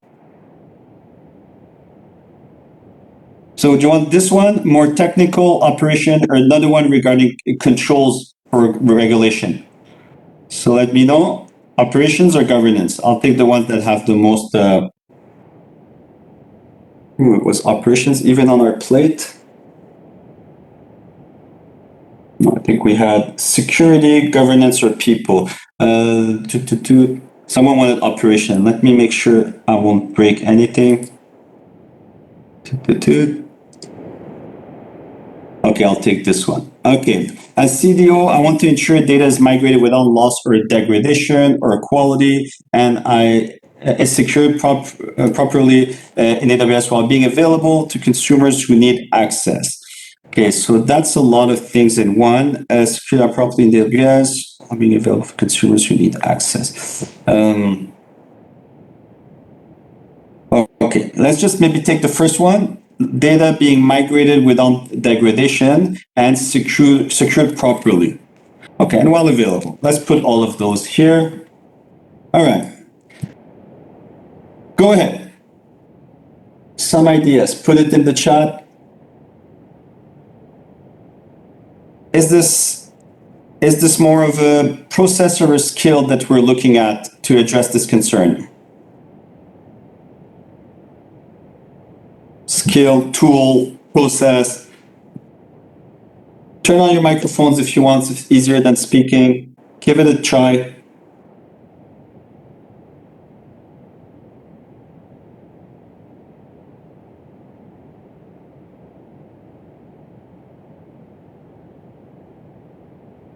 Going to broadcast 5 minutes.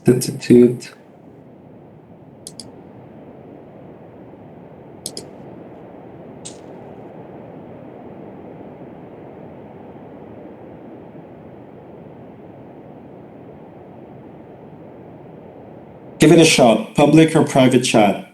All right, thank you. Someone put in the private chat here. They said they think it's more of a process at this point. Okay, does everyone agree? Do we think this is more of something, a process? We need to put in place a tooling, a technical solution that will help us do that. So we're talking, I have data here in A. I'll move the data in B. I want to make sure that there's no loss or degradation of data. That was one concern. So of a smooth migration, all right? This could be more for the platform or solution, but let's just say it's an operation. That's fine. But then I want to make sure that it's secured properly, which might be more in the security concern. And then I want to make sure it's available to consumers who need access to it. So actually, this one should be kind of broken down into three of them. One would be migration. One would be security. How do we ensure that it's secured? And one is afterwards, that would be more of an operation thing, would be if it's available for consumers who need it, while maintaining security. Okay, so let me do that. I want to ensure that data in AWS, normally I would cut it like that, but for time, is available is available to consumers who need access while maintaining security requirements. Okay, so now this is more of an operations concern. Okay, so a fine balance between making the data available and but also maintaining security and maybe confidentiality requests. That makes sense? Because if all I want is to make it available, put it in the S3 bucket, make it public, everyone has access to it. All right, but that might not be the most secure, so I need to put some guardrails in place. Okay, so let's look at this. I think this is more of a process. For those who said process, thank you in the private chat. All right, so what will be the desired outcome? What do I want to tell myself? So I'll start by saying it's a process. Desired outcome. So what can I tell myself in 2 weeks' time that I could say, okay, this is I've addressed my concern.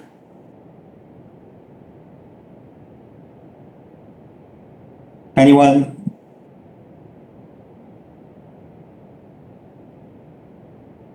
So make sure that the data is available while maintaining security requirements.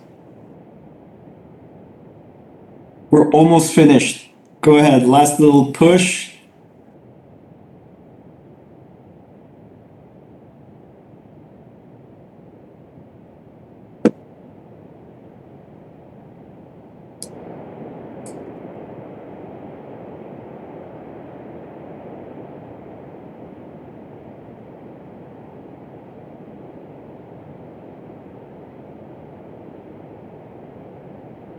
Okay.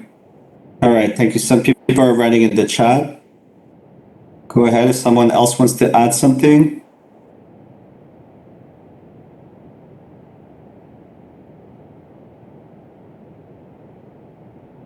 Okay. So someone here, that's very good. You could have put it in the public chat. That's fine. So desired outcomes, maybe 2 weeks time. Yes, want to say something? All right. So someone here said define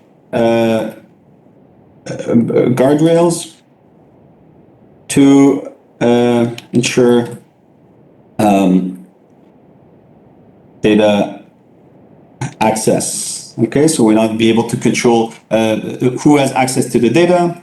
All right, define what are the guardrails offered by AWS. So maybe in a week or 2 weeks from now, it's okay. We've defined that there's a clear way of knowing what are the access. Ensure means great. People are writing things again. It means time for highly available workloads, achieve and improve reliability of operations. Okay.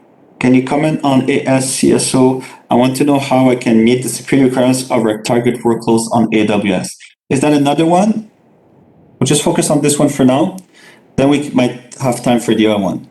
Meet the security requirements of our target's workload. But it's a bit the same. Sorry, someone wrote in the chat to look at another one, but it's a bit the same. The exercise will be the same for one. So here someone says, what we need, so desired outcome. So someone said, well, define guardrails to ensure data access. Someone else wrote, define level of access required. All right. One also is to define, always define the privacy requirements for data. Not all data has the same requirements. So a lot of things, often it just starts by saying what level of security, or what level of anything. If you're talking disaster recovery, what level of, what are your KPIs? Some people say, okay, if I'm unavailable for 1 hour, that's fine. And some people say, no, I need to be 99.9999% available. So let's define, what does it mean for you, availability? What does it mean for you, privacy? How private, how critical is your data? So maybe we need to define that. Okay, so but I want to make sure that the data is available to consumers who need it. So maybe define the guardrails to ensure data access. Maybe define, what else can we can help us make sure that only some people have access to something.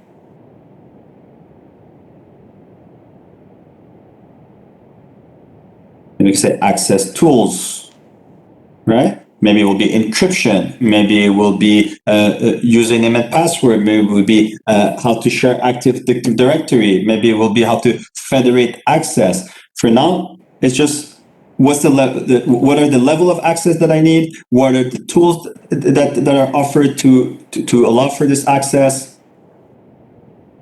Anything else? So what could I tell myself in 2 weeks to say, okay, I feel we have this under control. We have a plan.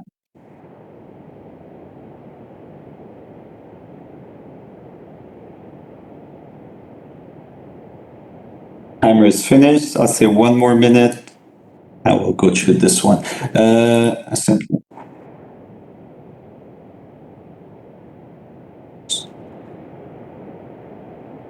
All right. So here, maybe then what we need to do is, okay, we need to define all this. So what's the action? How can I define all this, right? And maybe I will need to define the guardrails. So what are the actions and who do I need to talk to? Team or person? Who's going to be responsible? Who I'm going to assign this to? I'm going to assign it to the CEO, to the head of HR. So there's millions of roles. We don't know exactly who, but think of that, get into character. What kind of role do you think we could assign this role to?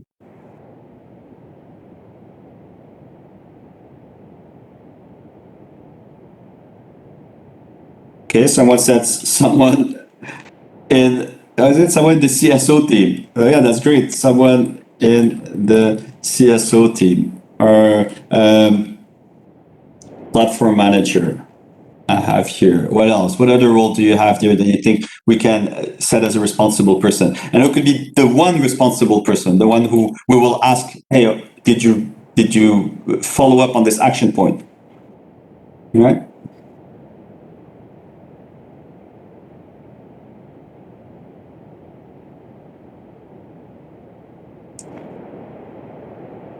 Anything else? I'm getting a lot of things in the private chat, very few on the public chat. We're a bit shyer today. So,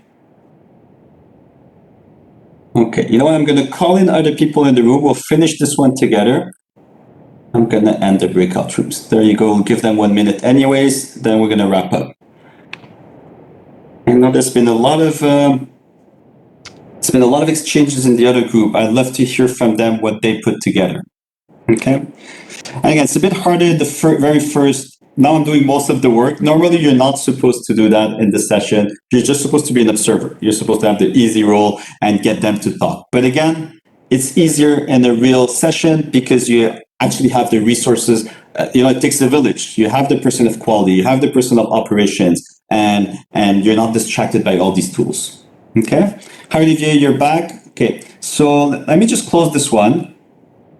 I've been a bit more prescriptive in this one because there was less exchanges. We did get some very good feedback in the private chat, but very little in the public. So it's not a great ideal simulation of interdependencies. Could be technical but mainly non-technical. It's the interdependencies of the task itself. Someone is asking me here. So interdependency of for example, as I said, you want to train people, but you need to talk to operations before maybe booking those trainings, right? Or maybe you want to authorize something, but you need the sign off on the budget. So you might need to talk to accounting. So sometimes in order to assess something or even plan for an action, you might need to cross-check with other people that have a stake in what you're doing.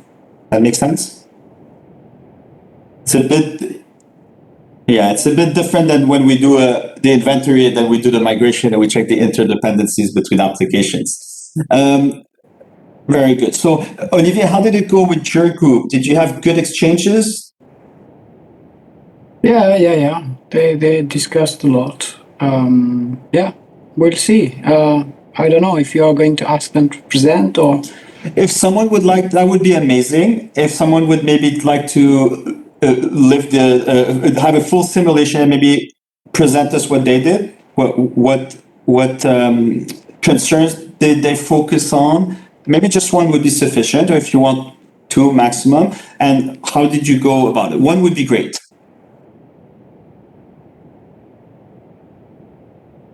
You're the only one. That's fine. That's fine. You know what? I'd rather do 1 properly than do 5 just on the face of it. Would anyone would like to maybe present and say, okay, this is what we have done? And what was your reasoning? And we're almost over. This is it. That was the hardest part.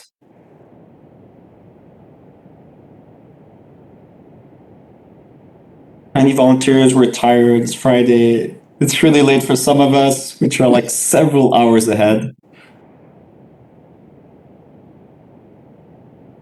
I don't see hands going up. If you don't use the raise hand thing, because we don't see it, just put it in the chat if you want, chat private or public. If not, Olivier, do you feel comfortable presenting it? If no one wants, of course, yeah. Okay. What should I do? Give you Is there present someone or do I open it and you talk over it? Yeah, you can open it. Is there no one from the team I was in willing to present? Come on, Tiger team. Anyway, Gabi, you need to open the one with legacy. I don't know who's going to present. Which one? The platform? In platform, the first one, that's the one we did. Great. Does someone from the team wanted to? Or would you let Gerardo Olivier? Ideally, it would be one of you, but I don't want to put anyone on the spot.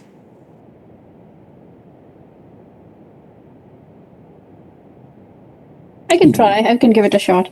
Thank you. Thank you so much. Go for it. The action we were looking at from multiple angles. First, as a part of it, to look at what is the current setup that we have, and what is the 2B architecture. We also looked at as a part of this. Do we need to understand what the 2B architecture would be? Do people actually understand what is the art of possible with Amazon services? Do we need to educate them, create a workshop to get the understanding of it? Another thing we looked at also was what is the current total cost of ownership. We need to look at the total cost of ownership, any licensing, data privacy or security compliance requirements, and also picking the right team or skill to go through with this action. So that's a part of the action. As a part of outcome, what we're expecting is the migration plan, overview of the current architecture, just understanding what is the status quo today, and then also connected to the workshop, having a shared understanding of what is our plan for migration. Are we out of those the 6 hours? Do we do simply a lift and shift or grouping, and what? Actually, I just want to say this is great. That's amazing what you've done. Okay, and so the find that it's a skill. Then you see that they've already have. It was probably easier for them because it's clear from hearing you talk that you already know about these things, right? That's why it's in reality maybe. When we pick a task that we know less of, it will be harder because you're trying to get in character on things you don't know. But clearly I'm listening to you talk, and I imagine that people in your team already had knowledge on that. And that's why when you do this in reality, you have people from all the company, which it makes it easier than trying to tackle a concern that you know nothing of. All right, so you're doing great. Thank you. And some of the challenges, because we are talking about migrating of an IT system, a legacy IT system, we thought probably we would not even find a person who knows everything end to end, or who can educate us on the current state of things. Other challenges could be just finding the right team to work with and have that common commitment from all the stakeholders, from business, from IT, and so on. The person who would probably drive this would be a lead architect. And we do not see any interdependencies, as this can run as a standalone action. and come out with a desired outcome. Of course, there's dependency as such on a budget and so on, but within this action plan, there's no dependency on each other. We can go on with this action plan. I'm going to keep this because this is, I think it's a model card that I will use for others. It's really well done. We had good help and a good team. Yes, yeah. Thank you for everyone in the team. Thank you for Olivier also, which came in on a Friday after delivering 4 classes this week. Thank you so much. Thank you for this, because this is really, it shows, you see, and my example in my group, I was doing it more myself, which doesn't bring the same value. It has to come from the people in the room, and you see that a lot of things, once you see there, it's okay, we can do this, right? It seemed abstract, it seemed intangible, but now we have concrete steps and people to knock on their doors. Again, sometimes we lack creativity, thinking, oh, who's the team or person? Don't worry about it. In a real customer, they know who's who, right? And they'll put a name to that, right? Now we're just imagining a potential role. Companies, maybe they're called lead architect, maybe they're called solution this, but so it's harder. What you've done is actually harder than when you do it in real life. Know what I mean? Because we have to kind of imagine. Yeah, no, I think it came out good. Yeah, thank you. Excellent. And even if it's just one sample, this takes several iterations. Again, it's more challenging because of the virtual setup, but I hope you grasp the value of the exercise in itself, right? And with that, we're just going to wrap up. Thank you so much. I owe you I have a full, as partners, so you can put it publicly also. Olivier says, as partners, you're just listening and moderating, and we'll insist on that. We're not supposed to do what I was doing to kind of fill things up. It has to come from the customers. That's the idea.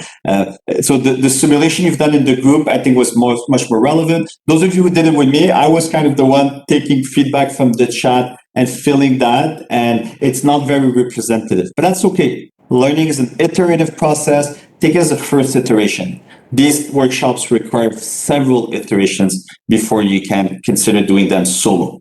Okay? So thank you so much for taking the lead and presenting this. I have a full drawer of AWS stickers. So if I ever meet you in person, remind me, I owe you a handful of them for having made it this segment much more interesting for all of us. Okay, and now we're going to wrap up. Again, this is what it looks like in a post-apocalyptic, post-COVID world where we're all there, and it makes it much more engaging, obviously, and much easier because we don't have to worry about breakout rooms and adding labels on the Trello board.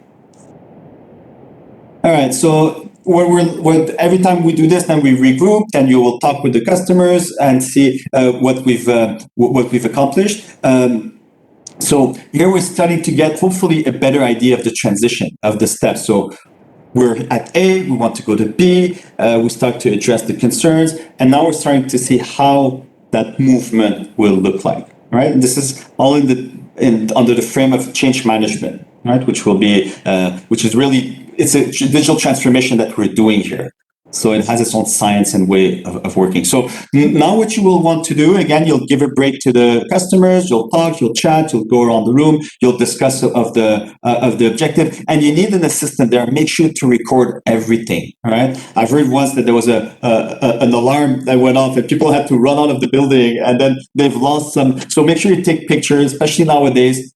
Pictures are cheap to take, record everything, and you want to put it in a clean format. It could be, there's different formats. You can put it in an Excel sheet, in a PowerPoint, whatever. Just make sure you record all that. So what are the actions that were written, maybe divided by perspective, right? And their capability, if it's a skill, a process, how much millions that were associated to them in priority. So just, you'll need to put this. So whether if you're tired, just take the pictures, make sure you have everything so that then you can put that in clean format and send it to the customer as soon as possible, right? You can do it just like that to start off with and then put it possibly in a PowerPoint presentation. I'll show you some templates after.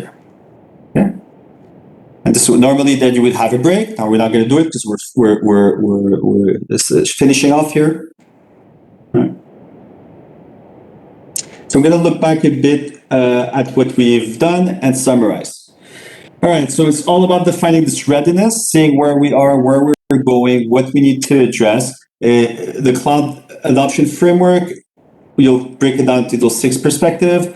We constantly refine the capabilities underneath them. All right. You'll do this with your customers. It's something that ideally you would go and do with customers. The first times you might get assistance from us, right? If you're not used to doing it, then the first iterations, you might want us to do it with you, right? Is there a question? No, sorry, I was on mute. No problem, no problem. All right, and again, as I said, input, workshop, and the output is this, an action plan, all right? And this is one vision. I don't care about whatever visualization you like, but the idea is to have this executive, especially when you want to present it, the higher up you go in the hierarchy, the cleaner it is. It needs to be simple. It needs to be like, okay, I know exactly what needs to be done. If it could be like a one-pager table, these are top actions that we'll need to address, all right? Is it a skill? Is it a process? Divided by perspective.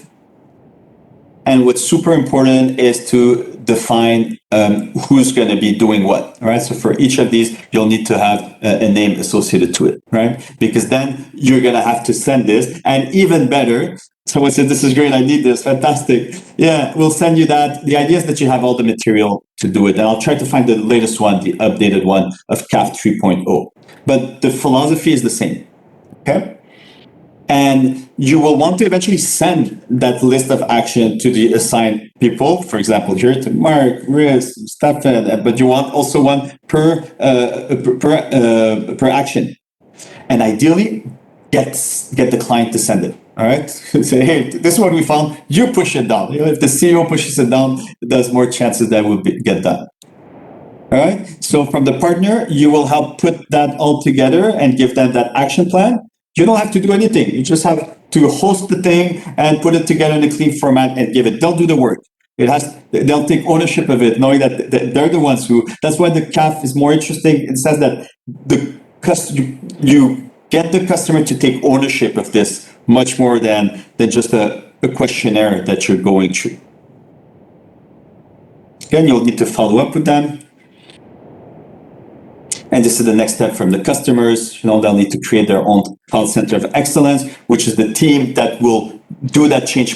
Their project will be the cloud adoption. And they'll need to execute. That's why you assign actions and steps. Oh yeah, thank you. I'm going to free Olivier. Thank you so much. I don't know, I should have given you, thank you so much I just mainly needed you so everyone, say thanks to Olivier and I can wrap up. Thank you so much. You take your weekend. You had a long week. I forgot to free you. I mainly needed you for the animating the breakout rooms. Great. All right. So I'm just wrapping up. He doesn't need to be there. He's done it 100 times. All right. So we're just going to recap on what we did. Right? So some specific things that we did today. It looks simple, but I promise you need to do conceptually it's simple, but you need to practice several times. We don't do it, the actual workshop, we don't do it remotely. There's too much distractions that distract us from the actual objective of the course. Now it's just the first iteration. What we do put the time pressure, all right? We don't leave you 3 days to write all your concerns, right? 5-10 minutes, write all your concerns. Then we'll help complement them. But there's psychology behind all this, why we do this, right? So that I have this kind of first thing that comes to mind kind of approach, right? So we create a bit of stress there to avoid being obsessive about the details and being a perfectionist, right? We'll need to be careful also to want to avoid, that's where we do that icebreaker in the morning. That's why we let maybe the most junior people go first. We want to avoid people getting blocked in their heads. I can't say this, or this is going to sound bad. It's all about getting this out in the surface. If the concern is there, it is there. And if we hide it and we repress it, it's going to show up later on. So that's the whole idea of psychology, to encourage divergent thinking. So guys, there's a lot of psychology behind these workshops. I don't know what this animation is, but as you said, we've engaged in conversation. Those of you who've tried it, the idea is to uncover nuances. It's not a science, a strict science. Is it operation? Is it security? Is it governance? Okay, maybe I can reframe that concern. It's all about that. The goal of labeling them and putting them in buckets is to refine, to cover the nuances. Oh, you meant this, so it's not really that concern. There's a purpose in that, right? Then we want to find patterns. So yeah, we want to diverge, but then we want to find patterns. Oh, okay, so all this is around skills. All this is around fear. And the great thing about the cloud adoption framework is that you can uncover new insights that you would just a checklist. What's really important to remember is to give everyone an equal voice. All right. So the psychology there, and also because sometimes the most quiet people have the greatest idea. All right. Or they know the risk, they just don't dare to voice them. So there's an approach. That's why I say always don't give post-its of different colors to people. The CEO has the blue post-its. Don't do that, right? You want to avoid that. Or the CEO starts prioritizing things. Don't do that. Great. And have them understand the result, because they're the ones who help put it together. All right. So remember, normally as a trainer, as a host, you don't do much, right? Now I've done more, a lot of tools. But normally, it's actually quite enjoyable. Once the ball starts to roll, it's just about sitting back and listening to them, maybe answering some questions, but they do all the work. All right, so every journey is different, but you will always find some underlying similarities of any cloud journey. All right. So things around the business case, and how can I leverage cloud? Things around people. All right. So around training, about skills, about concerns, you will always find those.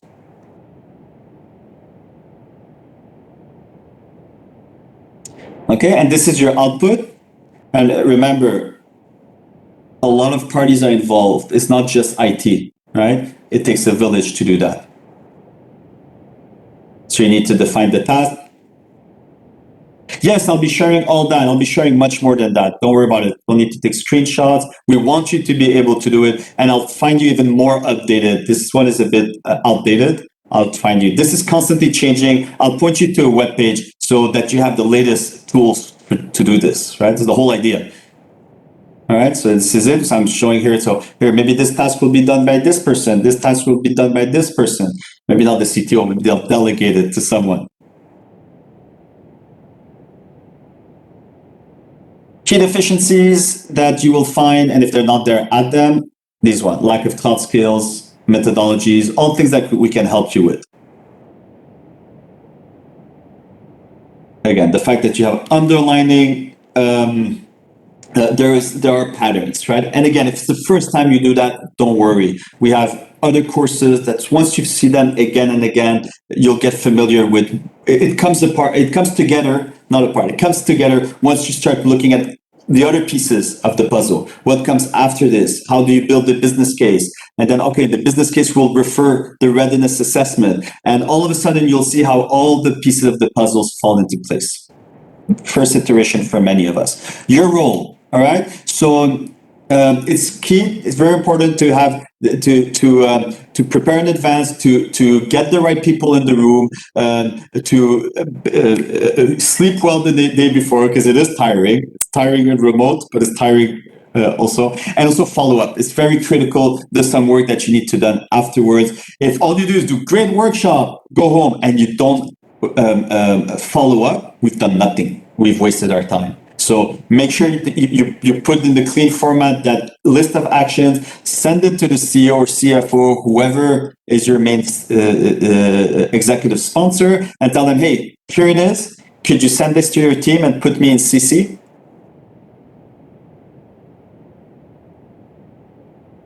Always have a sponsor, always have an ally, okay? You don't do this at the very beginning. There needs to be some traction. If not, it's a lot of investment for just a client that's not convinced at all. You need to have someone in that. And we talk about that more in the business course development.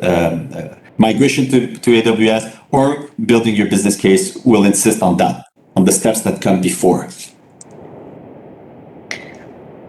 All right. Make sure you have the right people in the room. It takes a village, not just IT. Right. And have them. They don't know you. All right. We're not important. What's important is to get that ally to send it. Whoever the highest they are, better. All right. They will send and say, we expect you to be there Tuesday at this time. And then they will send the email. You'll do it for them. You'll feed them everything, but it has to come from them. Trust me, you'll get better results. All right. Okay. This is just a checklist. I won't go through it thoroughly, just high level, but just be careful. I do the same thing for my trainings. Always go to check. Do they have the projector? Do you have the whiteboards? Do you have the post-its and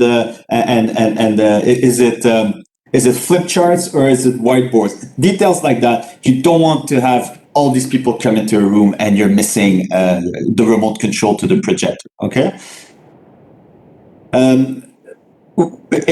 And I should have done this more today, when people freeze a bit and there's not a lot of interaction, prepare some seed answer to kind of push it. So, well, what if you said this? What if you said that?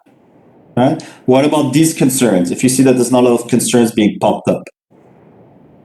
Okay, this is just part of it. You would do this and practice. It's I've done this. I don't know, like I wouldn't say 100 times, but a lot of times. And there's a lot of moving parts.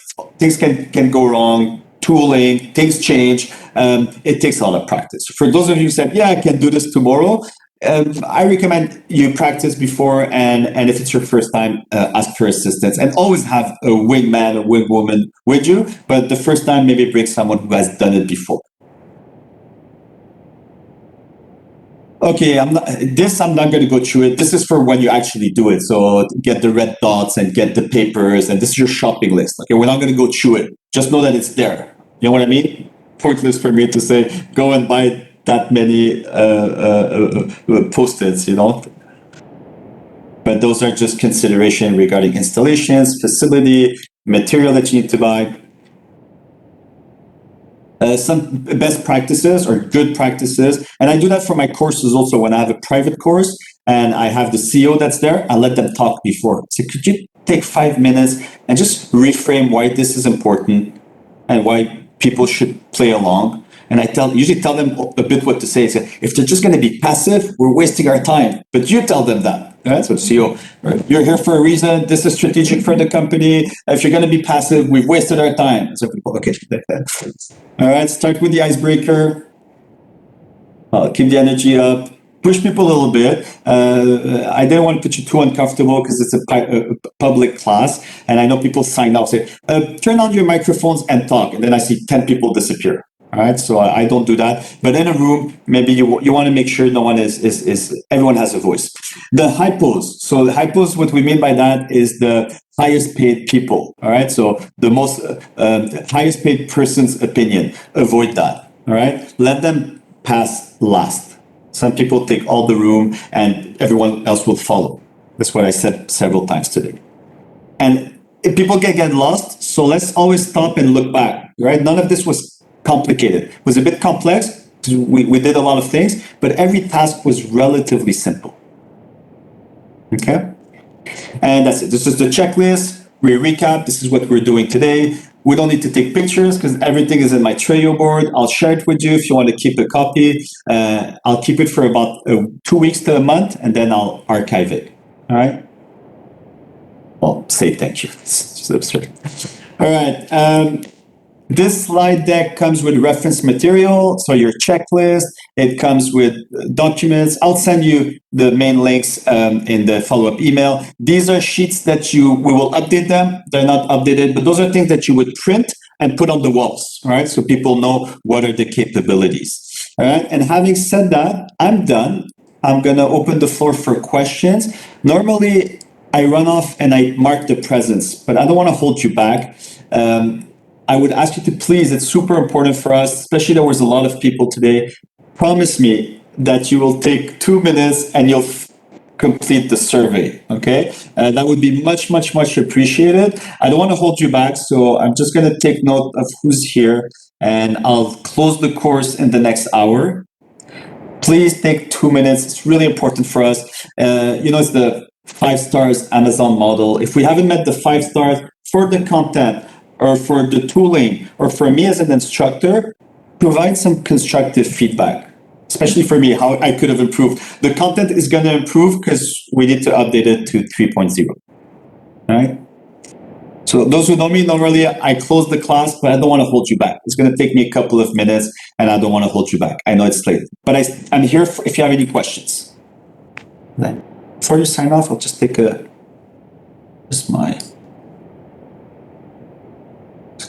snapshot of the list.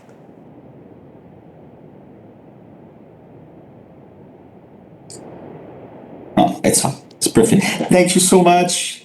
Thank you. Can run away. A lot of you, it's super late, and others that is not so late. It's still Friday. So thank you for your participation.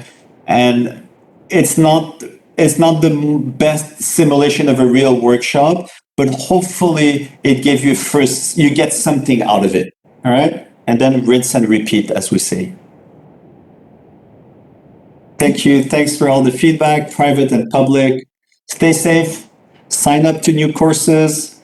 I'll put together an email. I'll go look for the latest content and so that you have it. Any questions for training and certification, send me an email.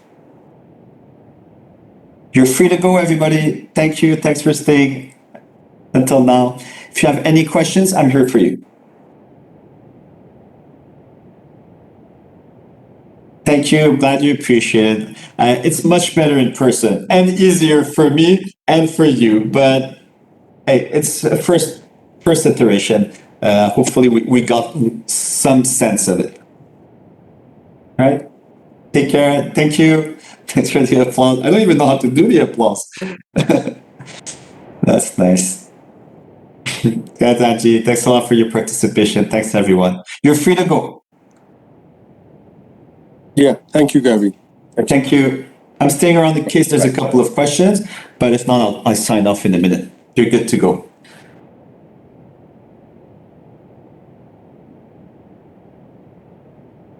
We're good? No question? Going once? Going twice?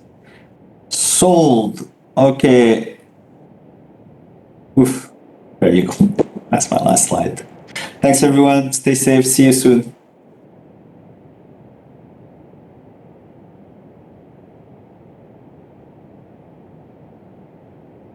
Yes, applause button can be found from, but thank you so much. And may I know your email ID? Yes, just in case, you should have received an email